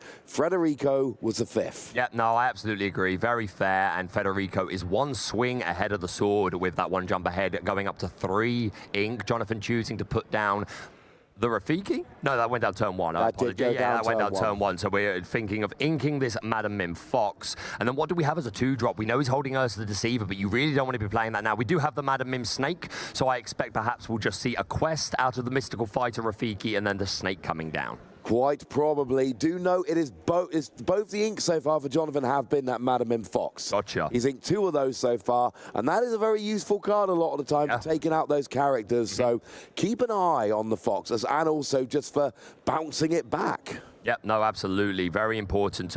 And the best players are doing that, Ross. They're noting every single card you ink, and not just for the sake of knowing, okay, that's 1 less of them in your deck. They're also thinking, okay, if you've inked that, what might you have? You wouldn't have inked that if this was the situation. There's tons of thought that can go into this, and players can really get some intel just from paying attention to what their opponent is inking. We are going to pay that 2 ink, and down does come the Ursula Deceiver, hoping for a hit, even without the 1 jump ahead being there. We do not get one, but we do get some information, a Tala, couple of Flavishams, and that Fishbone Quill. Yeah, and the good news is that Federico will be on 4 ink this turn, so Hiram Flavisham can come down, start that draw engine rolling. There's already an ice block that can be banished to draw a couple of cards. Yep, you're right. And another reason why Jonathan might have been inclined to go down this Ursula Deceiver route is because this Rafiki is fairly safe in this matchup. Some of the builds play Queen of Hearts, but again, Jonathan's seen the deck list, so he knows that that isn't in the list. So this Rafiki is very safe to quest, and then Ursula can quest next turn. So this is just a more aggressive play, Ross. If he'd have gone for the Snake, that's just 1 lore sitting on board. And as we said at the beginning, it's the early game that EA Tempo really want to take advantage of before we get too late into the game. Yeah, you're worried about things like Sisu and Be Prepared coming down and wrecking your entire board. Yep. So Federico here, I would imagine Hiram Flavisham is coming down here. The decision appears to be what gets inked in order to pay for Flavisham here. And a decision has been made. It looks like we're inking 1 and, actually playing the Grammatala instead here. Yeah, for sure. It's still card draw, and Federico probably just valuing that ice block, knowing how important it could be as the game progresses. So, yeah, Flavisham could have been an option, but Tala is a perfectly good one. She is still card draw, and we can play Flavisham on a subsequent turn, maybe, if we can find a Porpsicle. Yeah, Porpsicle was good. You play Porpsicle, draw a card, get rid of it with Flavisham, draw 2 more cards, and then you've actually drawn 3 for 1, which is a very nice trade. We are paying for the Snake now. Madam Mim Snake is down. Rafiki goes back to the hand. We're inking a Mother Gothel, and we are replaying that Rafiki. So now we've got 3 characters on board, all of whom can be questing next turn. Jonathan's on 2 lore. Could be more very soon. Absolutely. Choosing not to quest with that Ursula Deceiver makes little sense with that Grandma Tala on the board. Would be just a very efficient challenge from her. So let's keep Ursula safe. And again, that Rafiki quested before being bounced to the hand with a Snake and put back down. This showing the aggressive game plan of Jonathan. Just wants to accumulate as much lore as possible in this early game. Have a formidable field before Federico opens up these cards like B-Prep and Sisu. Yeah, and that seems to be a very good option indeed. Federico here's got Grammatala on the board. We know the hand isn't phenomenal. You did get a card from Grammatala last turn. You get to look at the top 2 cards of your deck. 1 goes in hand, 1 goes to the bottom of your deck. But there's still only, is it 3 cards in hand or 2? 3 cards. Does look like 3 for sure. Also worth mentioning, our Ruby Sapphire player Federico here is playing 2 copies of How Far I'll Go, which is fantastic ramp plus card draw, a song that Grandma Thala can sing quite easily. Yeah, it's like Grandma Thala, except instead of a card going to your hand and one going to your deck, one goes to your hand and one goes to the inkwell. So very nice for advancing pretty much everything. Sure. Now, I still feel this would be a nice turn to play Hiram Flavisham, but maybe I'm just too excited. No, chooses to play an Fishbone Quill and pass, but the Fishbone Quill is already gone. Yes, so Jonathan putting down that 1-cost Clarabelle, who has the built-in ability we can pay extra ink to banish an item. Super strong. Yeah, play it as a 3 cost, get rid of an item. And because it's a 1-cost inkable that can shift into the good Clarabelle, we'd play it without that extra skill to get rid of an item. Can I be honest with you, Ross? When I reviewed this set, I was like, don't play the Floodborn, play the 1-drop. The 1-drop is fantastic for that item removal. Oh. Yeah, that was my honest early opinion. Well, I would play it as a shift target if it didn't have the item removal, but it's got the item removal as well, so it just everything about that card is fantastic. Absolutely right. This ice block going to be exerted to lower the strength of Madam Mim Snake by 1. So Madam Mim Snake is now a 2-strength character. Absolutely. Rather than 3. We got more ink about to be used by Federico here. What we going for? I'm very curious. Looks like we're using...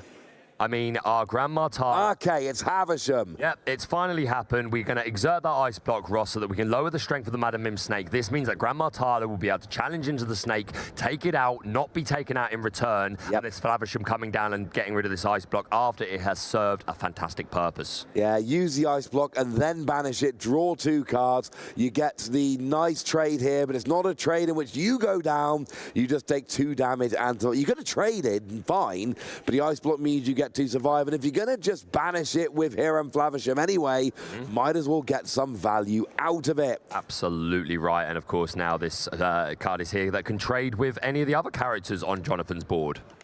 Yeah, we like this very much indeed. So... Jonathan is holding on to a Clarabelle. We do have that Floodborn in hand.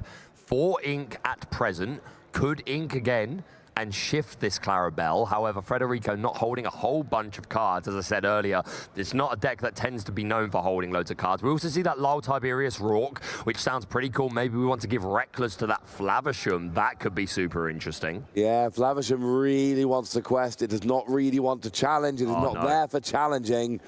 So making it Reckless, forcing it to challenge if it's able to, is fun. And of course you can give Reckless and set up for a challenge they don't want to do. There is the shift into Clarabelle there. So Jonathan at the end of the turn is going to match hand sizes with Federico here.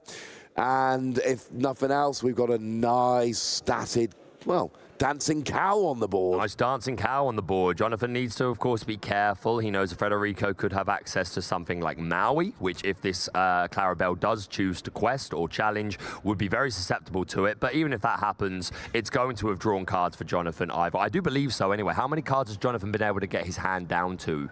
It's 2, and I believe Federico is holding 3 cards. So at least a +1, I would say. Yeah, Clarabelle. That does look like what we've got, +1 from Clarabelle. And again, it's, you know, you're shifting it on, so you're not paying the full cost here. You're questing for 2, you've got a good challenger, and the card draw is a nice little bonus. These Clarabelle cards in Shimmering Skies have got multiple good uses, all of them, and it's why it's such a good pair of cards. Absolutely. I think there's someone in Ravensburger who, with a deep love for Clarabelle, the love that she has received. But hey, the community has shared that love too. And yeah, just playing into that game plan of the EA Tempo player, Jonathan just being super aggressive in the early game, questing as much as possible, trying to keep that card control. And Federico with only 3 cards. But there's a Flavisham on board, but no items to play with, Ross. Yeah, that is upsetting, because Havisham's got that great combo where you play, you get the skill. You quest, you get the skill. It's an every single turn skill.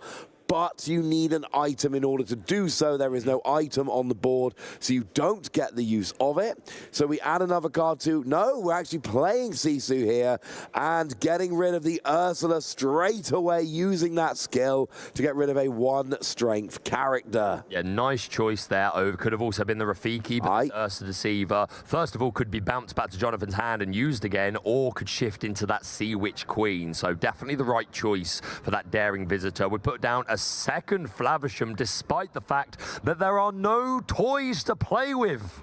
Yeah, but you've still got 2 down, and how many times have we seen Porpsicle draw a Porpsicle? Oh, you're right. And then Havisham, and then it draws an Ice Block, and it cascades from there. Yep, you're not wrong. There's a potential for a big draw turn, but you need 1 item to start the cascade. Yep, absolutely. Although Jonathan, not a whole bunch of options at the moment, does have that bell, so we could put that down this turn and take those 3 damage on Clarabelle and put them on one of Federico's characters. Either a little bit of damage on the Flavisham, but I think more realistically or likely just to go for the Sisu to interrupt that shift line, which is exactly what's going to happen. Getting that 3 damage off of the Clarabelle, keeping her nice and safe. She will dance forevermore, and getting rid of that Sisu, breaking that shift line, Ross. Yeah, you can still play the big Sisu, but now you've got to pay the full 8 cost. No discounts for you. Yeah, you don't want to do that, frankly, mate. You want to make sure that you are shifting. So shift line cut off by the Dancing Cow while also healing off. Love that very much indeed. From this one of accomplished mystics. Working so well. Oh, it's been a fantastic card. Again, I do give Joe a lot of credit for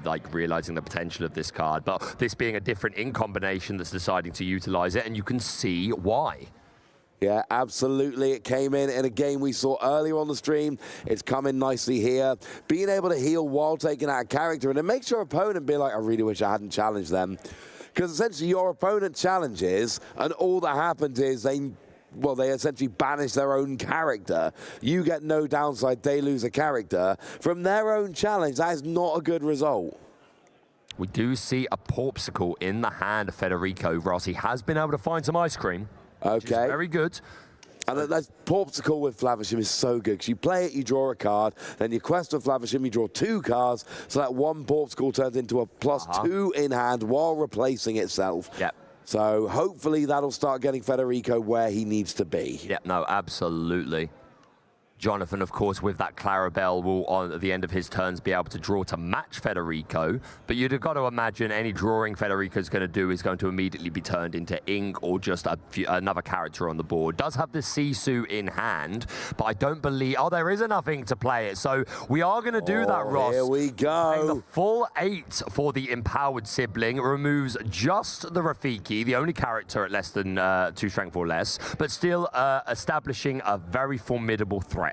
Yeah, high stats, questing for free. Federico's not gotten any lore yet, and you don't need to get lore super early with this deck. You can go for the late game with, your Tamatoa, etc. But we're a few turns in now. We're 14.5 minutes in, and basically Federico doesn't have too much of a board and has no lore, and there is a point where you need to start ramping it up. The clock has stopped, curiously, on the screen, though.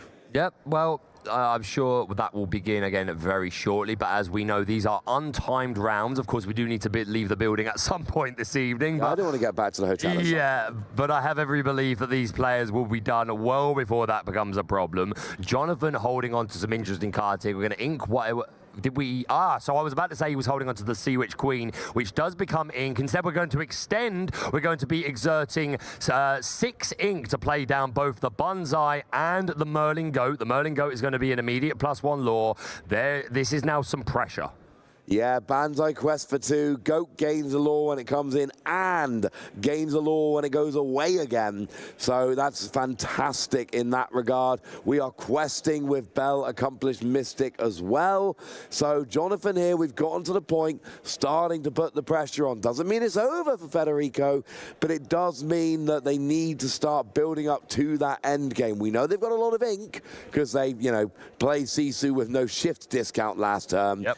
But they do need to start getting to that point where they are accelerating, shall we say. Yeah, for sure. And Jonathan is so far ahead here. He knows that Federico has this Sisu to respond to his board, but the Sisu can't take out the Clarabelle in one, can take out the Bell, but again, if Federico is challenging, he's not questing, and Jonathan has got enough characters to stick on the board and just stay in the lead. Of course, Federico could also have access to that Be Prepared, but it would not be the greatest value at all. You'd get rid of your own Sisu and a couple of Flavishams, speaking of which one of them going to play with that Porpsicle and draw an additional 2 cards. That's actually a trio of characters you do not want to lose on your own Be Prepared. Nope. Your giant Sisu and 2 Hiram Flavisham.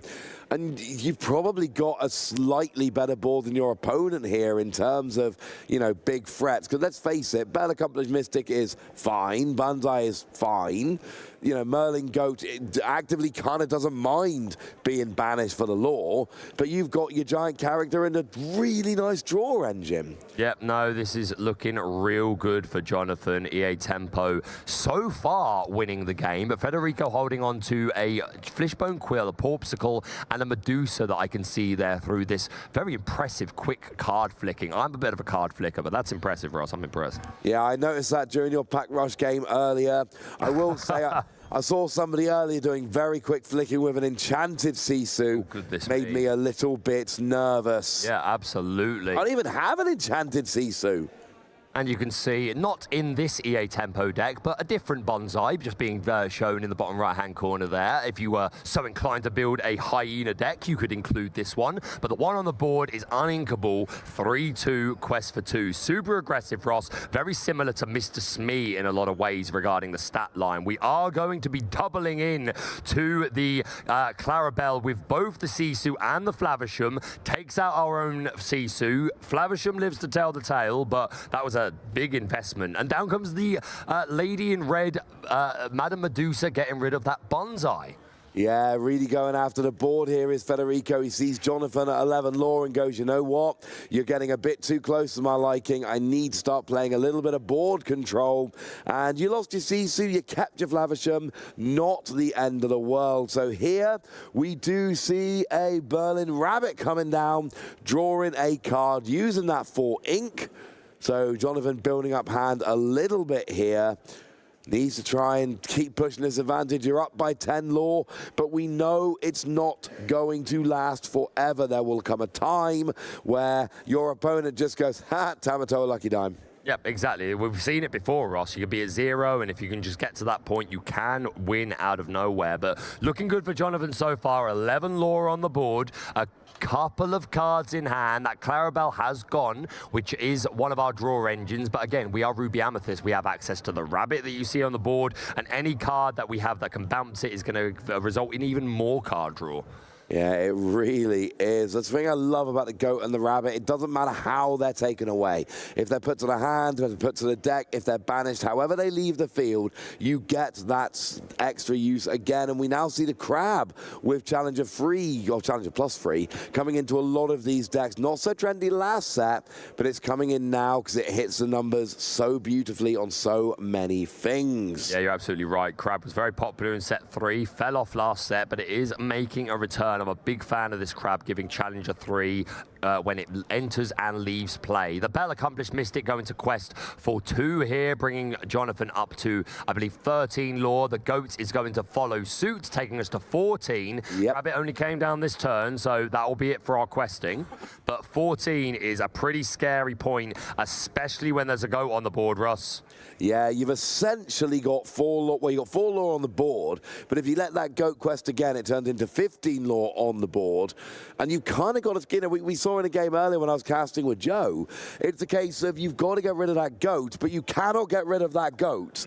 And that's how you end up losing. When it's on the board, it is going to give a second law, whether it's by questing or whether by being removed. Federico finding a Grandma Tala off the top of that. And I also see a Tamatoa in hand. I missed that earlier. Down comes some ice cream. We're going to draw a card. And, of course, Flavisham's probably going to love that.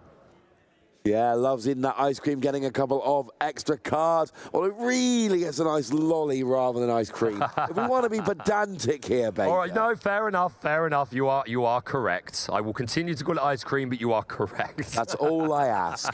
We see Flavisham, we're going to be questing, and we get rid of the ice lolly, grabbing a couple of extra cards. I really want to know what they taste like. They do look delicious when they're made in the film. They sure do. I see a Maleficent Monstrous Dragon in the hand there, that 9-cost inkable on play. Banish chosen character, an incredibly strong ability. There's a reason she's expensive, Ross. Or one of the very first cards we saw in that initial set of 6 cards at D23 when Lorcana was initially shown off. Still seeing play after a full year of the card game being out. We're into set 5. It is still here, and the chance to banish anything on play is huge. We see it getting rid of things like Tamatoa, or could get Clarabelle if another one of them came down, or Ursula if that's being a pain. Whatever it is, as long as it doesn't have ward. Well, okay, as long as they don't have ward, whatever it is, you've got them. You're absolutely right. And Ruby Sapphire taking advantage of it better than most these days, along with those ramp options. Grandma Tala going to come down and tell an ancient story, which is basically 2 cards. Which of these cards would you like? We've got Brawl, and I believe How Far I'll Go is the card tucked behind there. Yes, it is indeed. One goes to the, one goes to your hand, one goes to the bottom of your deck. So choosing to keep that Brawl, I think. Indeed, yeah, it's the How Far I'll Go that would send 1 to the Inkwell, 1 to your hand, but that will potentially be coming at some point. We're going to send another Grandma Tala into the Inkwell, I do believe. Does look like that is what's happening here. So you got a lot of ink available. How are we going to use it first? Maui, very nice. Maui is going to take someone else because it's reckless and kind of has to. So Madame Medusa takes out Belle. Maui takes out the goat, and it is just the rabbit there. But you do get the lore from the goat on its way out the door. You sure do, sending Jonathan up to 15 lore. But yes, now finally Federico has stabilized this board. Is it too late? I'm not convinced it is. Like we say, Ruby Sapphire can have incredible reach through the Dime and Tamatoa, but Jonathan is only 5 away from game. He's holding a Lowell Tiberius Rourke, 1 copy of Your Welcome, and I can't quite make out the far left card. Oh, thank you to our wonderful camera team who are trying to assist me in seeing what this is. We are going to be playing Your Welcome. We're going to play it on our own rabbit, Ross. Sending the rabbit back into the deck. We draw 2 cards because of Your Welcome. The rabbit trigger goes into the bag, and then we take that out of the bag. We draw a card because it left the board. Lovely stuff. Yeah, drawing 3 cards. And Your Welcome's a great card. It's got a couple of different uses. You either get rid of one of your opponent's cards, it acts as control, or you get rid of one of your own cards, it acts as draw. Either way, it's very rare you won't get some value out of Your Welcome. And if neither of those are suitable for you, you can always just put it in the Inkwell, Ross. Yeah, and it's got an Enchanted in the set as well, which is beautiful. It sure is. Maui gets a lot of love in this game. Sure does, as deserved.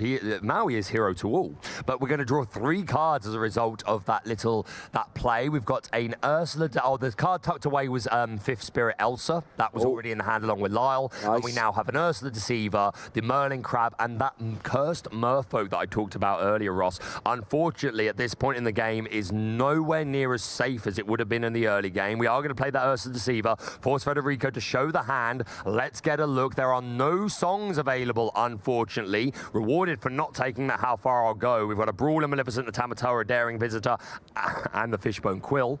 Yeah, so if you play that Cursed Merfolk, I feel fairly confident Brawl will come down and immediately get rid of it, and you will never get to quest for 2, nor will it be challenged or any of that. Great turn 1 play, but at this point, normally, you've reached the point where actually it's a little bit unsafe. Your opponent's often got an answer, but we do see that Lyle Tiberius Rourke coming down, and now Federico doesn't have much lore, but it looks like Jonathan's trying to get it even further, and we do see the Merfolk coming down. Yep. but this seems to be just baiting the brawl out of the hands. It's forcing Federico to make a choice, because this Lyle Tiberius Rourke is also a character with 2 strength that can quest, but of course, while it's on the board, whenever one of Jonathan's characters is removed, Federico would lose a law, and that is exactly what I was expecting to happen there. Choosing instead to take out the Lyle. If we'd have taken out the Merfolk, we would have lost a law, but the Merfolk is now still around.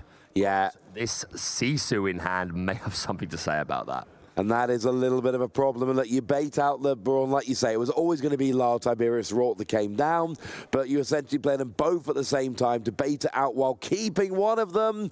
But then Sisu comes down, you keep none of them, and this is a problem. At this point in the game, cards like that, they don't tend to last. No, they really don't. And yes, this Sisu Daring Visitor coming down to remove that cursed Merfolk. Not looking so good for Jonathan right now. Of course, he's still well in the lead.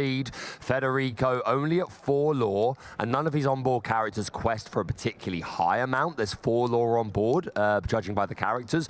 But again, all it's going to take is a lucky dime. That's Hamatar and a couple of items. So Jonathan doesn't have too long to try and find a way out of this and find that final 5 lore to get to game. And that is the problem. Jonathan just played a couple of cards that could really swing the game, and Federico was like, nope. Got rid of both of them straight away, and now look at that board. No, we're not high on items, but we are high on characters here.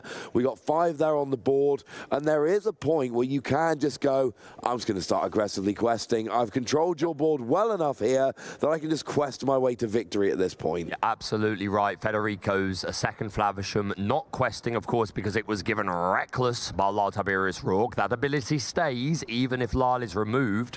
And what do we see Jonathan draw into? Holding his hand at such an angle that I can't quite see. I'm sure we'll find out very soon though, but this does look like we're coming down to the final few turns of this first game. Either Jonathan is going to find those final cards he needs to get to game, or Federico is going to start to really overwhelm and may not even need the dime. Ross, just aggressive questing, and he can play Tamatoa quite safely. Obviously, Emerald Amethyst has the Mother Gothel, but that just returns a Tamatoa to your hand. So I think actually Federico is in a much superior position at the moment, judging by the resources available to the players. We see 2 Merlin Crabs hitting the board. The Ursa Deceiver is going to quest up to 16. So we have 3 lore on board. I have no doubt the Ursa Deceiver will be removed and just 2 crabs left behind. Yeah, and unfortunately that means you're going to still be 2 lore away right now. A goat would be great. Merlin Goat would help get you over there very nicely indeed. I don't believe there's any locations in Jonathan's deck, are there? I do not believe so. Not very common that you would find. Like, sometimes you might find Queen's Castles or the libraries in there, but no locations whatsoever. Instead, a lot of 1 and 2s off. Like, we've got 1 Cogsworth, the 2 Mother Gothel, but no locations, Ross. No, so that means you are... And the reason here is you've got goats that gets you the automatic lore. Yep. Outside of that, you have to play a character, wait a turn, and then quest. And that gives Federico time to try and stop you. It means getting those last couple of lore is going to get very awkward indeed. We've got Maui, we've got Ice Block. We've got Maleficent Dragon there, which can just get rid of any character. And sure, there isn't a great, big, phenomenal target, but when all you're trying to do is just keep your opponent's board low, you can even see that coming down. Yeah, absolutely right. And yeah, even if there were locations, look at this board that Federico has built with a Maui. There's another Maui in the hand, the Grand Martala, but it's not over by any stretch. Federico knows that he is in a dominant position when it comes to card count and resources, but Jonathan at only 16. If Federico can't interrupt these 2 crabs, then he will go to 18. So Federico definitely feeling the pressure right now, needs to put in some work to remove these cards. Yeah, absolutely does. No, he's got Visions of the Future here. Love this card, Ross. Oh, it's phenomenal. It's one of the best. Let me say, Sapphire got a lot of good stuff in Shimmering Skies. This is one of them. You look at the top 5 cards of your deck, you find yourself any card you like. And I think we spoke about it on stream yesterday. Looking at 5 is more than normal. Getting any card rather than a particular category is better than normal. It's just a phenomenal card for consistency here. And we are at that stage where Federico, we're going to probably start seeing catching up very quickly. It's why I don't like playing the deck.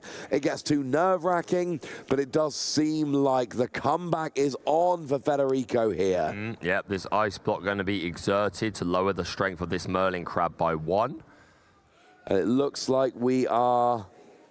Yeah, then we are questing with Hiram Flavisham, drawing a couple of cards, banishing that ice block, going up to 7 lore. Finding How Far I'll Go and Tipo. This How Far I'll Go, super good. And potentially the Grand Martala may choose to sing this straight away, just for a bit more card draw. But trying to find the way to the lucky dime, really, Ross, I think.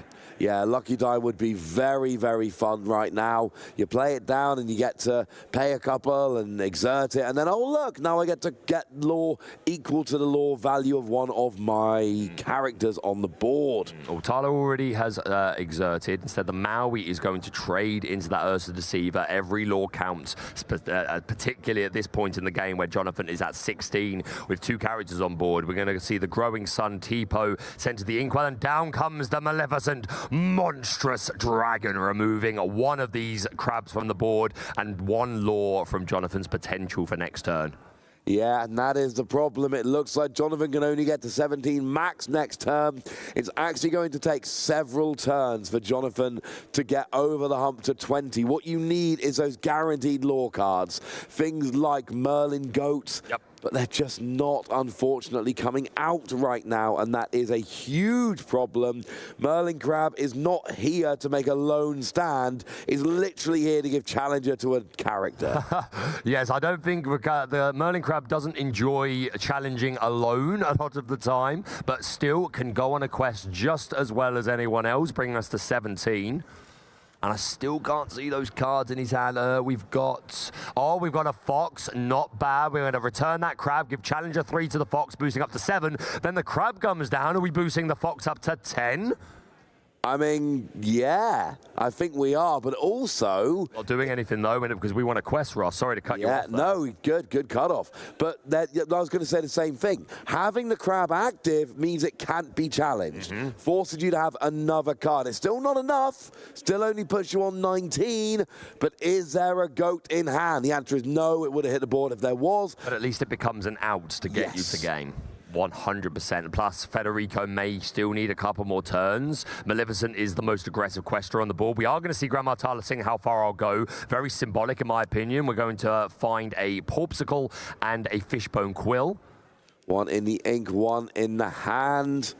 They don't have a big store of items right now to really take advantage of Tamatoa here.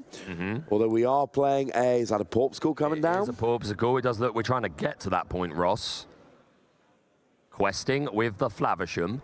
Probably going to be removing the Porpsicle here to draw an additional couple of cards. Definitely looking for that lucky dime. We find a Monstrous Dragon and a Madame Medusa. 2 very good cards to pick up. This means that at least as Jonathan continues to extend to the board, Federico hopefully will have more removal options to be able to get rid of it. Do we have enough ink to play the Medusa this turn to remove this Merlin Crab? I do believe we do. I think we do. I don't want to say for certain. No, I believe we do, though. So if so, I expect that to happen, just because, as you say, Ross, if this Fox and Crab quest next turn to 19, all it's going to take is the Merlin Goat. Do we have enough ink? It looks like it. Yep, 1, 2, 3, 4, 5, 6 at 9 ink. You can never be sure, just because you never know if players have finished exerting their ink or not. Actually got Mufasa in hand. That is now an option, playing that Mufasa to potentially get a lot of extra use out of your ink during your turn if you wish to go that route. Yep, certainly an option, and we'd get back a couple of these cards that have been inked. I would be surprised if I didn't see the Medusa come down, though. But again, sometimes you've got to take a risk, make the riskier play with the better long-term reward, Ross. You absolutely do. We're using Ice Block here to lower the strength of Merlin Crab. And then we are... Yeah, we're just questing with Hiram Flavisham, going up to 9 or 10, banishing an item there. Yep, up to 10. Removing that ice block, drawing a couple more cards. We find a Tamatoa and another Tipo, Growing Boy, Growing Sun. I'm going to have to check that. And we've got another Maleficent there, which of course can banish any character on play. And it is coming down, it looks like. Oh, is it? Oh, no, it's just questing. Just questing? Yeah, it looks like that was one that was down previously and is just questing. Yep, no, that makes sense. Bringing us up to 12 lore. There we go. So 2, 3, 4, 5, 6 lore on board, Ross. So Federico, if they just quested next turn, would get to 16. Oh, no. Down comes the Maleficent Monstrous Dragon. Going to remove this Fox. Oh, maybe not. Taking a moment to think about it. But that would be game next turn, Ross. Of course, Jonathan does have a couple of... Well, he's going to have one character left. So at the very least, we'll be able to prevent game here by removing the Grandma Tala. But down comes Tipo, who's going to help even more. The Sisu Daring Visitor questing up to 13. And we passed. Now that means I think 3 characters have to be removed in order to stop this happening. Go 1, 2, 3, 4, 5, 6, 7, 8, 9. Could be just 2, as long as it's a 2 quest and a 1 quest. That yeah, but the 2 quests are all Maleficent Dragon. Well, you're right, Ross. I don't know how he's going to do it, but it would work. Okay, fine. You're going to get 3 characters or a Maleficent Dragon. To be fair, and one other. To be fair, another crab would help get this Fox up into the right sort of range. But you are correct. But has he got it in hand? I get your point, though, Ross. Monstrous Dragon is quite the big body. But that's what you got to do. You've got to take 3 lore off the board for Federico, or it's just going to be quest and go. We've not seen the big Tamatoa turn. We haven't needed the big Tamatoa turn. What we've needed here is control the board. It's time. Start questing. Elsa comes down and is actually able to exert the dragon.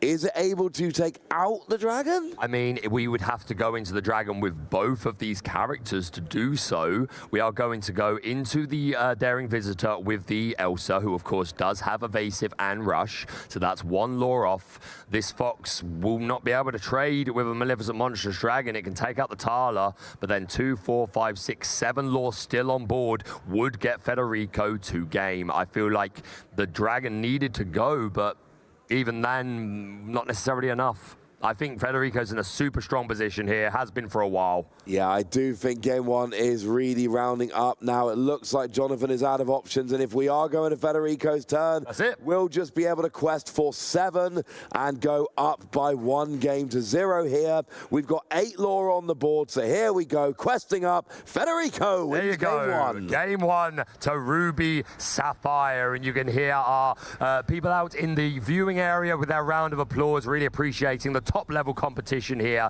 in Lorcana. Ruby Sapphire takes game 1. Are you surprised, Ross?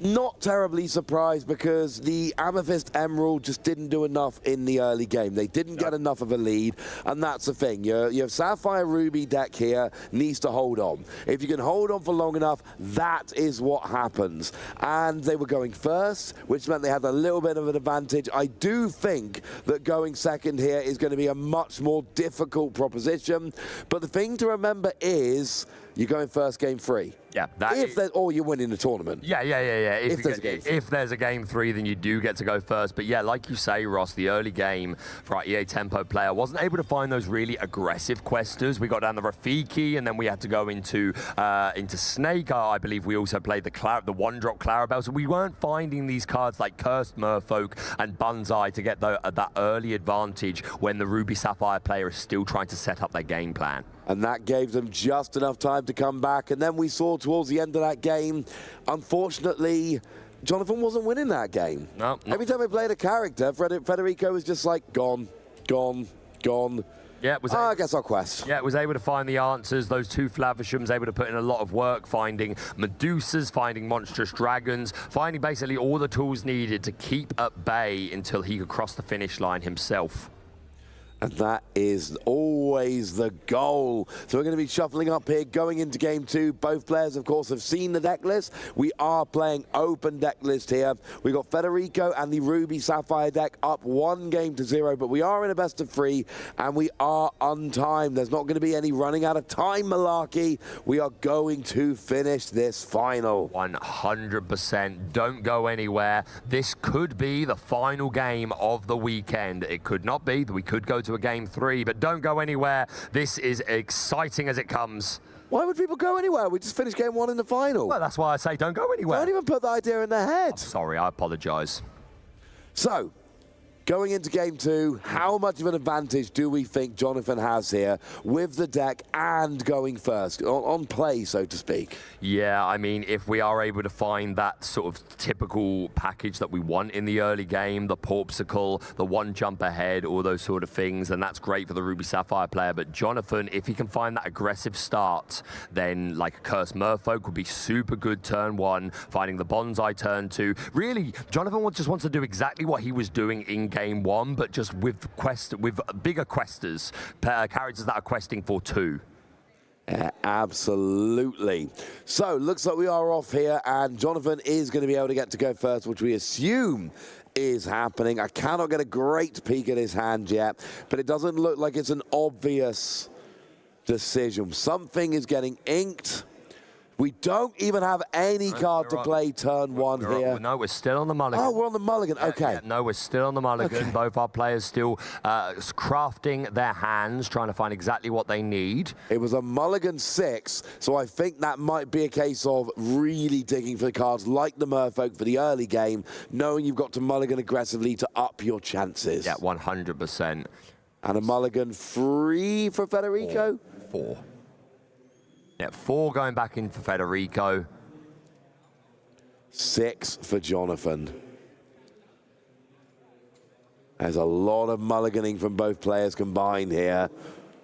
Are they going to end up with what it is they are looking for? I certainly hope so. I enjoy Lorcana the most when both players find reasonable outs to the opponent's cards, and both players get to play the game, essentially. We see the Fang Crossbow in that opening hand for Federico. I have a strong suspicion that may be the first ink of the game, but the first ink for Jonathan, I believe, was that Elsa 5th Spirit. Down comes that Clarabelle, who, of course, in the previous game was able to remove a Fishbone Quill on turn 3 when she came down, but also just provides that shift line. Yeah, shift line into the other Clarabelle, which can now come out a little bit earlier. I don't mind that. I'd rather Merfolk, but Clarabelle works. We are inking Visions of the Future and playing, stop me for this one before, Porpsicle. Yep, no, it makes sense, to be fair. With Fang Crossbow, if we don't have an ice block, then that is our only way of being able to lower character damage, character strength, should I say. So maybe that's part of the reason why Federico chose to hold on to it. And to be fair, he is holding another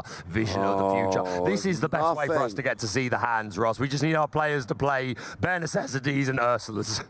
But Ursula here, you see there's items, there's characters, there are no songs in the hand. Nope.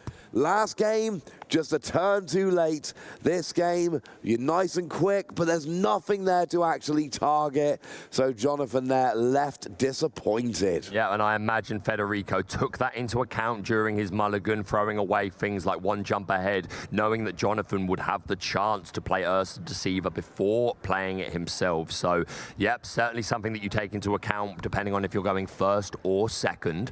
Don't have the best view of Federico's hand. Yeah, well, that's a better one. We are going to pay 1 for a Porpsicle, and we still can ink. And if we have another 1-cost item, which we do, we have the ice block has finally arrived. We're going to ink the Maleficent Monstrous Dragon. Not going to be online for a while. Plus, we are running, I think, multiple copies, I would assume. I will double-check that. We saw 2 on the board at the same time last game, so 10 is at least 2. Yeah, so 3 in the deck in total. And again, Ross, as you were mentioning earlier, that Mufasa potentially could get back a Maleficent with a little bit of luck. Could be fun, right?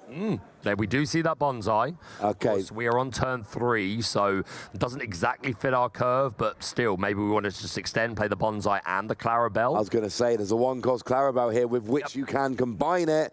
And then, look, we want aggressive questing here. If we're Jonathan, we can't afford to, you know, do the whole spend a few turns board building, see what happens later. You know what happens later.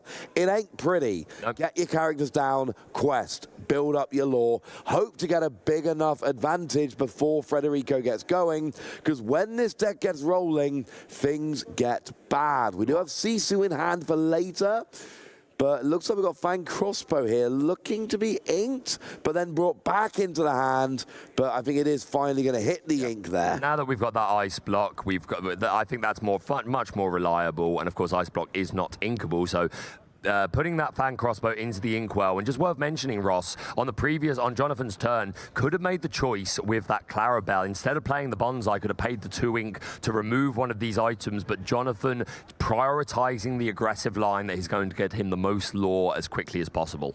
Yeah, I don't mind that at all. We do see Sisu coming down, getting rid of the Ursula there, because, of course, it's only a 1-strength character, and it didn't actually hit a song. It did quest for 1 lore. Yep, you're right. But that was all it ended up doing in the end. So now we are inking, I believe that was a Merlin Goat. It certainly was. And we're going to be playing a Merlin Rabbit to make up for it, drawing 1 additional card. We're going to be questing with all available characters. That takes us +4, courtesy of Bonsai and a couple of cows. Yeah, that means we're going to be going up to 7 in total here. And Jonathan just trying to press the advantage. Federico does have a bunch of items down, so here on Flavishing would be awesome right about now. Yep, certainly would. Or if we can just get a lot of ramp and maybe play an early Tamatawa. That would also be fun. We've got a Fishbone Quill being eyed up in the hand here that would allow you to ink some extra cards, whether they're inkable or not, build up that inkwell quite nicely. Yep, absolutely right. And I know we keep saying this, Ross, but I'm such a fan of this Vision of the Future. We are a combo deck. We need to find the right pieces at the right time, and Vision of the Future can really help you get there. Federico really taking the time to think this over, and I do not blame him. He's in the grand final of the Disney Lorcana Challenge, untimed. Our players have been going for 46 minutes and a half at this point. We are 1 game down. We are going to see 3 ink exerted to put down the Fishbone Quill. The Quill will be exerted in as well, and we're allowed to put an additional card from our hand into our inkwell. Potentially the Brawl is being brought to the front of the hand here. It doesn't look like it's a Brawl. Eyeing up Maui, eyeing up Brawl.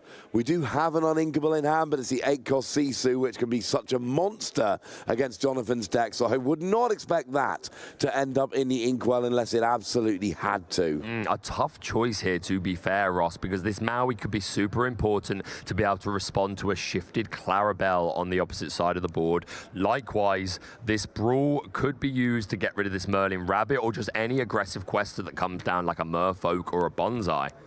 It absolutely could. So where are we going here? We've got Sisu down, but nothing else. We are going to be questing with the Sisu, it looks like. Are we going to be challenging?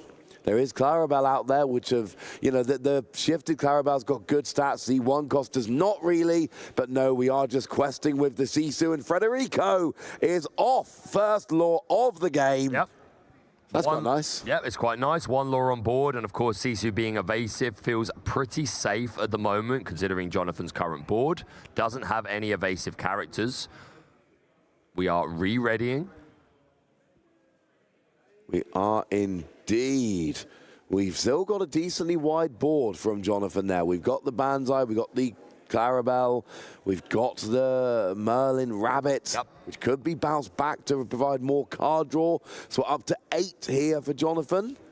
Just trying to get as far ahead as possible. He knows Federico is... Basically, this game is just Jonathan being given a head start and Federico running to catch him up. Pretty much, to be honest. And you were right, Ross. We do have that option for a bounce. Madam Mim Fox returning the rabbit to hand, drawing an additional card. We see Friends, Rabbit, Belle, and Lyle. That Friends hopefully going to help us find some more resources. Also, similar to last game, we saw a fantastic play in the last game when that Floodborn Clarabelle had 3 damage. Belle coming down, moving it from her on to the opposing Sisu. Maybe we see something similar in this game.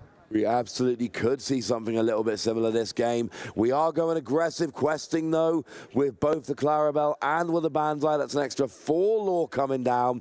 Jonathan goes up to 12, up by 11, and now really putting the pressure on Federico and saying, look, if you're going to win this game, you are going to have to start taking out some of these characters right now, because next turn, I'm going to be up to 17 lore, and you are going to be very, very close to losing this game. So Federico's got to have some pressure being put on to Jonathan's characters. Do we have enough ink for the Sisu? And how many characters would be got? There are only 5 ink on the board at the moment. Of course, we can ink to 6, we can fishbone to 7, but we're not quite there yet, Ross, and it would affect everything but the Madam Mim Fox. Oh no, the Bonsai also at 3, but of course there is an ice block, Ross, so that would be quite easy to get the Bonsai in range. Of course, we would much prefer to shift 1, 2, 3. We can shift onto this Sisu. We don't have to pay the 8 ink, so it is an option. I do like it. I don't love it as your only thing to do, but what you really want to do here is take out a bunch of characters, and that is the tell that it's happening. Very nice. You use the ice block to bring down Banzai to a 2 strength, and the reason you would do that is to play the Sisu to get rid of them. You have to leave the Madam Mim Fox, but you get the other characters, and this is awesome because what you're doing here is saying, look, I know you're trying to aggressively quest, I'm going to stop you, and this is what Federico did brilliantly in Game 1, and what they're trying to do here. Keep characters off the board, and then make that comeback happen. Absolutely right, and this Sisu in itself represents a 3 lore. Does Jonathan have the cards to try and respond to this? We do see an Elsa 5th Spirit, super strong, could exert the Sisu, but there are no characters to immediately deal with it. I think we're probably going to be forced to just play something like a Rabbit and build our resources. Of course, it could also be Lyle, but I think the Rabbit is likely to be the play here. Yeah, that could absolutely be where we are going. It's awkward when your opponent starts doing what Federico's doing, and you know, this can keep happening. Oh, we do have the Fox on board, to be fair. I missed that, yeah. So this the only one on board. Yeah, so 5th Spirit could absolutely come down, exert this Sisu, and then Fox would be able to take it out straight away. Not a bad turn at all, actually. So maybe that would be the better move over the Merlin Rabbit at this point in time and deny that Sisu an extra 3 lore. Yeah, that Sisu is going to start questing well. That is the kind of thing that is going to start helping you make that comeback. Quest for free with Sisu while you start building up your board. Hopefully get your Tamatoa rolling. Right now, we've had a bit of a stalemate in terms of both players just going, right, where am I going to go? And here's the thing. If you're Jonathan, you're down 1 game. You're in the final of the Disney Lorcana Challenge. And yeah, fine. You've got your Continentals in, but that's lovely. You've got your Mickey, that's lovely. What you really want at this point, you want to be crowned champion. You want that binder with the master set. Belle gets popped into the inkwell. Elsa comes down and exerts a Sisu. Yep, brilliant. Fox challenges a Sisu, and you called it exactly, Baker. And now you've got Elsa left on the board. Yeah, this Elsa putting in a ton of work. Yeah, I missed the Fox for a moment. Didn't realize we had a character already rid of that 4 strength that can deal with the Sisu. This 5th Spirit has been a bit of an MVP over the course of the weekend, definitely from Shimmering Skies. So nice response play from Jonathan. Oh, and we do see that big red button. Yeah, you saw Popsicle come down. We saw also Heron Flavisham come down, banish the Popsicle to draw 2 cards, one of which was that Be Prepared, and that is fantastic, because if Jonathan starts trying to go wide again, Federico can just slam the door, and that is where we are in the game. Jonathan needs to keep that door closed, make sure that Jonathan does not ever get a big board of characters, because if Jonathan gets to go wide for a turn or 2, that's going to be game. But hopefully at this point there's enough ink and enough cards for Federico that he can stop that ever happening. Yep, absolutely. Jonathan, with a Friends in the other side in hand, could sing it with this Elsa. Alternatively, we do have the Rabbit, to be fair. So, yeah, we could sing Friends on the Other Side with Elsa and play Rabbit, or we may prefer the idea of questing. He does go for the former, sings Friends on the Other Side, draws an additional 2 cards, still leaves us with enough ink to play at least the Rabbit, if that is what Jonathan's got in mind. As a Kit Cloud Kicker came out along with a Rafiki. So a couple of your smaller characters there, giving some options to go a little bit wider if you wish to. Yep, Lyle Tiberius Rock coming down and giving Reckless to that Flavisham. Down comes the Bonsai. We're going to ink the Kit Cloud Kicker. Oh, no, I think it's coming, Ross. I think it's coming too, because Jonathan's gone pretty wide here. A Fishbone Quill being eyed up. And actually, Lyle Tiberius Rourke is going to... is it kicking when you're characters get banished? Yes, whenever the controller of Lyle, whenever one of their characters is banished in any way, the opposing player loses a law. And we are going to see that big red button. Don't worry, I've done it too many times today already. You are all safe. But we are going to see the board completely wiped. I'm getting some dirty looks from the production team. Federico only loses one law, and that was the point I was going to make there, was that there's only one law to lose, so it's a good time to play Be Prepared. It's a fantastic So you're not losing enough law. And the laughing there was our director standing up, hand in the air, looking despondent at Baker, not singing. As much as I enjoy it, I do not want to take any more attention away from these incredible players that have made it all the way to the final of Disney Qualifier Challenges. Maybe if there's one more, maybe it'll happen. But for now, I am focused on this game. I want to see how we're going to progress here. There's been a producer in my ear, official request. We see the Flavisham. Flavisham comes down. The draw power is real with Hiram Flavisham. When you play, you can banish an item to draw 2. When you quest, you can banish an item to draw 2. It is awesome. Maui comes down here. It's Maui time. It sure is Maui time coming down. We're going to exert that fishbone quill, a hidden ink. I'd love to get a count for how much ink we're on now from Federico. But we pass over to Jonathan, who draws a card, puts down a rabbit, draws yet another card. Not ideal for Federico, because Jonathan's hand was very, very low, and you were hoping they stayed low hand, but now we keep replenishing them with rabbit, and we're kind of going a little bit wide again. We got Crab and You're Welcome in hand, and we are playing Ursula here. So do we not need to see Federico's hand? Or did we already do that and I missed it? You make a very good point, Ross. Is there only one card left in Federico's hand? Maybe he just quickly flashed it. Yeah, that might have been. That must have been what happened. With only one card in hand, you do tend to just quickly flash the card and show it to them. So I expect that is the case. It's Tamatoa. Yeah, we can see it's Tamatoa. So either way, Ursula wouldn't have taken anything away. But Federico, we've left with just this Tamatoa, no removal options. Of course, Maui is a fantastic challenger to take out anything on Jonathan's side of the board that may turn sideways this turn. But no hard removal, no Brawl. Oh, well, there you go. Speak of the devil, and he shall appear. We see Brawl coming, perhaps finding a Medusa or another Sisu or even another B-Prep is exactly what Federico would like to have to just keep Jonathan at bay for a few more turns.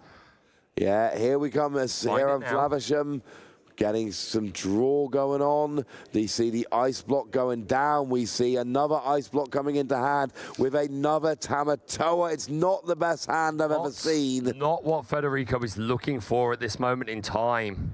Now, if he's got 16 ink available, double Tamatoa, get on board with that. Yeah, I'm not sure. I don't think there are 16 ink available. I'd be very surprised if there was 16. Hey, don't get me wrong. Ruby Sapphire can do it. I've seen it happen, but I don't think we're quite there yet. We shall see if it happens.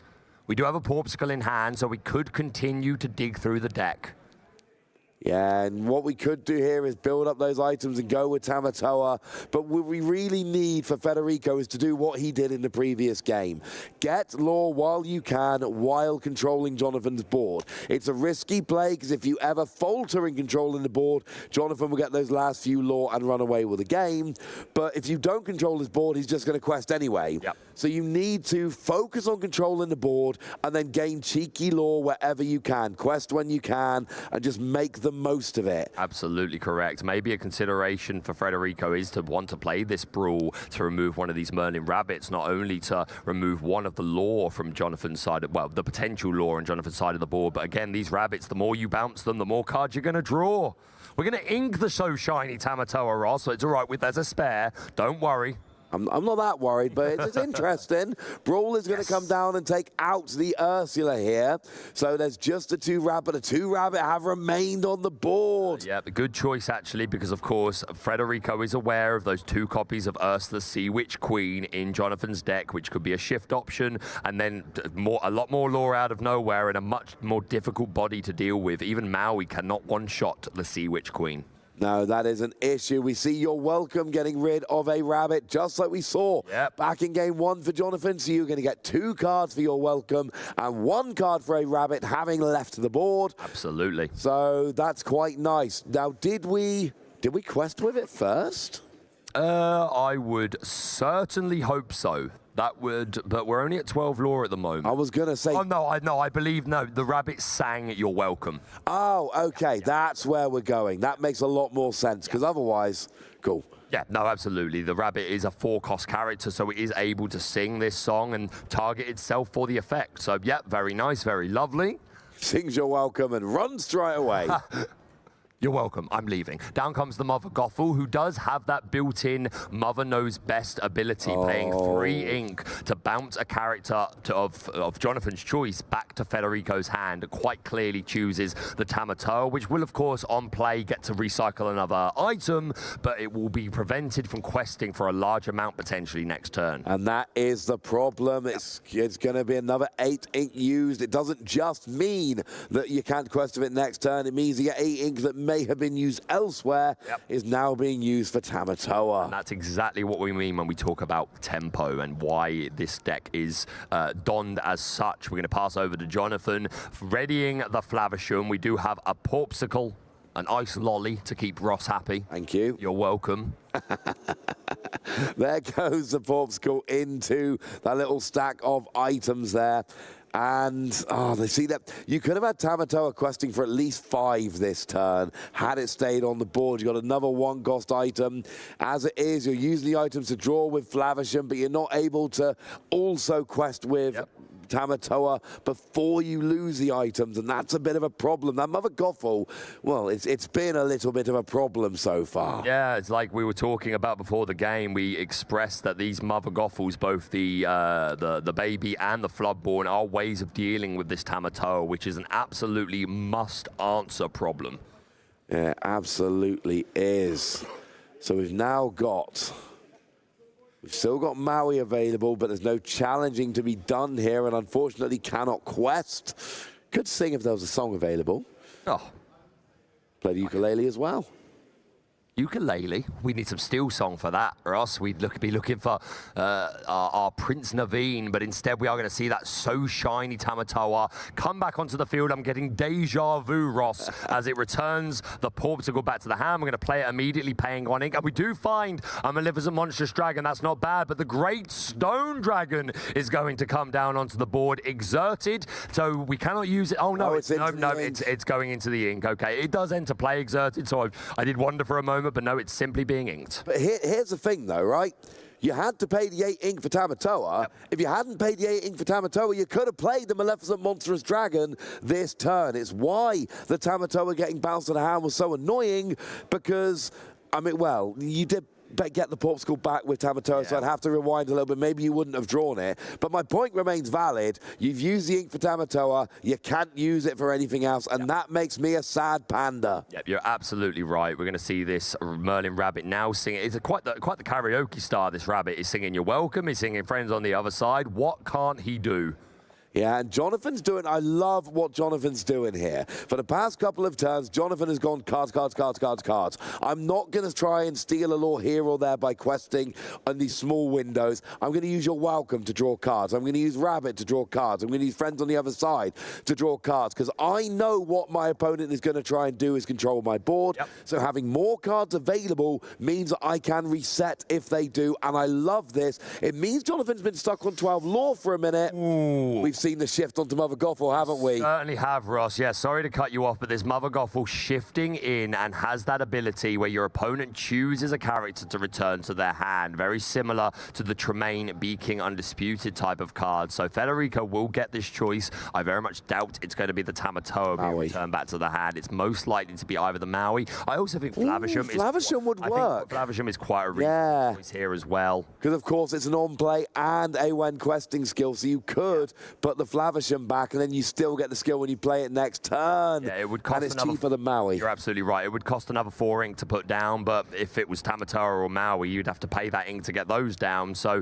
yeah, the best of a bad situation, I think, and this Mother Gothel not only has that ability, but can quest for 2. And Jonathan is sitting at 12. We've kind of been stalemated lore-wise for a couple of turns now. The Fox going to come down, bounce that Rabbit back to the hand, drawing some additional cards. We're holding a Merfolk, a Rabbit Blitz, a Rafiki, a Merlin Crab, and an Elsa 5th Spirit is the bottom card. And down comes that Cursed Merfolk. Super aggressive. I was just about to ask, do you chance it? Personally, I would. At this point, but that's just me. So now we got 5 lore on the board between the Fox, the Merfolk, and the Mother Gothel.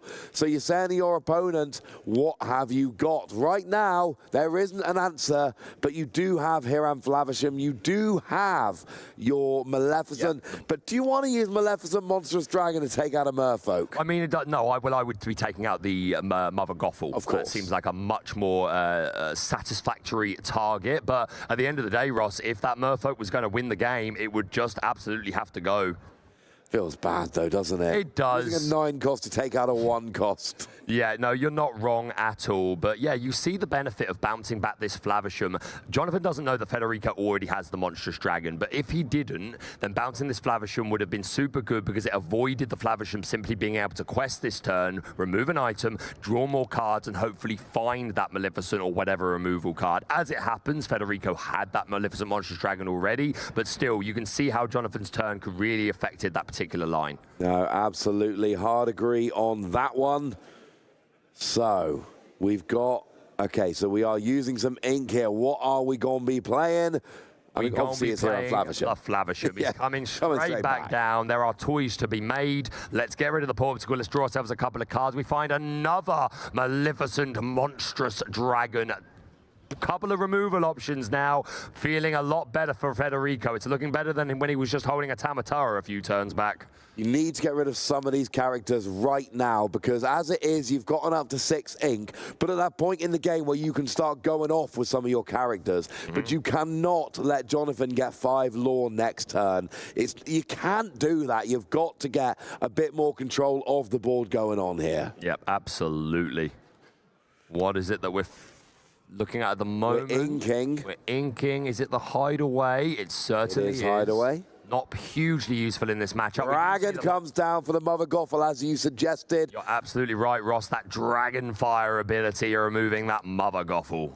And there's actually 6 lore on the board here from Federico. 3 for the Maui, 1 for the Havisham, and 2 for the Maleficent Monstrous Dragon. So Jonathan goes up to 15. Federico goes up to 12. If we just have a bit of a quest off here, if Federico can do a little more, and actually, second Monstrous Dragon, take out one of those bigger threats, and then have an extra 2 lore on next turn, maybe Federico can rush here with just a little bit of removal, but Jonathan's going wide. Yep. That Merlin Crab coming down, providing Challenger 3 to the Merlin Fox. Mother Gothel, that second copy, that's both copies of Mother Gothel now not accessible. We are going to throw down a Banzai, and yes, we are absolutely pushing for game here. Federico really needs to find either a B-Prep or that Sisu empowered sibling. Sisu way better right now. Absolutely. Of course, we'll be able to deal with some of these characters, but the Banzai, the Crab, and the Rabbit are, of course, all readied, and they represent 4 lore, which would push Jonathan to 19, and then we're simply a goat away. So Federico is going to be feeling the pressure here. What does he have? Yeah, we've both sat forward in our chairs. This is coming right to it. You didn't get to see it, but I promise you, perfectly synchronized. It really was. We want the Sisu here, ideally. Combine it with the Ice Block for a one-sided board wipe. Portugal comes down. What are we drawing? Now, Be Prepared would do here. It would. But it would not be fun. It would not be fun. He'd, of course, lose the all of his own characters, which are some pretty good ones. The Dragon, the Toy Maker, the Drab Little Crab, and the Hero to all. But again, if you've got to do it, because otherwise you're going to lose the game, you've got to do it, Ross. But I don't even think he's holding one at the moment. No, the other option is you challenge a bunch and then you play the other Maleficent Monstrous Dragon to take out the Banzai that quest for 2. And just win the race. Just represent a board state where you are going to get to 20 before your opponent, and if they want to stop you, they're going to have to deviate from their questing game plan to try to interrupt you. Right, so we're looking at Hiram Flavisham here. So we've got Maui, we've got Maleficent, we've got Tamatoa, we've got Havisham. I really don't want to challenge with my Crab here because it's questing for 5. It's the best challenger on the board, but you're questing for 5. It's too good at questing, yeah. So we are questing here. We're going up to 11, and then presumably Maui can take out the Fox and... I mean, can Monstrous... Yeah, does Havisham? No, it's just questing here. Just questing. Drawing a couple of cards. We've got Grammatala and How Far I'll Go, I believe that was. This Maui and Monstrous Dragon can still put in some work here to move something on Jonathan's side of the board. Of course, challenging the Merfolk will force a discard, but that doesn't really matter at the moment. And Ross, I said at the beginning of the match, it's not often that Ruby Sapphire has these huge hands, but Federico with a whole bunch of options here, going to play the Vision of the Future and look for even more choices. Is there a Sisu in there? There is. Yes. That's immediately being put into the hand. You see, not much hesitation. Have we got 8 ink available? Now, don't forget, I was going to say, don't forget to use your Ice Block. Ice Block brings Banzai down. Yep. Other Ice Block brings Crab down. Yep, here it comes. Now we get the Sisu, and it's going to get the Rabbit. It's going to get Banzai. It's going to get the Crab. It's going to get the Merfolk. It is going to leave just one Law on the board for Jonathan with a huge thing of characters. Do we have game on board here? 3, 4, 5, 6, yes. 7, 8, 9. Yep, it certainly is, Jonathan. This is a big turn. Oh, and Maui even takes out the Fox for good measure. Yep. A full-on one-sided board wipe, while Federico's got a huge board of characters. And this looks like Federico is going to give us our second Ruby Sapphire winner in a row at a DLC. You were maybe It is right, not Ross. over yet, though. Let's be perfectly clear. But Jonathan's got a big uphill battle here. We see the handshake, and Federico is your Birmingham Disney Lorcana Challenge champion. Yes, he is an incredible finish. Ruby Sapphire 2-0 against EA Tempo, which is seen as an unfavorable matchup. Maybe we need to reconsider that for set 5 format in particular. Absolutely incredible performance from both of our players. Huge congratulations. What an event, Ross. Oh, I enjoyed that final very much indeed. I've said a few times, I do not like playing these Ruby Sapphire decks. It is too nervous. You basically sit there for turn after turn going further and further behind. But we saw in both of those games, it was the same story. Jonathan jumped out to a lead, had that good start, a decent start at least, wasn't perfect in either game, but then Federico started coming back. And it was control the board, quest where you can, get a bit of lore here and there, and then in both games to get to the end game where you have no characters, I have many characters. Yeah. I win. I just win. That's just the way of the game. Just all the Ruby Sapphire's access to so many removal options. That Be Prepared was pretty significant, I believe, a few turns earlier on the game. And these multiple Maleficents, Medusas, Brawls, Sisus, there's just so much for any other deck to have to worry about. But I couldn't be prouder, honestly. Ruby Sapphire, it wasn't my official pick, but it was what I said, what I think is the best deck in format at the moment. And here it did it all the way. But Ross, you predicted it. You said you believed in it enough to say it will win today. I think it's the best deck, but I did think it would lose to Ruby Amethyst. I was wrong. Ross, congratulations. Finally got a prediction right. It's a deck, like I say, it's not one that I really enjoy playing so much because waiting so long to that end game makes me a little bit nervous. I prefer playing aggressive decks, but that doesn't mean I can't look at the format and go, that is the best deck. It looked like it coming in. Amber Steel Songs really was, you know, numbers-wise in the first couple of weeks, if you included all the tournaments around, it was #1. But I know certainly for the bigger tournaments, and especially as we got closer to the DLC, it was Ruby Sapphire really started to rise to the top. And I had a couple of friends here who were playing the Steel Songs deck, and I saw the same thing for both of them. Yeah, I kept running into Ruby Sapphire, and it was not a good matchup. And that's the thing. And I think that's what Federico did so well here.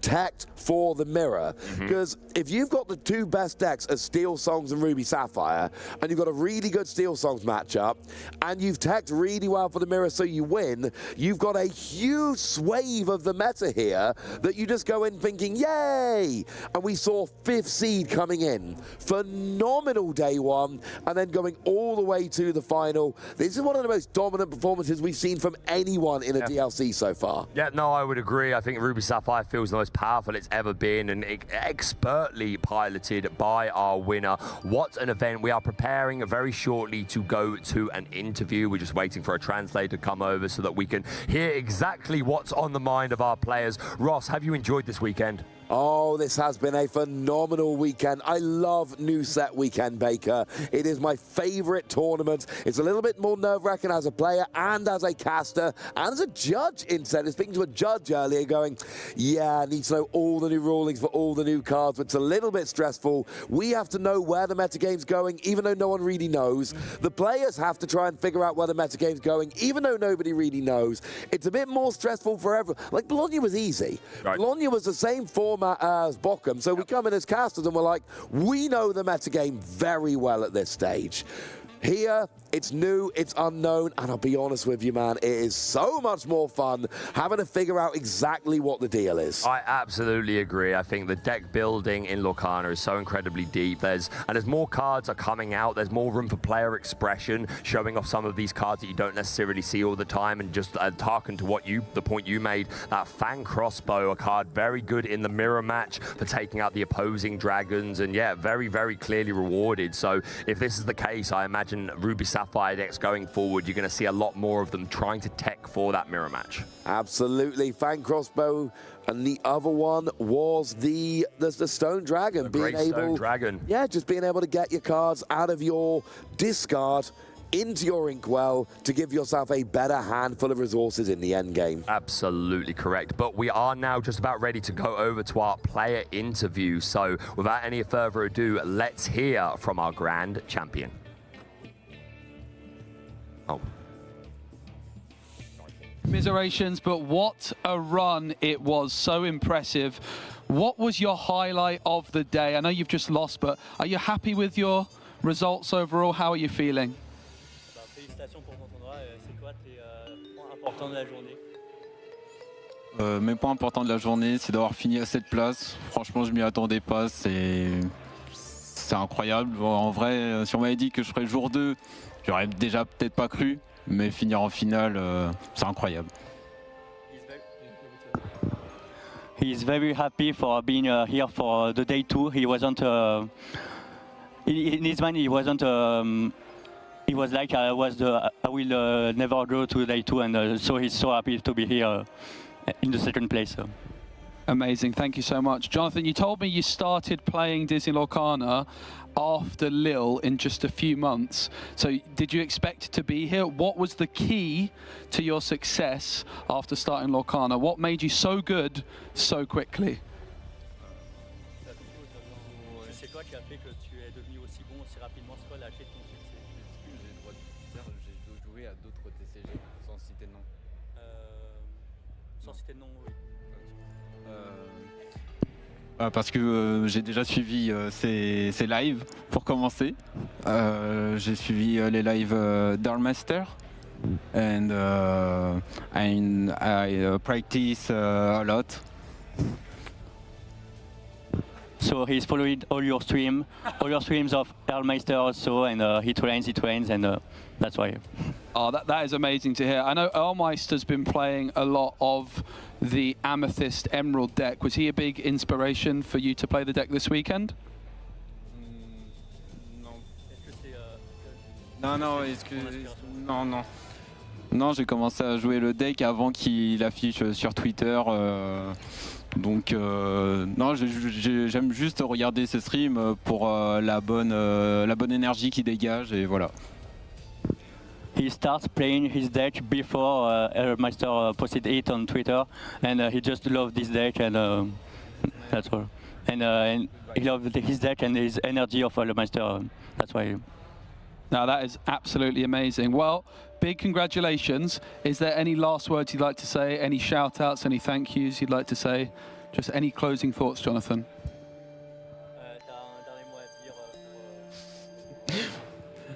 Mon avion est parti il y a 4 heures.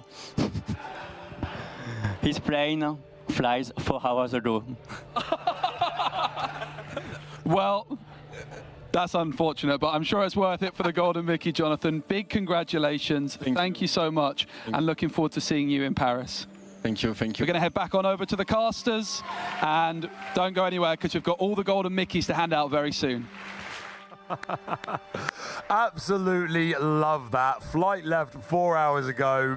Didn't matter. I'm staying. I'm getting a golden Mickey. I'm going on to win second place at the Disney Lorcana Challenge. Absolutely love the commitment and love the shout outs to other content creators that have inspired and provided entertainment. And yeah, absolutely fantastic interview.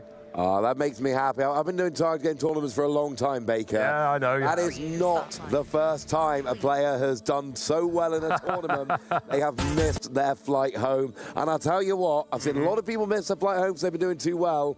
Never seen anyone sad about it, though. No, never. But they're going to be very, very happy. They've won an awful lot of prizes over the course of this weekend. So I'm sure we can find another one. And to be fair, I think there's been other Lorcana. I think in Lille, the same thing happened. Our winner was like, oh, my flight left like 5 hours ago, but who cares? I made it to the finals of the Disney Lorcana Challenge. Fantastic, fantastic player, fantastic guy. Loved it. Yeah, there's always another flight home, but how many chances do you get to win a golden Mickey? Indeed. I mean, for us, none. None. I will one day. I will go to America and I will play one. I can't do it this year, but I will make it happen. I'm determined. We know our co-caster Joe is headed off to the last DLC in Seattle to try and win a... Look forward to charting his progress over there, seeing how well he does. He's been telling us all day, that's a lie, for months about this Robin Hood sharpshooter. Oh, goodness me. I am waiting to see if he was telling the truth or not. He better be playing it at the very least. So, absolutely better be. Go on. Takeaways for the weekend. What stood out to you, Baker? Oh, goodness me. Not only do we have, I mean, this is nothing new, but not only do we have, and I'm going to be cheesy here, but you know the game by, if you know me at all, you know me by now, we have the most incredible community in Lorcana. I'm just saying it straight. There are lots of fantastic other games, card games out there. I've been involved in some. I know you've been involved in some, but Lorcana is second to none. Come and play Lorcana. It is the best trading card game in the world, and if you don't believe me, you haven't played it. Okay, well, you can't put me on a spot like that, mate. But no, I mean, my love for Lorcana, look, I hope I've made it pretty gosh darn clear by now. I have a deep, deep love for this game.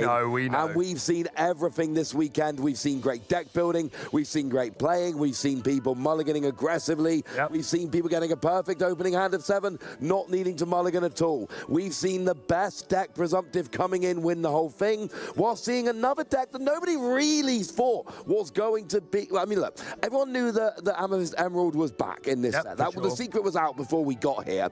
Nobody really took it seriously as a top place contender. It was not supposed to win this event. And yet it goes all the way to second, and nobody would have been surprised by the time we got to the final. If it wins, nobody's surprised at that point. We have changed, you know, our thinking about that, and that's the thing. We've seen, I don't know, it wasn't in great numbers, but Sapphire, Amethyst, I was not taking seriously at all coming into Birmingham this weekend, and I'm leaving Birmingham going, you know what? I think that might have a little more, and this might just be my pack openings, you know, talking here, but I'm starting to think Snow White Dwarves and Night Deck, I don't know. I'm going to be cooking with that over the next week or so. There is certainly a fun deck to be made there, but yeah, we have an incredibly healthy metagame. Yes, of course, there are a couple of decks that stick above some of the others, but so much is playable. There's so much room for player expression. As more sets are revealed, the game gets even deeper, even funner. There are so many incredible events. I am so proud of this amazing community. I don't know what to say. It brings a tear to my eye, and I'm so very proud to just be a small part of it. I mean, I've done 3 of these in a row now, and everyone just gets better and better and better. I'm meeting cool people from Ravensburger. I'm meeting cool people out there on the floor. You know, every tournament, more people come and say hi to me. More people come and say nice things about, you know, this whole casting as a group. We've got Ed joining us in now for this tournament, so we've got, you know, a team of 4 now rather than a team of 3. We are expanding quite nicely, and genuinely, every tournament I come to, 3 in a row now, more nice things, more nice people, and it does seem like it feels like players are up in their game. Of course they are. Of course they are. But it seems like the community as a whole is getting just better. Like, it's almost like there's a collective understanding of the game which is improving, and it's leading to better deck building and better playing as a community as a whole, because we are only a year into this game. We're so very young, Ross. We are still just a baby. We've only just had our first anniversary. But, Ross, the time has come. Yay. The big event of the evening. We are going to be going into our prize ceremony. So before I send you over there, please let me say one more time a huge thank you. You'll see us again, but this will be me and Ross signing off as we hand over to our betters. So for now, Illumineers, be prepared.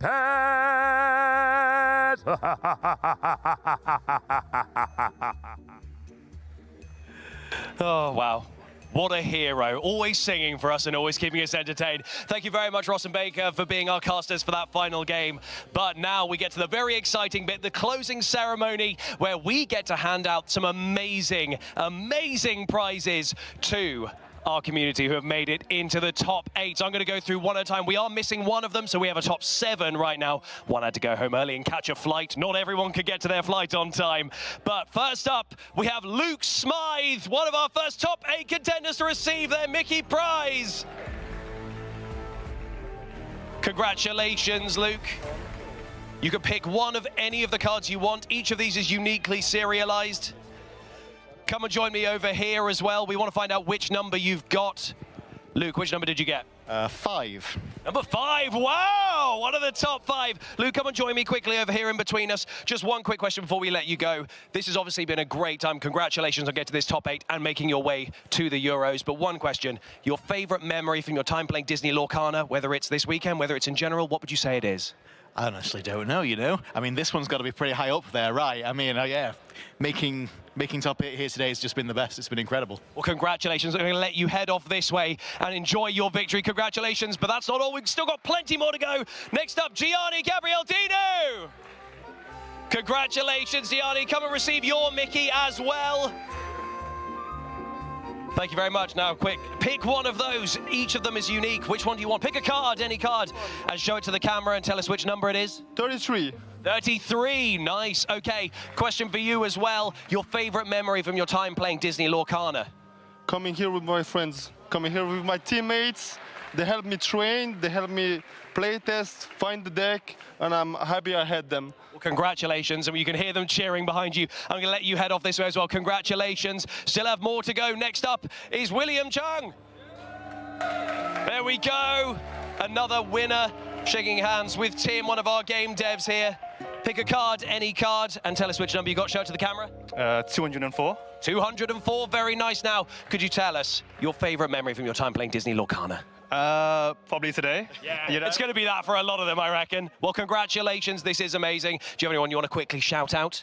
Shout out to the Brother of the Games. They're the vendor here.